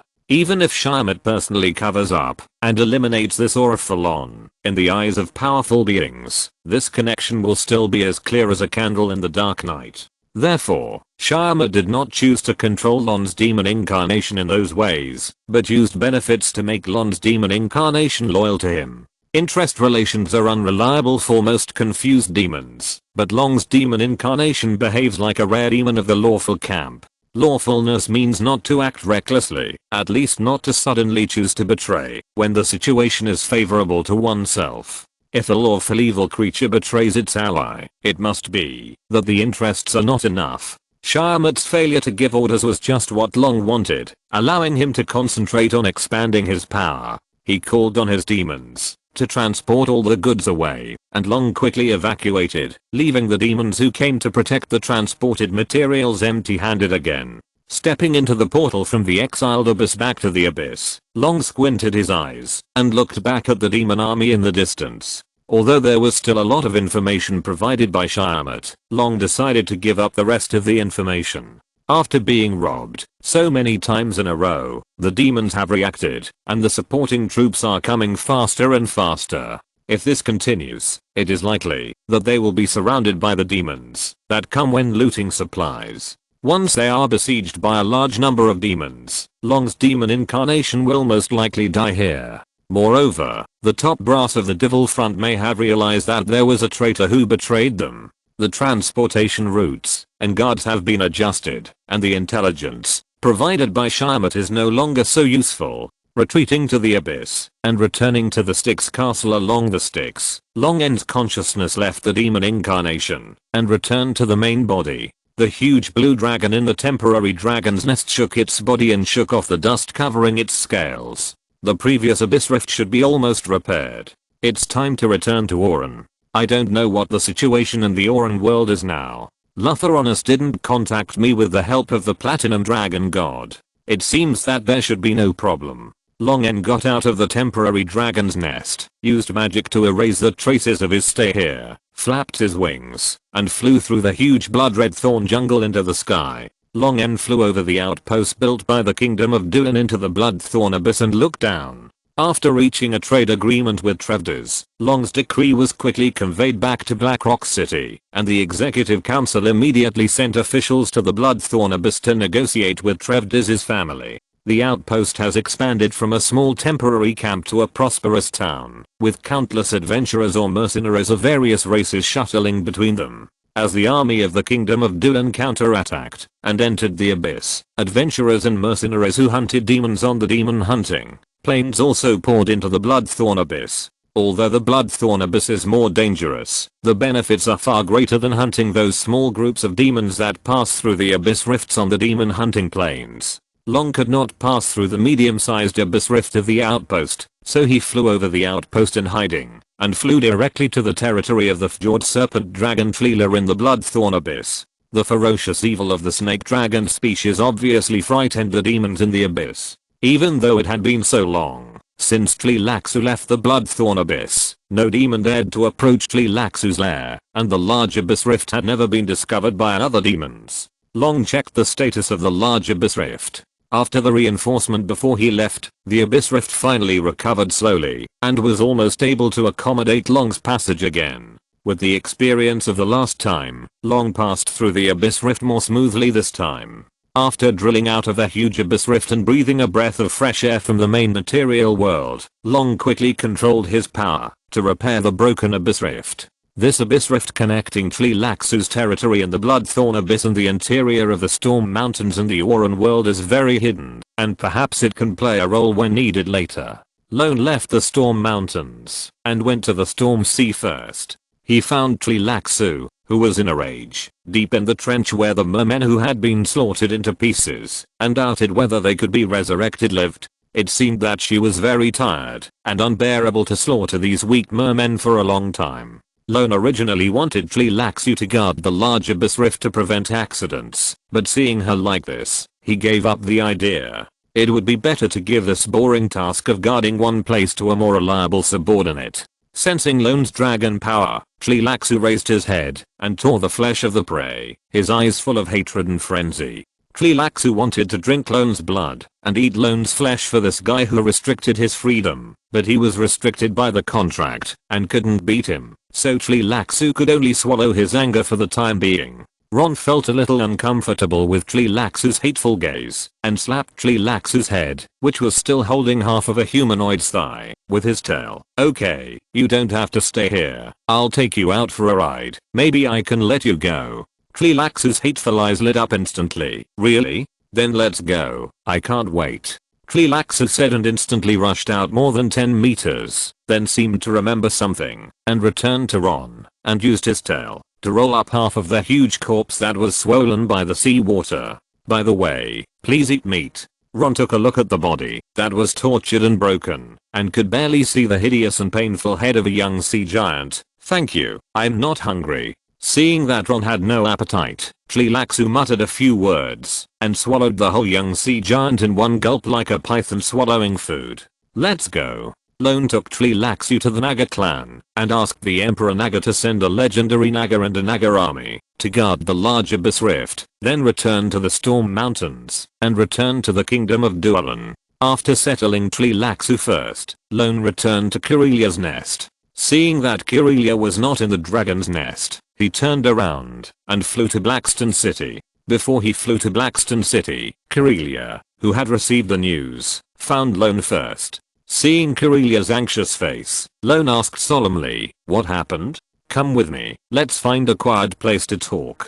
Kirelia motioned Lone to follow her, and they flew to the foot of the Storm Mountains together. When they flew close to the Storm Mountains, Lone saw a magnificent palace built of obsidian from afar. Looking down from above, the palace is square in shape, with a side length of at least 700 to 800 meters. The four corner towers and the central hall have spires that flash coldly like spear blades. Countless majestic reliefs and dragon statues decorate the palace, and the gold foil patterns form a solemn and dignified decorative style with black and gold tones, which is daunting. Landing on the stone platform reinforced with magic in front of this magnificent palace, Longen nodded with satisfaction. He liked the architectural design and decoration style of this palace very much. Kirelia said, "This palace was designed by Ms. Lisa Panna when she took the time to select the site. In addition, the two ancient dragons who have been staying in the kingdom and refused to leave also helped a lot." Hearing that this palace was built by Lisa Panna, Longen was not surprised.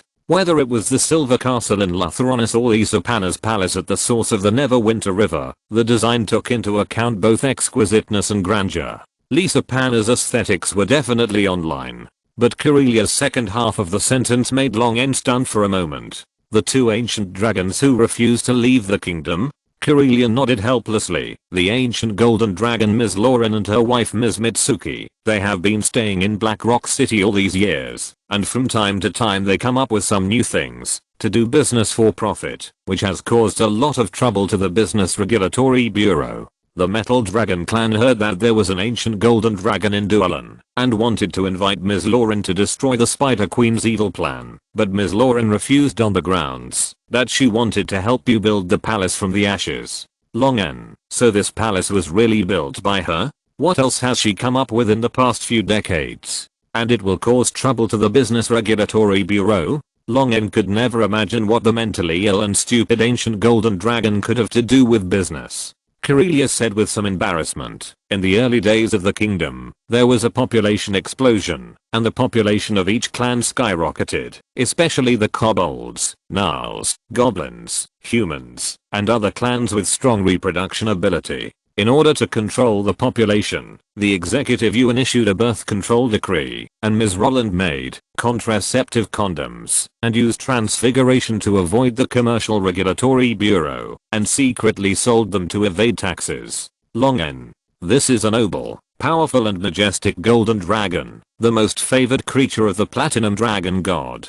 It actually secretly sells condoms for profit and earns gold coins and evades taxes. No wonder the platinum dragon god's blood pressure soars when he hears Roland's name. But this is also a good thing that benefits the country and the people. Long N thinks it is acceptable. Is that all?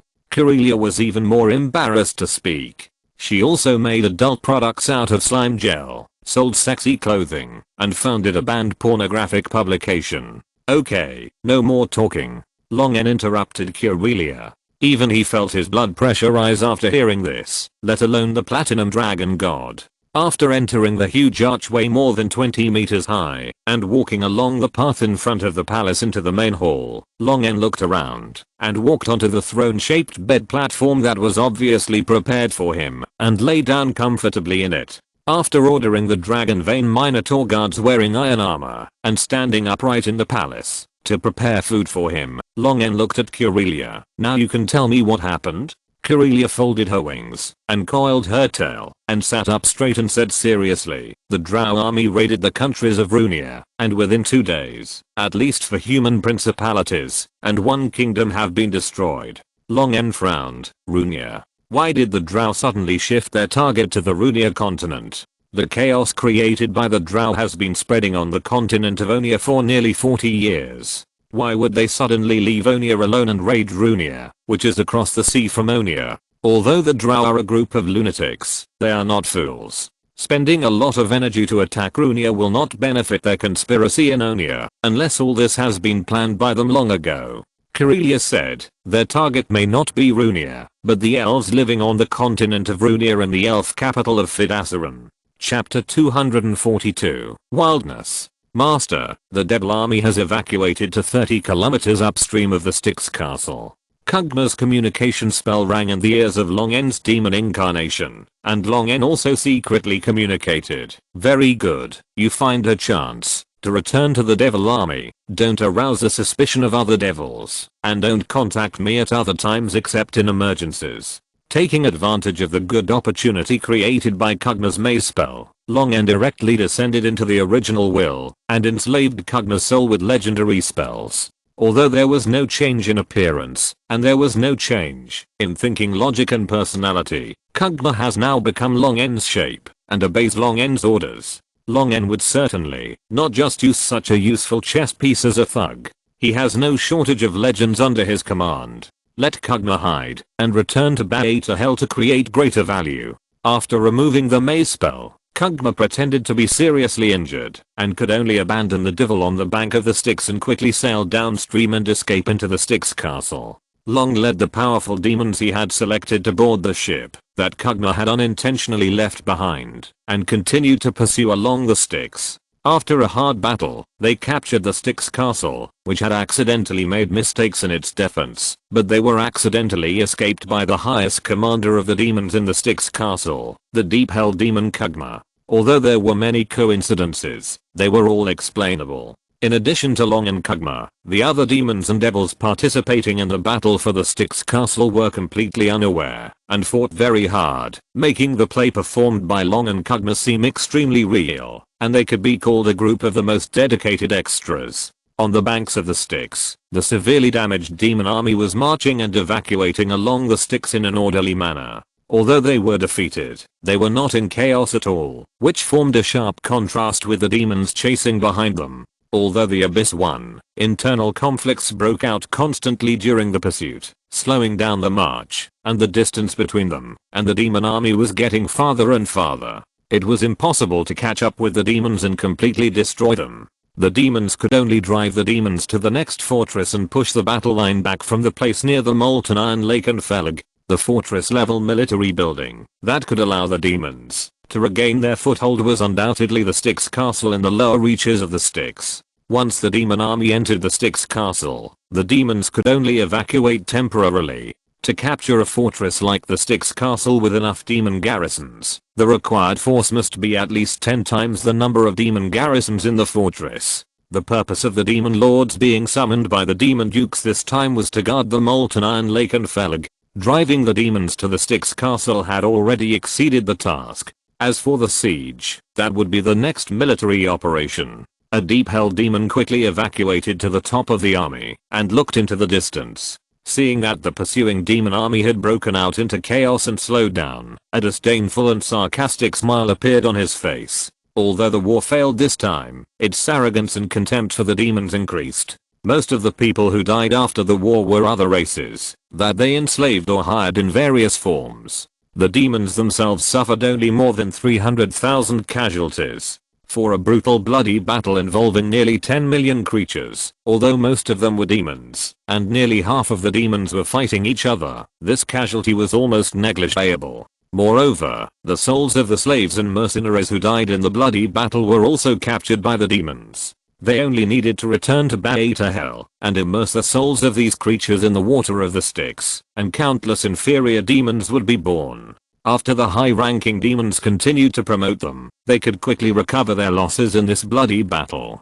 But look at those barbaric demons with low intelligence. Even though their troops were several times theirs, the number and proportion of deaths far exceeded theirs.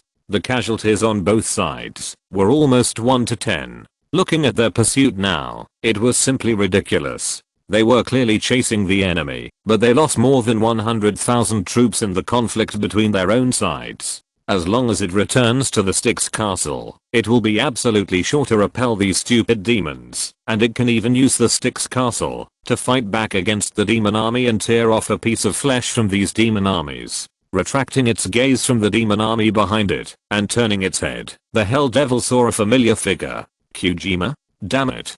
Kugma looked extremely miserable at this time, his body bathed in blood, his hard scales cracked everywhere, revealing the flesh underneath that was eroded by heavy blows, and many of his limbs were broken and twisted beyond recognition. Seeing Kugma's current appearance and the remaining dozen or so high-level demons around him, the Hell Devil, who already knew that Kugma had escaped and returned to the Styx castle in advance, immediately guessed what had happened. You idiot. You lost the Styx castle? The furious Hell Devil was covered in red flames, and it seemed that he wanted to eat Kugma alive. Didn't you bring 50,000 troops back to the Styx castle? How could you lose the Styx castle? I need an explanation. Kugma, who was seriously injured by Longen, was not afraid of being suspected by other demons. His condition was completely worthy of inspection. Kugma put on an angry and cold look. Kusiki, watch your attitude when talking to me. My rank is half a level higher than yours. Even if I have to be held accountable, it should be the Grand Duke himself, not you. The raging flames burning on the body of the Hell Devil Kuski suddenly extinguished, and he stared at Kugma with cold eyes, with a sarcastic smile on his mouth. You can only be stubborn for a while. When we return to Dis, the Grand Duke will make you live a life worse than death. Kugma's face became even uglier at the right time, but he still did not bow his head. He snorted coldly and ignored the other party. The other hellish demons who led the demon army also gathered around and quickly figured out the current situation. Although they were all furious about Kugma's loss of Styx castle, they did not have the right to punish Kugma, who was at the same level as them. At this point, the original plan to return to Styx castle, to defend and re-establish the front line had to be abandoned. Styx castle was a strong city with various defensive arrays inside. Since Styx castle had been taken away and firmly controlled by a legendary demon, it would be impossible for them to recapture Styx castle with pursuers. They would even be attacked from both sides by the demons in Styx castle and the pursuers behind. The bridgehead to the abyss had been lost, and they could only choose to bypass Styx castle, leave the Winiuan plain, and withdraw to the Exile Abyss Carcerli plain. This means that among the several demon armies that entered the Winiuan plain, this one has been completely driven out of the abyss, and the battle line has been pushed back to the Exile Abyss Carcerli outside the abyss. If they want to regroup and enter the Winiuan plain again, they will have to spend a lot of time and energy again. Long N stood on the observation tower of the huge black fortress Styx castle that spanned the Styx, looking down at the demon army turning around and bypassing, and did not order his demon army to go to block it. Long N only had more than 300,000 demons in total, which was more than enough to defend the Styx castle, but going out of the city to fight the demon army would definitely be a dead end. Conquering the Styx castle was already a great achievement, and Long N did not need to take the risk to stop those demons who were eager to evacuate. Now the power of the demon incarnation has almost reached the limit that Long N can continue to control. If he gets the blessing and promotion of the power of the abyss, after killing the demon incarnation will most likely be out of Long N's control and become a truly powerful demon. What Long N needs to do now is to occupy the Styx castle and firmly control it in his hands, and become one of the most powerful demon lords in the Winiuan plane. With the current strength of the demon incarnation, plus the unbreakable super fortress Styx castle, Long N already has this strength. The demon army went far away, and after waiting for a long time, the pursuing demon army finally arrived at the Styx castle. Several high-level demons were sent to negotiate with Long N, asking Long N to open the gate of the Styx castle and let their friendly troops in to guard the Styx castle together. Of course, Long N refused directly. The high-level demons negotiating outside the city turned to accuse Long N of not leading the army to intercept, thus letting go of the demon army that could have been completely annihilated. Long N was too lazy to say more to these guys, and directly ordered to open the barrier of the Styx castle fortress to prepare for the attack.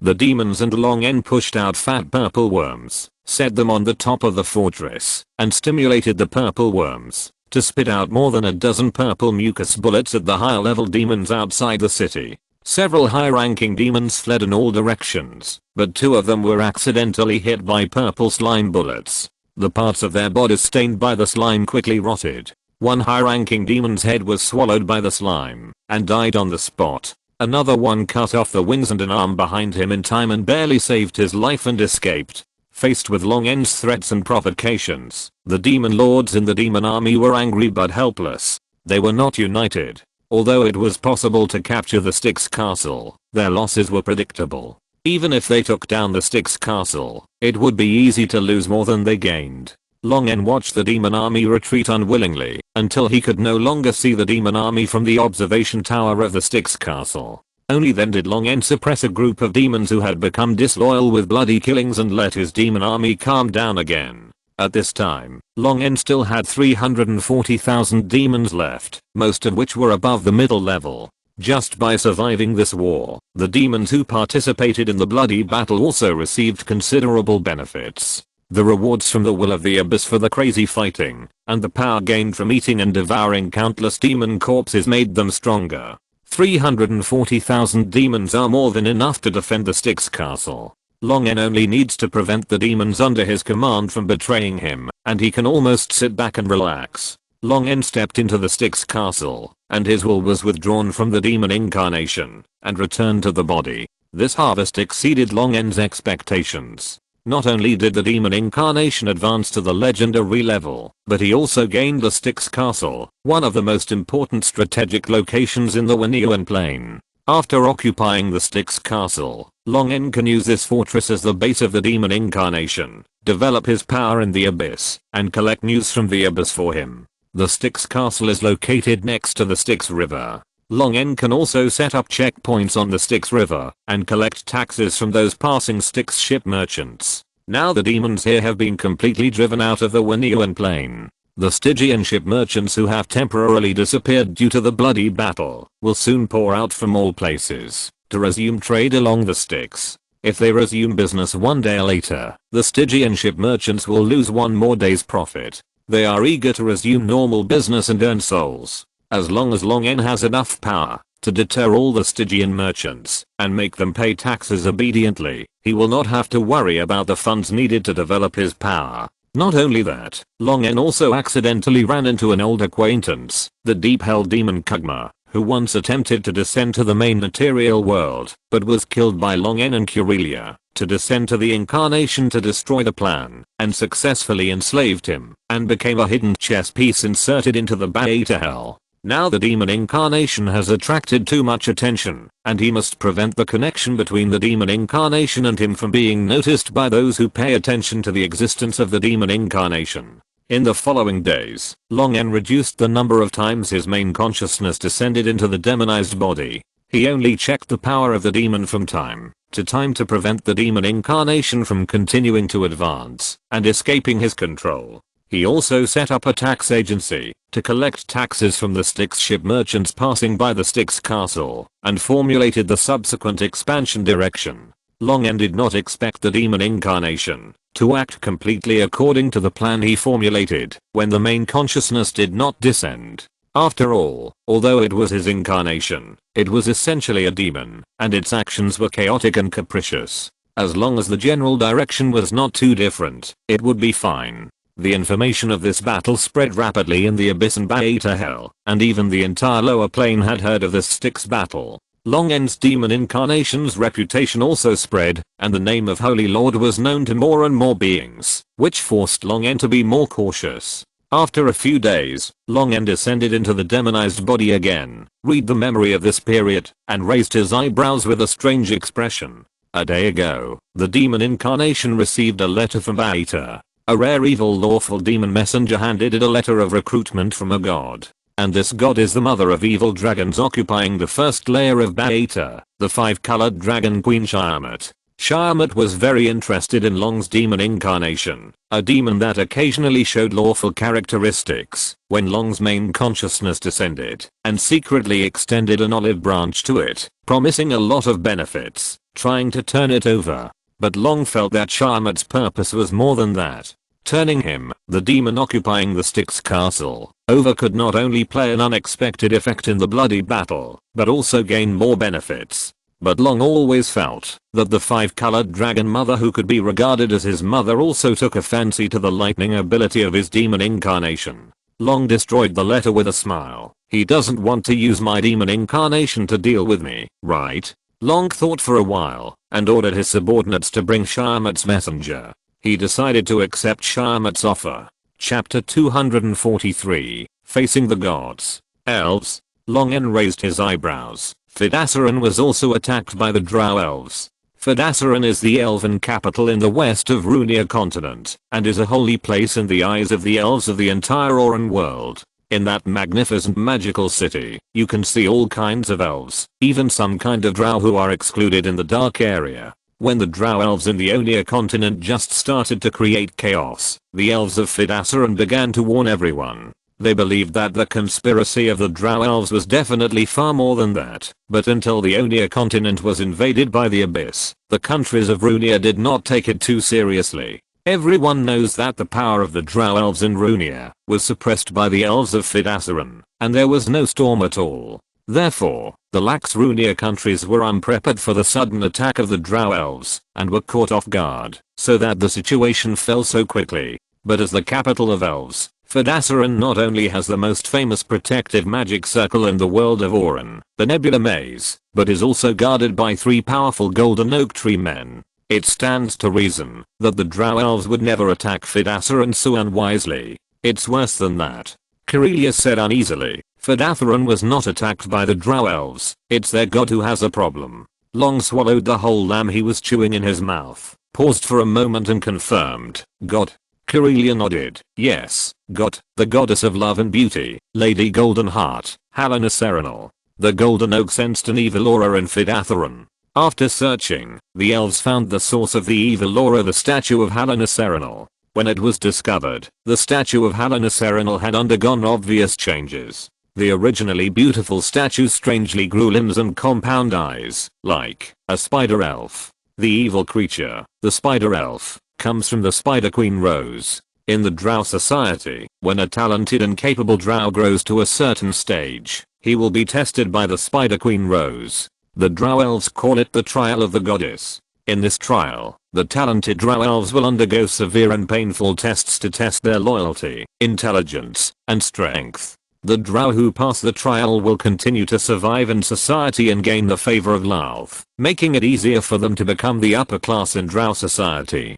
but those drow who fail in the trial will become bloated and twisted due to Lolth's curse, and their lower body will grow spider limbs, becoming ugly and full of hatred. They will be expelled to a corner of the dark region far away from the drow city, directly strangling their talented and promising future. Most gods will test their believers, but even among the evil gods, Spider Queen Lolth is the only one who treats the believers who are being tested with such a bad and terrifying attitude. The spider transformation of Helena Serenal's statue is obviously related to Spider Queen Lolth. The identity of the goddess of love and beauty, Helena Serenal, is also very special. Although she is only a god of weak power and relatively weak authority, her other identity is the wife of the powerful elven god Corellin Larethian, and one of the three aspects of the new elven queen Angrith. The trinity of gods, the elven queen Angrith is a god born from the fusion of the winged elf goddess Adrephenaya, the goddess of love and beauty Helena Serenal, and the moon elf goddess Sehani Moonbow. Although the three have merged into one, there are still some elves who still worship these three gods instead of the elven queen Angrith. However, the elves who insist on worshipping the three gods before the fusion are still a minority, so the number of elves worshipping these three goddesses has become less and less, and their statues have gradually been replaced by the image of the elven queen after the fusion. It is also for this reason that the change of the goddess of love and beauty, Helena Serenal, has not been noticed until now. Longen frowned deeply, his mind churning with thoughts. The new elf queen Angrith, like most of the elf gods, is hostile to all the drow gods except Elastri, especially the spider queen Lolth, whose greed and desire led to the crown war of the elves in ancient times and the sinking of the dark elves into the underdark, and became the drow elves. The grudge between the two can be seen from their identities alone. One of them is Corellin's former wife, and the other is Corellin's current wife. Even if there were no other reasons, the two goddesses would be at war to the death. Now, while everyone in the Auran world is focusing on the intensified abyss invasion of the Onia continent, the Spider Queen Lolth suddenly ordered the drow elves to attack the Runia continent, and secretly cause the god of love and beauty, one of the three aspects of the elf queen Angrith, to mutate, which makes people have to suspect that the Spider Queen's real purpose is actually the elf queen who is regarded as her mortal enemy. Spider Queen Rose is extremely hostile to the elven gods, who stand on the same front as Corellin, and believes that they are the ones who caused her failure in the Crown War, which once sought to seize Corellin's power. She has never given up the idea of killing the elven gods, and now she seems to be putting her idea into practice. What did Fidassaran say? The elves should have communicated with their gods? Longen asked. Corellia shook her head and said, the elves of Fidassaran can't communicate with any elven gods now, and even the elven queen of Fidassaran can't get a response from the gods. Longen smacked his lips, his face becoming heavier. The elves of Fidassaran can't get a response from the elven gods. It is possible that the Spider Queen has blocked the connection between the elves of the Auran world and the elven gods. Even worse, the elven gods have no time to respond. What do the metal dragons think? What is your father's attitude towards this? Corellia said, Grandpa Messiah and my father assisted the elves in investigating for a while, but failed to find any clues. After the elves prayed to the elven gods and received no response, my father reported the situation of the elves to His Majesty Bahamut. His Majesty Bahamut was also very concerned about this and has sent messengers to the unrestrained wilderness where the elven gods are. Longen's heart was slightly relieved. Bahamut, the god of good dragons, and the elven gods who advocate kindness and beauty are natural allies. With Bahamut sending messengers to check, even if Rose has any conspiracy, it may be difficult to continue to implement. Suddenly, Longen's face changed. He was extremely sensitive to the changes in force fields in space, and he noticed some changes in the surrounding space. What's wrong? Seeing Longen's face suddenly become serious, Corellia also frowned. I'm afraid your father and his friends are in trouble. The gravitational force field was released, and the changes in the surrounding space were immediately visible in the detection of the gravitational force field. A force has blocked the entire Auran world with Fidassaran at the western end of Runia as the center. Now no one can release space teleportation or any ability to shuttle through space. Longen pondered for 2 seconds and said to Corellia, I must go and see. Corellia nodded solemnly. Longen immediately flew out of the palace after failing to teleport. The electric energy in his body surged, and his speed soared to the extreme. His huge figure shot towards the north like lightning. The capital of elves, Fidassaran. This is a city surrounded by dense, but not wild forests. All buildings are built with white rocks on the west coast of Runia, or directly grown from trees into tree houses full of natural atmosphere. Countless exquisite statues and carefully cultivated flowers and trees are placed in between, giving people a sense of harmony where elegance, art, and nature are perfectly integrated. But at this time, this prosperous and beautiful city is terribly depressed. There are no elves playing various elegant instruments and showing moving singing voices on the streets. Only the elves in a hurry and the fully armed elf patrols are running through the empty streets. At the top of Fidassaran, in the Palace of Dawn where the kings of all generations of elves lived, the sunlight, which was not bright, but rather somewhat gloomy, shone into the Palace of Dawn from the open windows of the terrace that usually poured into the Palace of Dawn, reflecting a faint glow on the white skin. The contemporary elven queen, the noble, beautiful and elegant sun elf Pcia, frowned slightly. She could feel the malice that enveloped Fidassaran from the sunlight. Still haven't found out the source of this evil power. The female official standing under the throne bent down with her hand on her chest. I have asked the 3 holy tree masters to take action according to your order, but still found nothing. I understand. You go down and entertain our eel dragon friends well. The elven queen Pcia leaned back in her chair and closed her eyes, waving to the female official to indicate that she should leave. The female official bowed and left the Palace of Dawn. Just after taking 2 steps, she ran into a tall, white-skinned silver-haired old male moon elf with braids. The female official looked into the kind and gentle lake green eyes of the old moon elf for a second, and immediately bowed apologetically. Your Excellency Messiah. The ancient silver dragon Messiah, the patriarch of the Silver Wing clan, who had transformed into the appearance of moon elf, helped the female official up. I haven't seen you for more than 200 years. Little Bona has grown up. How is your grandfather? Messiah had traveled throughout the Oran world when he was young. The more than 100 years he lived in Fidassaran as an elf left a deep impression on him and also made him meet many elf friends. The female official replied helplessly, my grandfather has been dead for more than 80 years. Grandpa Messiah.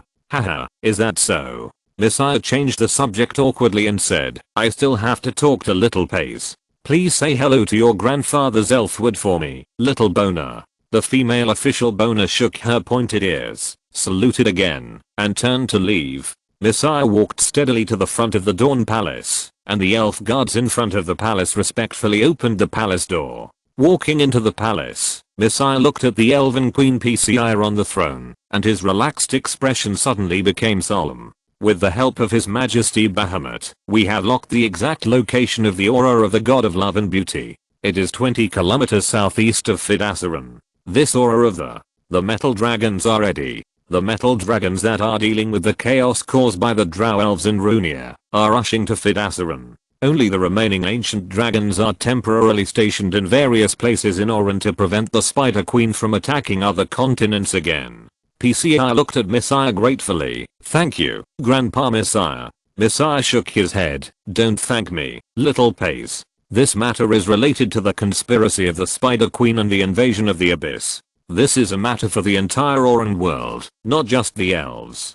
Pcia opened her mouth and was about to say something. Or throbbing from the depths of her soul and blood made her pupils shrink, and she stood up suddenly and walked quickly to the terrace of the Dawn Palace. This is. Messiah also came to Pcia's side and looked into the distance with a solemn expression. The evil divine power that permeated Fidassaran gathered in the air and condensed into a beautiful female sun elf 100 meters tall. She just stood there motionless, and all things bowed down to her charm. Suddenly, he opened his eyes. Strong malice shone from his beautiful eyes. He looked directly at the elf capital of Fidassaran. His elegant and sexy limbs began to twist.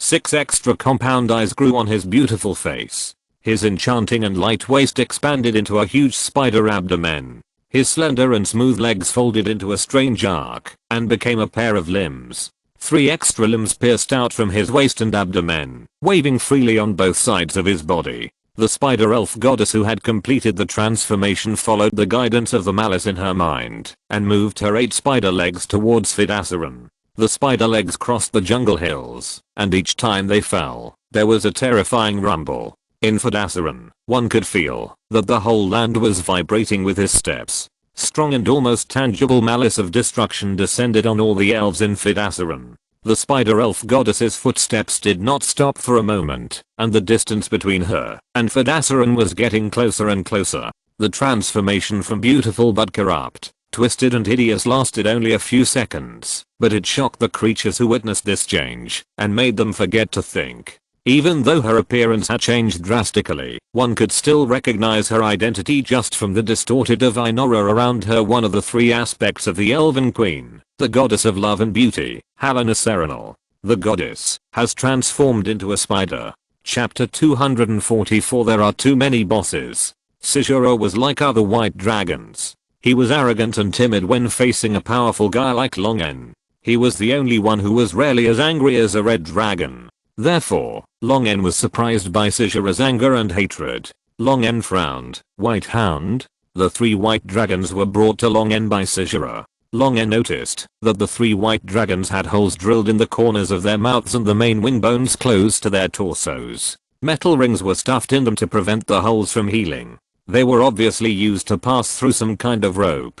Their scales were also engraved with rough graffiti or insulting words written in giant language. Scaly dog, shit-eating beast, castrated, large goblin. Longen took a deep breath, and nameless anger surged in his heart. He understood the meaning of White Hound.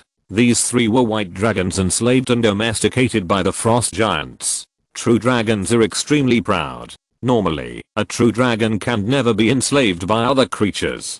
Dragon riders are nonsense and exist only in human imagination. Even if there are dragon riders, they are at most earth dragon riders or flying dragon riders, and they can never be true dragon riders. In history, the few dragon riders who have made contracts with true dragons can only be metal dragons that are friendly to intelligent creatures. In the eyes of those powerful metal dragons, the humans or elves who have made contracts with them are more like pets placed on them. In battle, these pets will shout a few times to make them happy, and they are also happy to show off their military power in front of pets. And these pets will also produce gold coins. Most of them are great nobles with territories. Even if they are not, they will be after becoming dragon riders. In their spare time, the pets have to polish their scales and clean up dragon fesses. In this case, it is better to say that they are servants loved by dragons than dragon riders. As for the 5 colored dragons, a human once wrote a book called The Legend of the Red Dragon Knight. With its novel and exciting plot and the setting of taming real dragons, it greatly satisfied human vanity, and the author of this book became very popular. But when the book was accidentally obtained by a red dragon, the angry red dragon turned several cities, where this night novel was popular, into ashes. The author of this night novel was hung in the crater of a volcano by the red dragon, skinned and cramped, and then cured with magic. He was tortured repeatedly for a full 20 years before he died. The white dragon enslaved by the frost giants is an exception. The war between the real dragon and the giants has ended for tens of thousands of years. The kind and neutral giants who love peace and do not want to start a war have even signed a truce agreement with the real dragon. But the warlike, cruel, and bloodthirsty frost giants do not recognize this agreement. The white dragon, who also lives in the extremely cold land, has become the target of the frost giants' military action, as if continuing the war that has long ended. In the conflict between the frost giants and the white dragons, there are always some white dragons that have just laid eggs, or are still raising cubs, that are killed by the frost giants, just as the white dragons did to the frost giants and the frost giant cubs. The captured white dragon eggs will be hatched by the frost giants, and the young dragons will suffer various tortures until they surrender and bow their heads to the frost giants, and are branded by the frost giants, and equipped with rights. The holes in the corners of the mouths and wings of the 3 white dragons in front of him are used to install dragon saddles and reins. Flying close to Longen, the 3 white dragons with ferocious eyes but dilated pupils, which are obviously not normal, spit out frost breath at Longen. Longen did not dodge, and rushed forward against the 3 breaths. The cold air washed over Long N, but was blocked by the high heat released by the scales that were overloaded with electrical energy and could not penetrate Long N's body at all. The electric current and magnetic field pushed Long N to forget the whistling wind and slapped a white dragon's wing with one claw. The huge white body of the white dragon fell down, while the other two white dragons attacked Long N from both sides without fear. Long N's tail broke the sound barrier and hit the head of a white dragon, causing the scales on the side of the white dragon's face to burst, and blood flowed from its visor, eye sockets and mouth. Grabbing the neck of the other white dragon, Long N pinched its mouth tightly, suppressed the dragon breath rising from its mouth, and used it as a pendulum to hit the white dragon that was stunned by Long N's tail. Smashing the stunned white dragon down, Long N used the force of the rotation to smash the white dragon in his hand to the ground. 3 dull sounds of heavy objects falling to the ground sounded one after another. The 3 white dragons chasing Caesura were quickly dealt with by Long N, so fast that Caesura didn't react and flew another 200 or 300 meters before stopping. Long N looked gloomy at the 2 white dots flying in the sky. They were 2 14-meter long white dragons equipped with dragon saddles, riding on frost giants. After flying for a few seconds, the other party seemed to have discovered the 3 white dragons shot down by Long N on the ground, and immediately pulled the reins to turn the dragon's head. But Long N did not intend to let them go. A stream of blue light quickly caught up with the frost giants riding on white dragons, and the powerful magnetic force squeezed their armor, squeezing out the fragments of their internal organs mixed with blood from various holes. The remaining 2 young white dragons were not yet adults, and Long N slapped them in the face and made them dizzy, and took them back to the other 3 white dragons that were shot down. Long N found the magic breaking iron chain from the frost giant's fortress, and used the magnetic force to manipulate the iron chain to tie up the 5 white dragons tightly. Keep an eye on them, Long N said to Caesura. Caesura was infected by the seriousness and calmness on Long N's face, and the anger in his heart also disappeared a lot, and he nodded to Long N. Long N flew into the frost giant fortress, spreading the magnetic field, feeling the changes in the magnetic field, and looking for living things in the fortress. After sensing for a few seconds, Long N used magic to blast open the partition wall between the 2 buildings, and with one claw, opened the secret door of the underground passage in the partition wall that could block spells and mental detection. Several spears with tricky angles flew out of the tunnel, but stopped in the magnetic field in front of Long N. Long N's pupils shrank into dangerous and cold vertical lines. He stared at the frost giants in the tunnel expressionlessly and said slowly, "Come out, I don't want to say it again." The iron spears fused with the magic suppressing, or twisted and deformed as Long N spoke, and were squeezed into iron balls. The old frost giants in the tunnel seemed to want to resist. Several iron balls were shot out, crushing the heads of several old frost giants into pieces. Under Long N's cold gaze, several old frost giants walked out of the tunnel with more than 40 tearful and sobbing frost giant cubs, looking at the eyes that were filled with bloodshot due to crying and anger, staring at him with hatred. Long N's mouth flashed with thunder, and nearly 10 frost giant cubs were chopped into steaming half-cooked meat in front of the frost giant's angry eyes. "My time is precious, and my patience is very limited. These are the prices you have to pay for your stupidity." A young frost giant rushed towards Long N with red eyes, as if he wanted to bite off a piece of meat from Long N without a weapon. Boom. Several thunders exploded, and the young frost giant who rushed towards Long N turned into a pile of black corpses, and several other frost giant cubs suffered the same fate as him. Long N's tone did not change much, and his eyes swept through the pairs of eyes that were filled with hatred and fear. Because of its recklessness, several other people also lost their lives. Long N looked around, and no frost giant cub dared to look him in the eye. "So now, who can tell me the origin of this emblem?" Long N threw out a deformed helmet from his storage ring, but he could still see an axe emblem with iron chains wrapped around it. He had just taken it off the head of the frost giant riding the white dragon. No one wants to say, "Very good."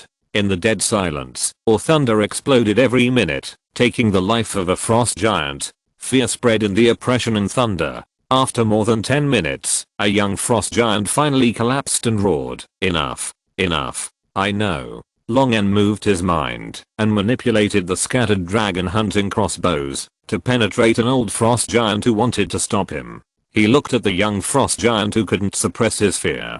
That's the emblem of the Frost Axe clan in the northwest. They are here to annex us and rob our mineral veins. The Frost Axe clan has nearly 2,000 members and 14 white hounds. Their leader is a legendary frost giant. Enough, you devil. The young frost giant roared to vent his anger and breathed in the air in big gulps. Longen looked at it, showing his ferocious fangs, and said, "Very good, but as a price for your offense to me." Boom. Several thunderbolts killed the remaining few old frost giants. Let them atone for your sins. In the terrified eyes of more than 20 surviving frost giant cubs, Longen spread his wings and flew out of the fortress. Zizura, keep an eye on those frost giant cubs, don't kill them, I still need slaves for my mine. Longen could have directly asked Zizura about the Frost Axe clan, but he insisted on using this method to force the frost giants to surrender, so that they could become obedient slaves. Another reason was that those white hounds made Longen a little angry, and he needed to find something to vent his anger. Zizura looked at Longen's back flying away to the northwest, and couldn't help but ask loudly, "Hey, where are you going? It's dangerous over there." Longen didn't even turn his head back. "Go kill some people." The terrifying phantom of the elf goddess twisted into a spider shape, was driven by the malice towards the elves, and walked step by step towards the elf capital of Phedatharan, built of holy white stone. The 8 huge spider legs could cross a distance of dozens of meters every time they moved, bringing the spider elf goddess closer and closer to Phedatharan. A majestic force gradually rose, and the elf forest, where Phedatharan was located, was shrouded in layers of night veils. The sky quickly turned from day to night, and the stars gathered into a vast nebula in the falling night, making people feel as if they were in the boundless starry sky. As the nebula above the night sky condensed and formed, the stars in the sky immediately formed a huge maze that covered half of the elf forest, protecting Phedatharan. At the same time, under the control of the elf caster who activated the maze, rays of starlight were released, trying to attack the spider elf phantom. The nebula Mr. Relock, which is well known throughout the Orlan world, and is praised as the Pearl of Orlan by many mages who study magic arrays and mysteries, is extremely powerful. It is said that it contains the power to resist the power of gods, and the attack ability of the mysteries is also extraordinary. Between the vast nebula, the light of the stars splashed down, constantly colliding with the surface of the phantom of the spider elf goddess, creating dazzling light. The power of each starlight attack is almost as powerful as a legendary spell. Even gods cannot let legendary spells hit their bodies directly, especially those with fragile bodies. The huge spider-like body continuously injured the attack of the nebula mystery lock. The spider elf goddess resisted the scouring of starlight, and her pace could not help but slow down. But both the elf spellcasters who were controlling the nebula mystery lock and the elf queen PCI standing on the terrace of the Dawn Palace gradually showed panic in their eyes. The operators of the nebula maze and the elf queen PCI are very familiar with this powerful maze. They are very clear about the power and might of this maze, and naturally also very clear about its shortcomings and deficiencies. The coverage of the nebula maze is more than 10,000 square kilometers, enough to trap all the invading enemies. But to do this, they need to constantly draw the power from the 3 golden oaks rooted in Phedatharan. If ordinary enemies come, the imprisonment and illusion of the nebula maze will be enough to trap the enemy to death in the elf forest, shrouded in the nebula universe. But this time, the enemy they have to face is a mutated god. The power of imprisonment and illusion is difficult to work on this spider elf goddess. The operators behind the nebula maze have to fully stimulate the power of the nebula maze, which can indeed temporarily stop the footsteps of the spider elf goddess, but the nebula maze that has been fully activated will consume a lot of energy. The golden oak was extremely powerful, and the power stored in it was almost close to the limit of what the Auran world could bear. However, it could not sustain the nebula mystery lock, which was almost as powerful as a legendary spell, after being fully activated for too long. The attack ability of the nebula mystery lock had always been Phedatharan's trump card, and it would never be easily revealed to the world. This time, the elf queen ordered it to be released directly on the spider elf goddess without reservation. A big bomb at the beginning. But the effect was not satisfactory. Phedatharan took the initiative to reveal one of its trump cards, which only proved how powerless their resistance was. when praying to the gods could not get a response, the nebula Mr. Relock was already the most powerful force that the elves of Phydathlon could use. However, the starlight of the nebula Mr. Relock could not cause much additional impact on the mutated god, except for slowing down the spider elf goddess's steps towards Phydathlon and making angry and painful screams. 3 soul waves swept across the Dawn Palace, establishing a connection with PCR and Messiah on the terrace. An old and dull voice sounded in their minds. At the current rate of energy consumption, we can still maintain the nebula lock for 2 hours, but this. Chapter 245 The End of Element. Outside the Earl's mansion in the Earl's territory of Johnson, in the western part of Boron. With an anxious look, Viscount Millers paced back and forth in front of the gate of Earl Johnson's mansion with the demeanor of a noble. Viscount Millers took out an exquisite gold pocket watch and glanced at the time. It had been nearly 20 minutes since the guards went to report, but the Earl's steward had not come to invite him in. As the sound of horse hooves approached, Viscount Millers raised his head and looked at the carriage heading towards the Earl's mansion. The luxurious carriage carried the emblem of Viscount Mell's family. Viscount Mell's territory was the largest viscounty in the entire western part, and Viscount Millers was not surprised at Viscount Mell's arrival. After all, judging from the area and prosperity of the territory, Viscount Mell, who owned large tracts of farmland and commercial towns that were rare in the western part, should be the most anxious among them. The carriage slowly stopped. The coachman got off the carriage and respectfully went to open the carriage door. Even though he was extremely anxious and terrified, Viscount Mell's steps were not hasty or impatient, showing his good aristocratic upbringing. Viscount Millers? Viscount Mell said with some surprise, and then he showed a look of understanding. After greeting each other, Viscount Mell dismissed his servants like Viscount Millers, and stood outside the door of the Earl's mansion. Are you here for, that matter? Viscount Millers sighed. I don't think any noble can remain calm in this situation, including our Lord Earl. Viscount Millers and Viscount Mell are both attached to Earl Wilson. The ancestors of their families had served the Johnson family, and the territories they were granted also came from the Earldom of Johnson. Therefore, when faced with a difficult situation, the first thing that Earl Johnson's vassals thought of was to seek help from Earl Johnson. Viscount Mell also sighed, and said with a frown, our new Grand Duke is really a bit too.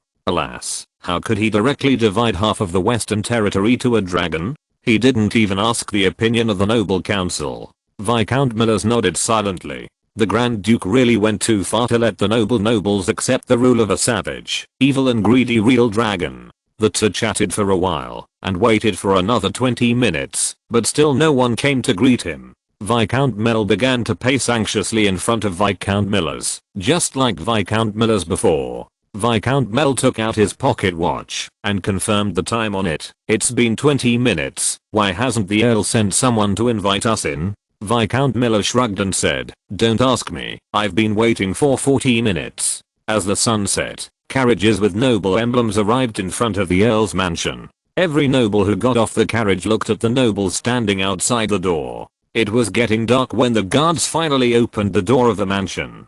The Earl's old butler invited the hungry nobles in with impeccable etiquette. A dinner was being held in the hall. The hungry nobles cut the food on the plates with elegant manners, but their minds were obviously not on the delicious food in front of them. The person sitting at the head of the long table was not Earl Johnson, but Earl Johnson's eldest son. The young Mr. Johnson smiled dignifiedly and talked to the nobles present, but he could not reduce the depression in the nobles' hearts. Viscount Millers winked at Viscount White, who had a good relationship with him and could be considered his uncle by blood. The two of them apologized to the young Johnson at the head of the table and left the table with red wine glasses and walked to the garden outside the banquet hall. Uncle White, what does the Earl mean by this? Millers asked in confusion. Viscount White, who was already over 60 years old, had been dealing with Earl Johnson for decades, since he succeeded Viscount White, but at this moment he had no idea about the Earl's performance.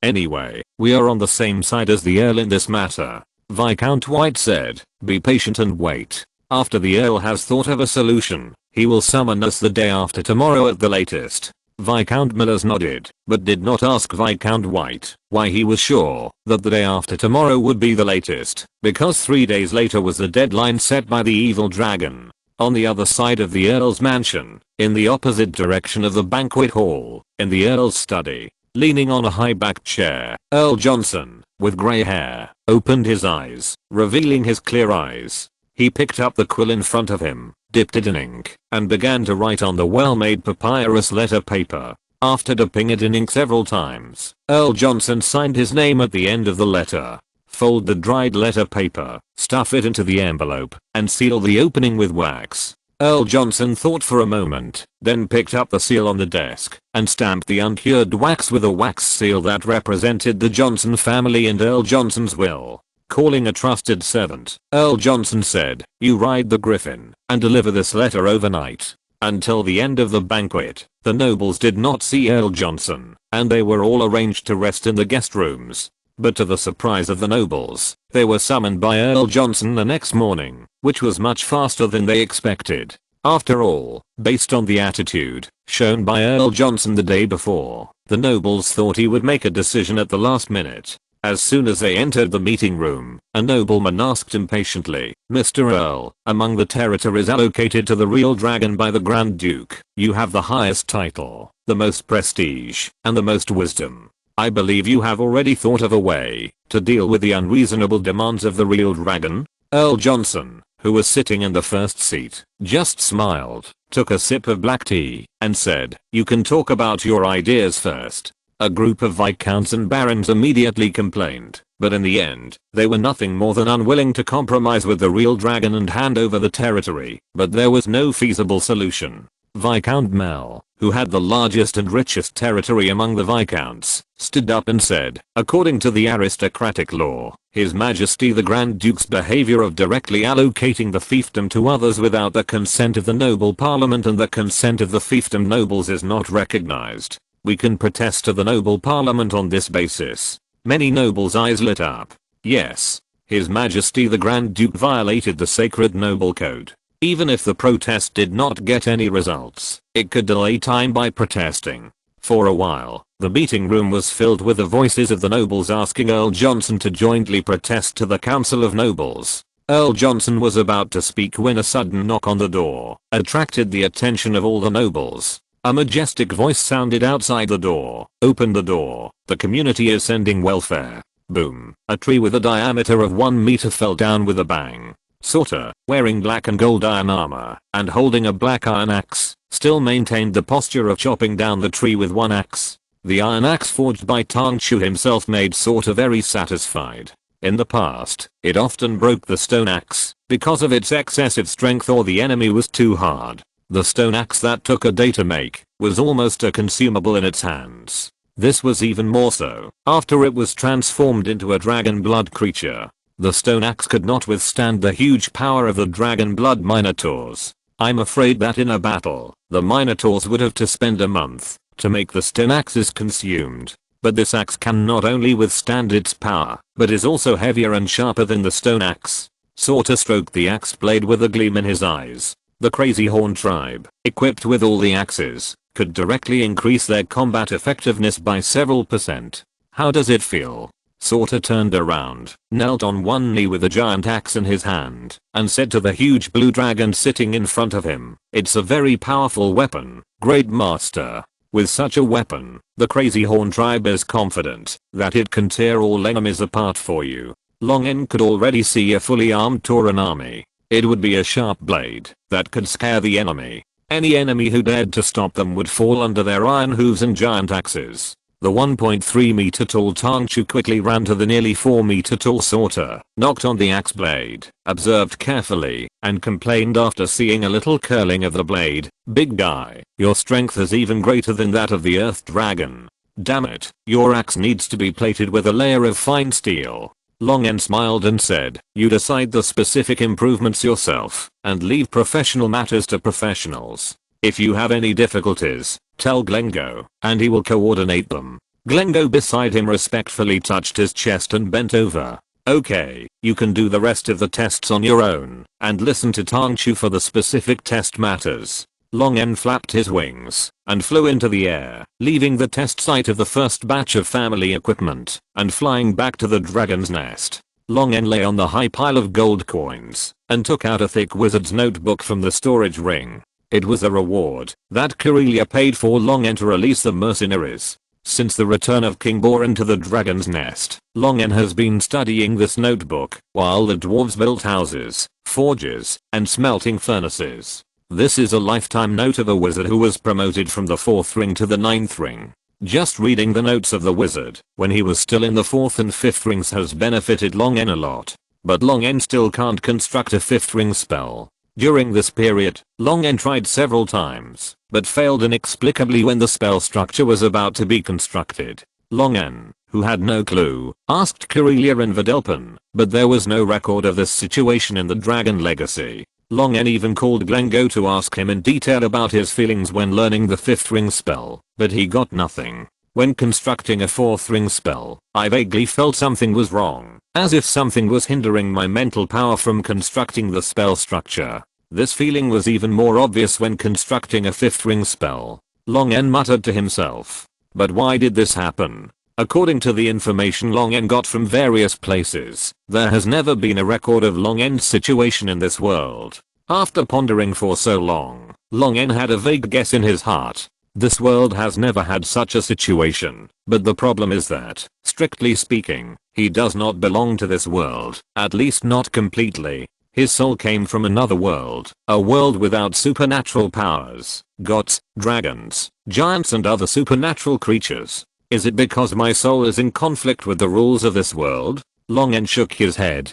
If his soul was rejected by this world, it would be unlikely for him to be accepted by this world and reincarnated into a real dragon. It is more likely that he came to this world inexplicably and was rejected and crushed by this world and dissipated. The soul is an extremely fragile thing, not to mention that before reincarnation into this world, he was just an ordinary person who had never come into contact with supernatural powers, and his soul was even more fragile. Every time I build, it is at the moment before the spell structure is about to take shape, and my mental power is still very sufficient, and my soul has not moved. Long N carefully recalled the previous failed construction experiences, trying to find the reason for the failure. All the spell principles are to build the spell structure, and then make the spell structure produce a specific oscillation frequency, and resonate with the magic power Dark Sea at the same frequency. Magic Dark Sea, resonance. Long N frowned. The so-called magical Dark Sea is very similar to the sea of negative energy in the universe that he had heard of in his previous life, but the latter is just a conjecture, while the former is the source of all extraordinary powers in this world.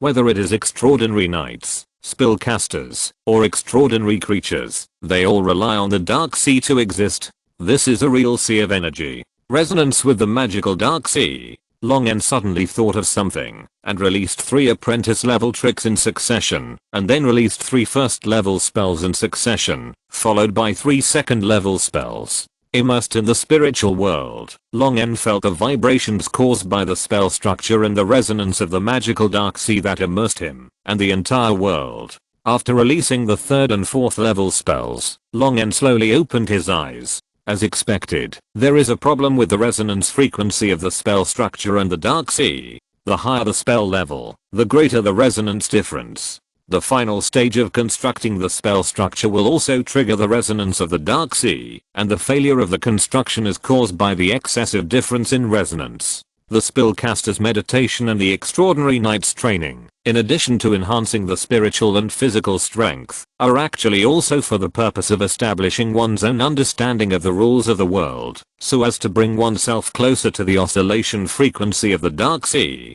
The degree of cognition of the world's rules is positively correlated with the degree of alignment with the Dark Sea's oscillation frequency. Therefore, as long as the meditator's cognition is not solidified and has not reached the endurance limit of his own soul and body, he can rely on the feedback of the Dark Sea's energy to advance.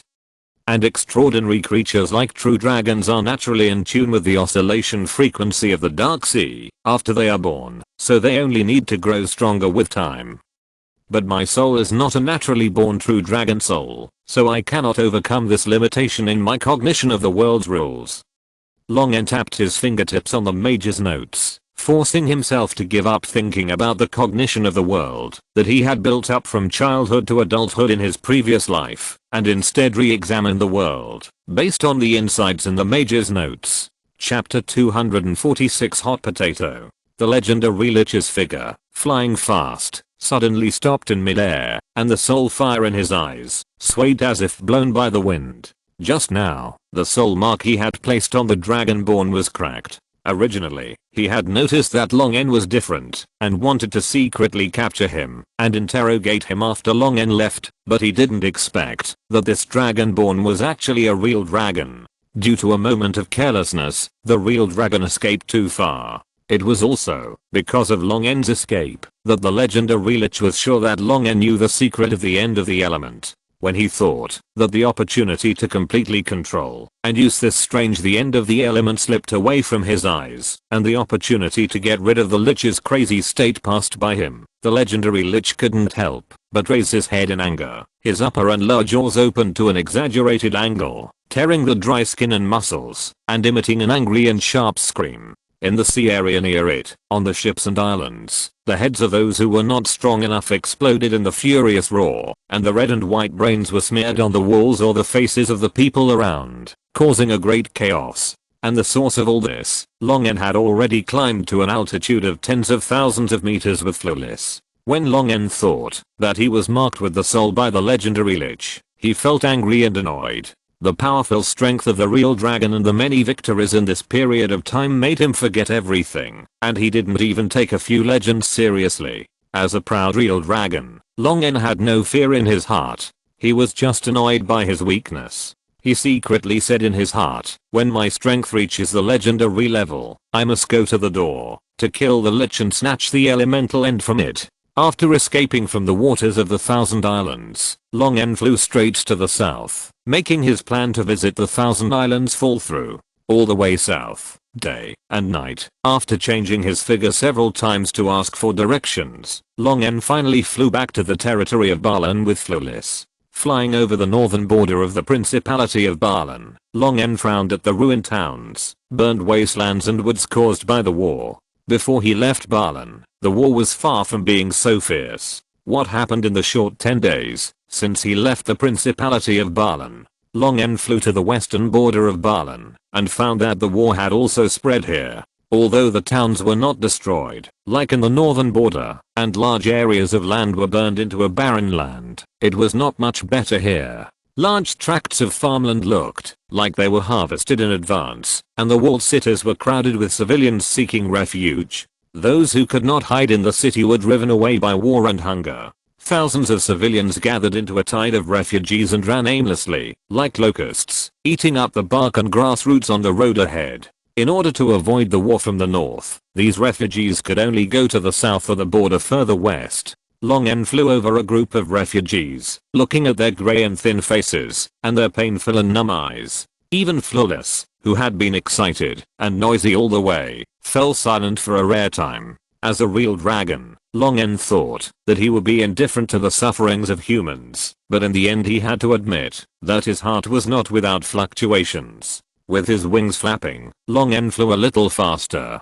The revitalized Blackstone town gradually approached. Long N's wide wingspan blocked the flow of the strong wind, allowing him to land smoothly in Blackstone town, on the square built on the ruins. As the huge shadow fell, the civilians around the square knelt down and worshipped Long N. Long N glanced at his statue in the center of the square, put down Flawless, and said to the Minotaur who was kneeling on one knee not far away, "Call Glengo to see me." Before the Minotaur set off, Glengo flew over quickly. Glengo flew to Long N, knelt on the ground, and said, "Great Lord, your servant is always at your service." Long N nodded and said, "Give me the observation records of the war in the Principality of Balan in the past few days." Glengo bowed his head and said, "Yes, Great Master." It took out a stack of papyrus that had been prepared long ago, and raised it above its head respectfully. Long N used the dragon's hand to hold the papyrus in front of his eyes, and his eyes quickly swept over the rows of text.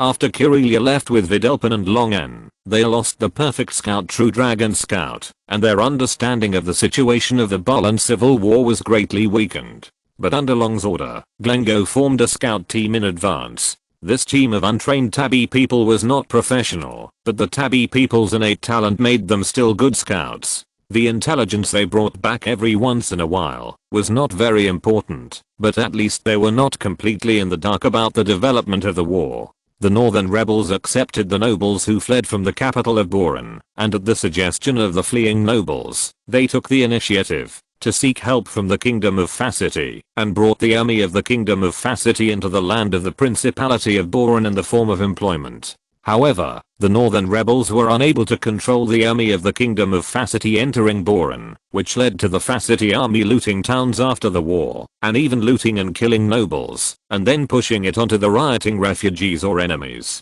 In order to resist the strength of the newly added Facity Kingdom support army of the northern rebels, the Grand Duke of Boran finally made up his mind to ask his father, the Grand Duke of Leamington, to send troops. This move caused the Eastern Province, which had been barely safe before, to react violently. Under the banner of protecting the country, they blocked the reinforcement sent by Grand Duke Leamington from the border. After clearing every inch of land in the Eastern Territory in advance, and overdrawing the development potential of the Eastern Territory for the next 10 years, the army under the Marquis of the Eastern Territory burst out with impressive strength, and actually beat the reinforcement of the Principality of Leamington to a halt. Grand Duke Boran has now imposed heavy taxes to pay Leamington's war remuneration.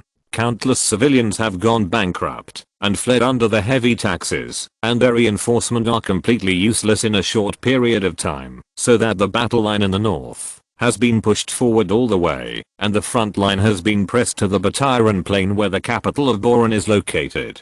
Countless wandering refugees have aggravated the chaos and pressure from the rear of Grand Duke Boran, but they no longer have the extra energy to manage those refugees. Longen piled up the papyrus and put it into the storage ring. He said to Glengo, "Pass my order. Let the dog-headed men and the Minotaurs form a force and take the humans in Blackstone Town to collect the refugees in the west. The development of my territory requires more people." Glengo understood that more people also meant that its master needed a larger territory. "Yes, Great Master." Glengo nodded respectfully, but reminded, "But if we collect refugees, our food will not be able to support this round of grain harvest." Those human nobles have also announced that they will no longer sell food to the outside world. Longen said expressionlessly, "They will agree." The sunlight on the Batiran plain in early spring was just right, shining on the corpses and limbs that no one collected. One by one, the carrion-eating white-necked crows landed on the rapidly rotting corpses, startling a large group of buzzing black rot flies. The warm weather accelerated the hatching of the black rot fly larvae, and a large number of black and grey maggots gnawed and crawled on the corpses. Waving his hand to drive away the black flies flying around him, Clevengog looked gloomy. "We must resolve this war as soon as possible, otherwise the plague spread by these corpses will shroud the entire capital, and even the entire Boran." The commander-in-chief of the Facity Expeditionary Force frowned. He also hoped to end the war as soon as possible. If they continued to fight in this environment, even those extraordinary soldiers would be infected with the plague. Fortunately, their enemy, Vinalgog, had the same idea as them. Vinalgog's army had already assembled and marched slowly in square formations. Vinalgog sat on the chariot of the Central Army, with Ryan and his military minister beside him.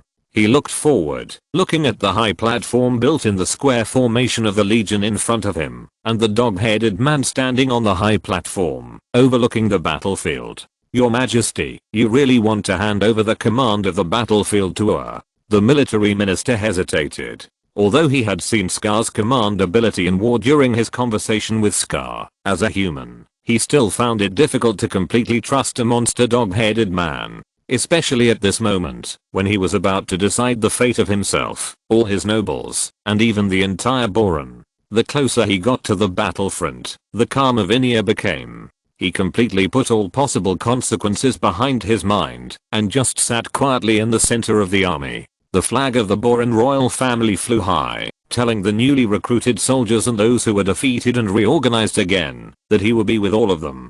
Vinia said, "Its ability is unanimously recognized by you. Since you have chosen to trust it, why not do it more thoroughly?" Scar had a blank expression on his face, but there was excitement in his eyes, as if he was excited to be able to command such a large-scale war. Ding. A magic arrow engraved with inscriptions came towards the extremely conspicuous Scar, but was blocked by a layer of shield. Scar's eyes were filled with more excitement, and he issued an order to speed up. The flag soldiers quickly issued flags, and the advancing legions quickened their pace, quickly approaching their enemies. Stepping over the rotting corpses, the armies on both sides collided with each other, and the most intense fighting broke out in an instant, with constant shouting and killing, blood and flesh flying everywhere, turning the place where the two armies collided into a meat grinder, and soldiers rushed into it one by one, and then fell down as broken flesh and blood. Under Scar's command, Longend's clan legion rushed into the enemy's spearman square formation, like a sharp knife, stabbing the enemy's heart fiercely. The human soldiers followed the Minotaurs and Gnolls, and rushed to the defense line torn by the clan legion. The army of the Kingdom of Facity responded immediately, and the legions on both sides immediately surrounded the gap, ready to surround and strangle the clan legion that rushed into the hinterland. Under Scar's meticulous command, the human legion, which was twice the strength of the enemy's support, had already been mobilized, and the enemy's elite support was dragged into the melee. The bloodthirsty jackals enjoyed such bloody slaughter immensely. With bloodshot eyes, they wielded their poisoned swords. The splashing blood stimulated their ferocious and bloodthirsty nature, making them even crazier. Even if the enemy's spears pierced into their flesh and blood, they could cut off the spear handles, and with the spearheads in their flesh and blood, they continued to rush towards the enemy with wild laughter. The spears pierced the skin of the tall Minotaurs without armor protection, but were blocked by the dense scales under the hair, and could only pierce shallow wounds. Sorta, who led the Minotaurs, roared to the sky, and stomped heavily on the ground, shaking the enemies in front of him crooked. The dog-headed people swarmed up, and cut the throats of those who were unstable. A fat and sturdy red real dragon flew into the battlefield, spewing dragon fire, and falling into the crowd, rolling its body, and swinging its dragon tail, crushing the enemies around into meat paste. The elite Facity army was somewhat timid in the face of these monster enemies, but they could only continue to delay these terrifying monsters under the command of the commander. A dozen violent air-breaking sounds were heard, and alloy crossbow arrows as thick as forearms arrived in an instant, piercing through the chests, abdomens, and thighs of several Minotaurs, nailing them to the ground and unable to move. Egadius was also torn by the crossbow arrows, and the dragon scales and flesh were pierced through the shoulder blade and back of one forelimb. It was difficult to move, and he could only release spells to kill the enemies approaching him. Other crossbow arrows ran over other families, tearing their bodies, which were far less tough than the dragon vein Minotaurs, into two pieces. Sorta, who blocked the next crossbow arrow, trembled with his arms, picked up the steel axe that was deformed by the forced blocking of the crossbow arrow, and looked in the direction of the crossbow arrow. A dozen crossbows were reloading, but the bowstrings of another dozen crossbows were already tightened. Dodge. As soon as Sorta's roar fell, a new round of crossbow arrows instantly arrived in front of them. Sorta, who was being targeted, tried his best to cut off a crossbow arrow, and turned his head to avoid the crossbow arrow flying towards his head, but he felt a hollow feeling in his chest and abdomen. Blood continued to flow out from the pierced parts, and the pain came like a tide. Sorta, who was seriously injured, quickly had his eyes filled with blood. The berserk gene hidden in his blood made him lose his mind and suddenly pulled the thick crossbow arrow out of his body. Moo. The deafening bull roar made the hearts of the surrounding humans tremble. The bull-headed monster, whose blood continued to flow from the huge wound, not only did not fall down, but instead waved the deformed giant axe, and rushed towards the direction where the soldiers were most concentrated. The supporting troops finally arrived, and the silver-white goblin Kano jumped high from the monster. The lightning that fell from the air gathered on its scimitar, and cut off a long sword that was slashing towards Sorta's head. Goblin? The swordsman in noble full body armor swung his sword with disdain, and suddenly burst out with great speed, to attack Kano with the sword. Kano screamed, and then lightning fell in a circle, barely forcing the swordsman back, but soon Kano fell into a disadvantage, and could only rely on the lightning that the opponent feared to barely hold on. End of this chapter. Thank you very much for reaching the end. Don't forget to like, Looking for more exclusive content and immediate access? Subscribe to our Patreon. Remember, every like, subscription, or donation encourages us to continue. Thanks to everyone. See you in the next video.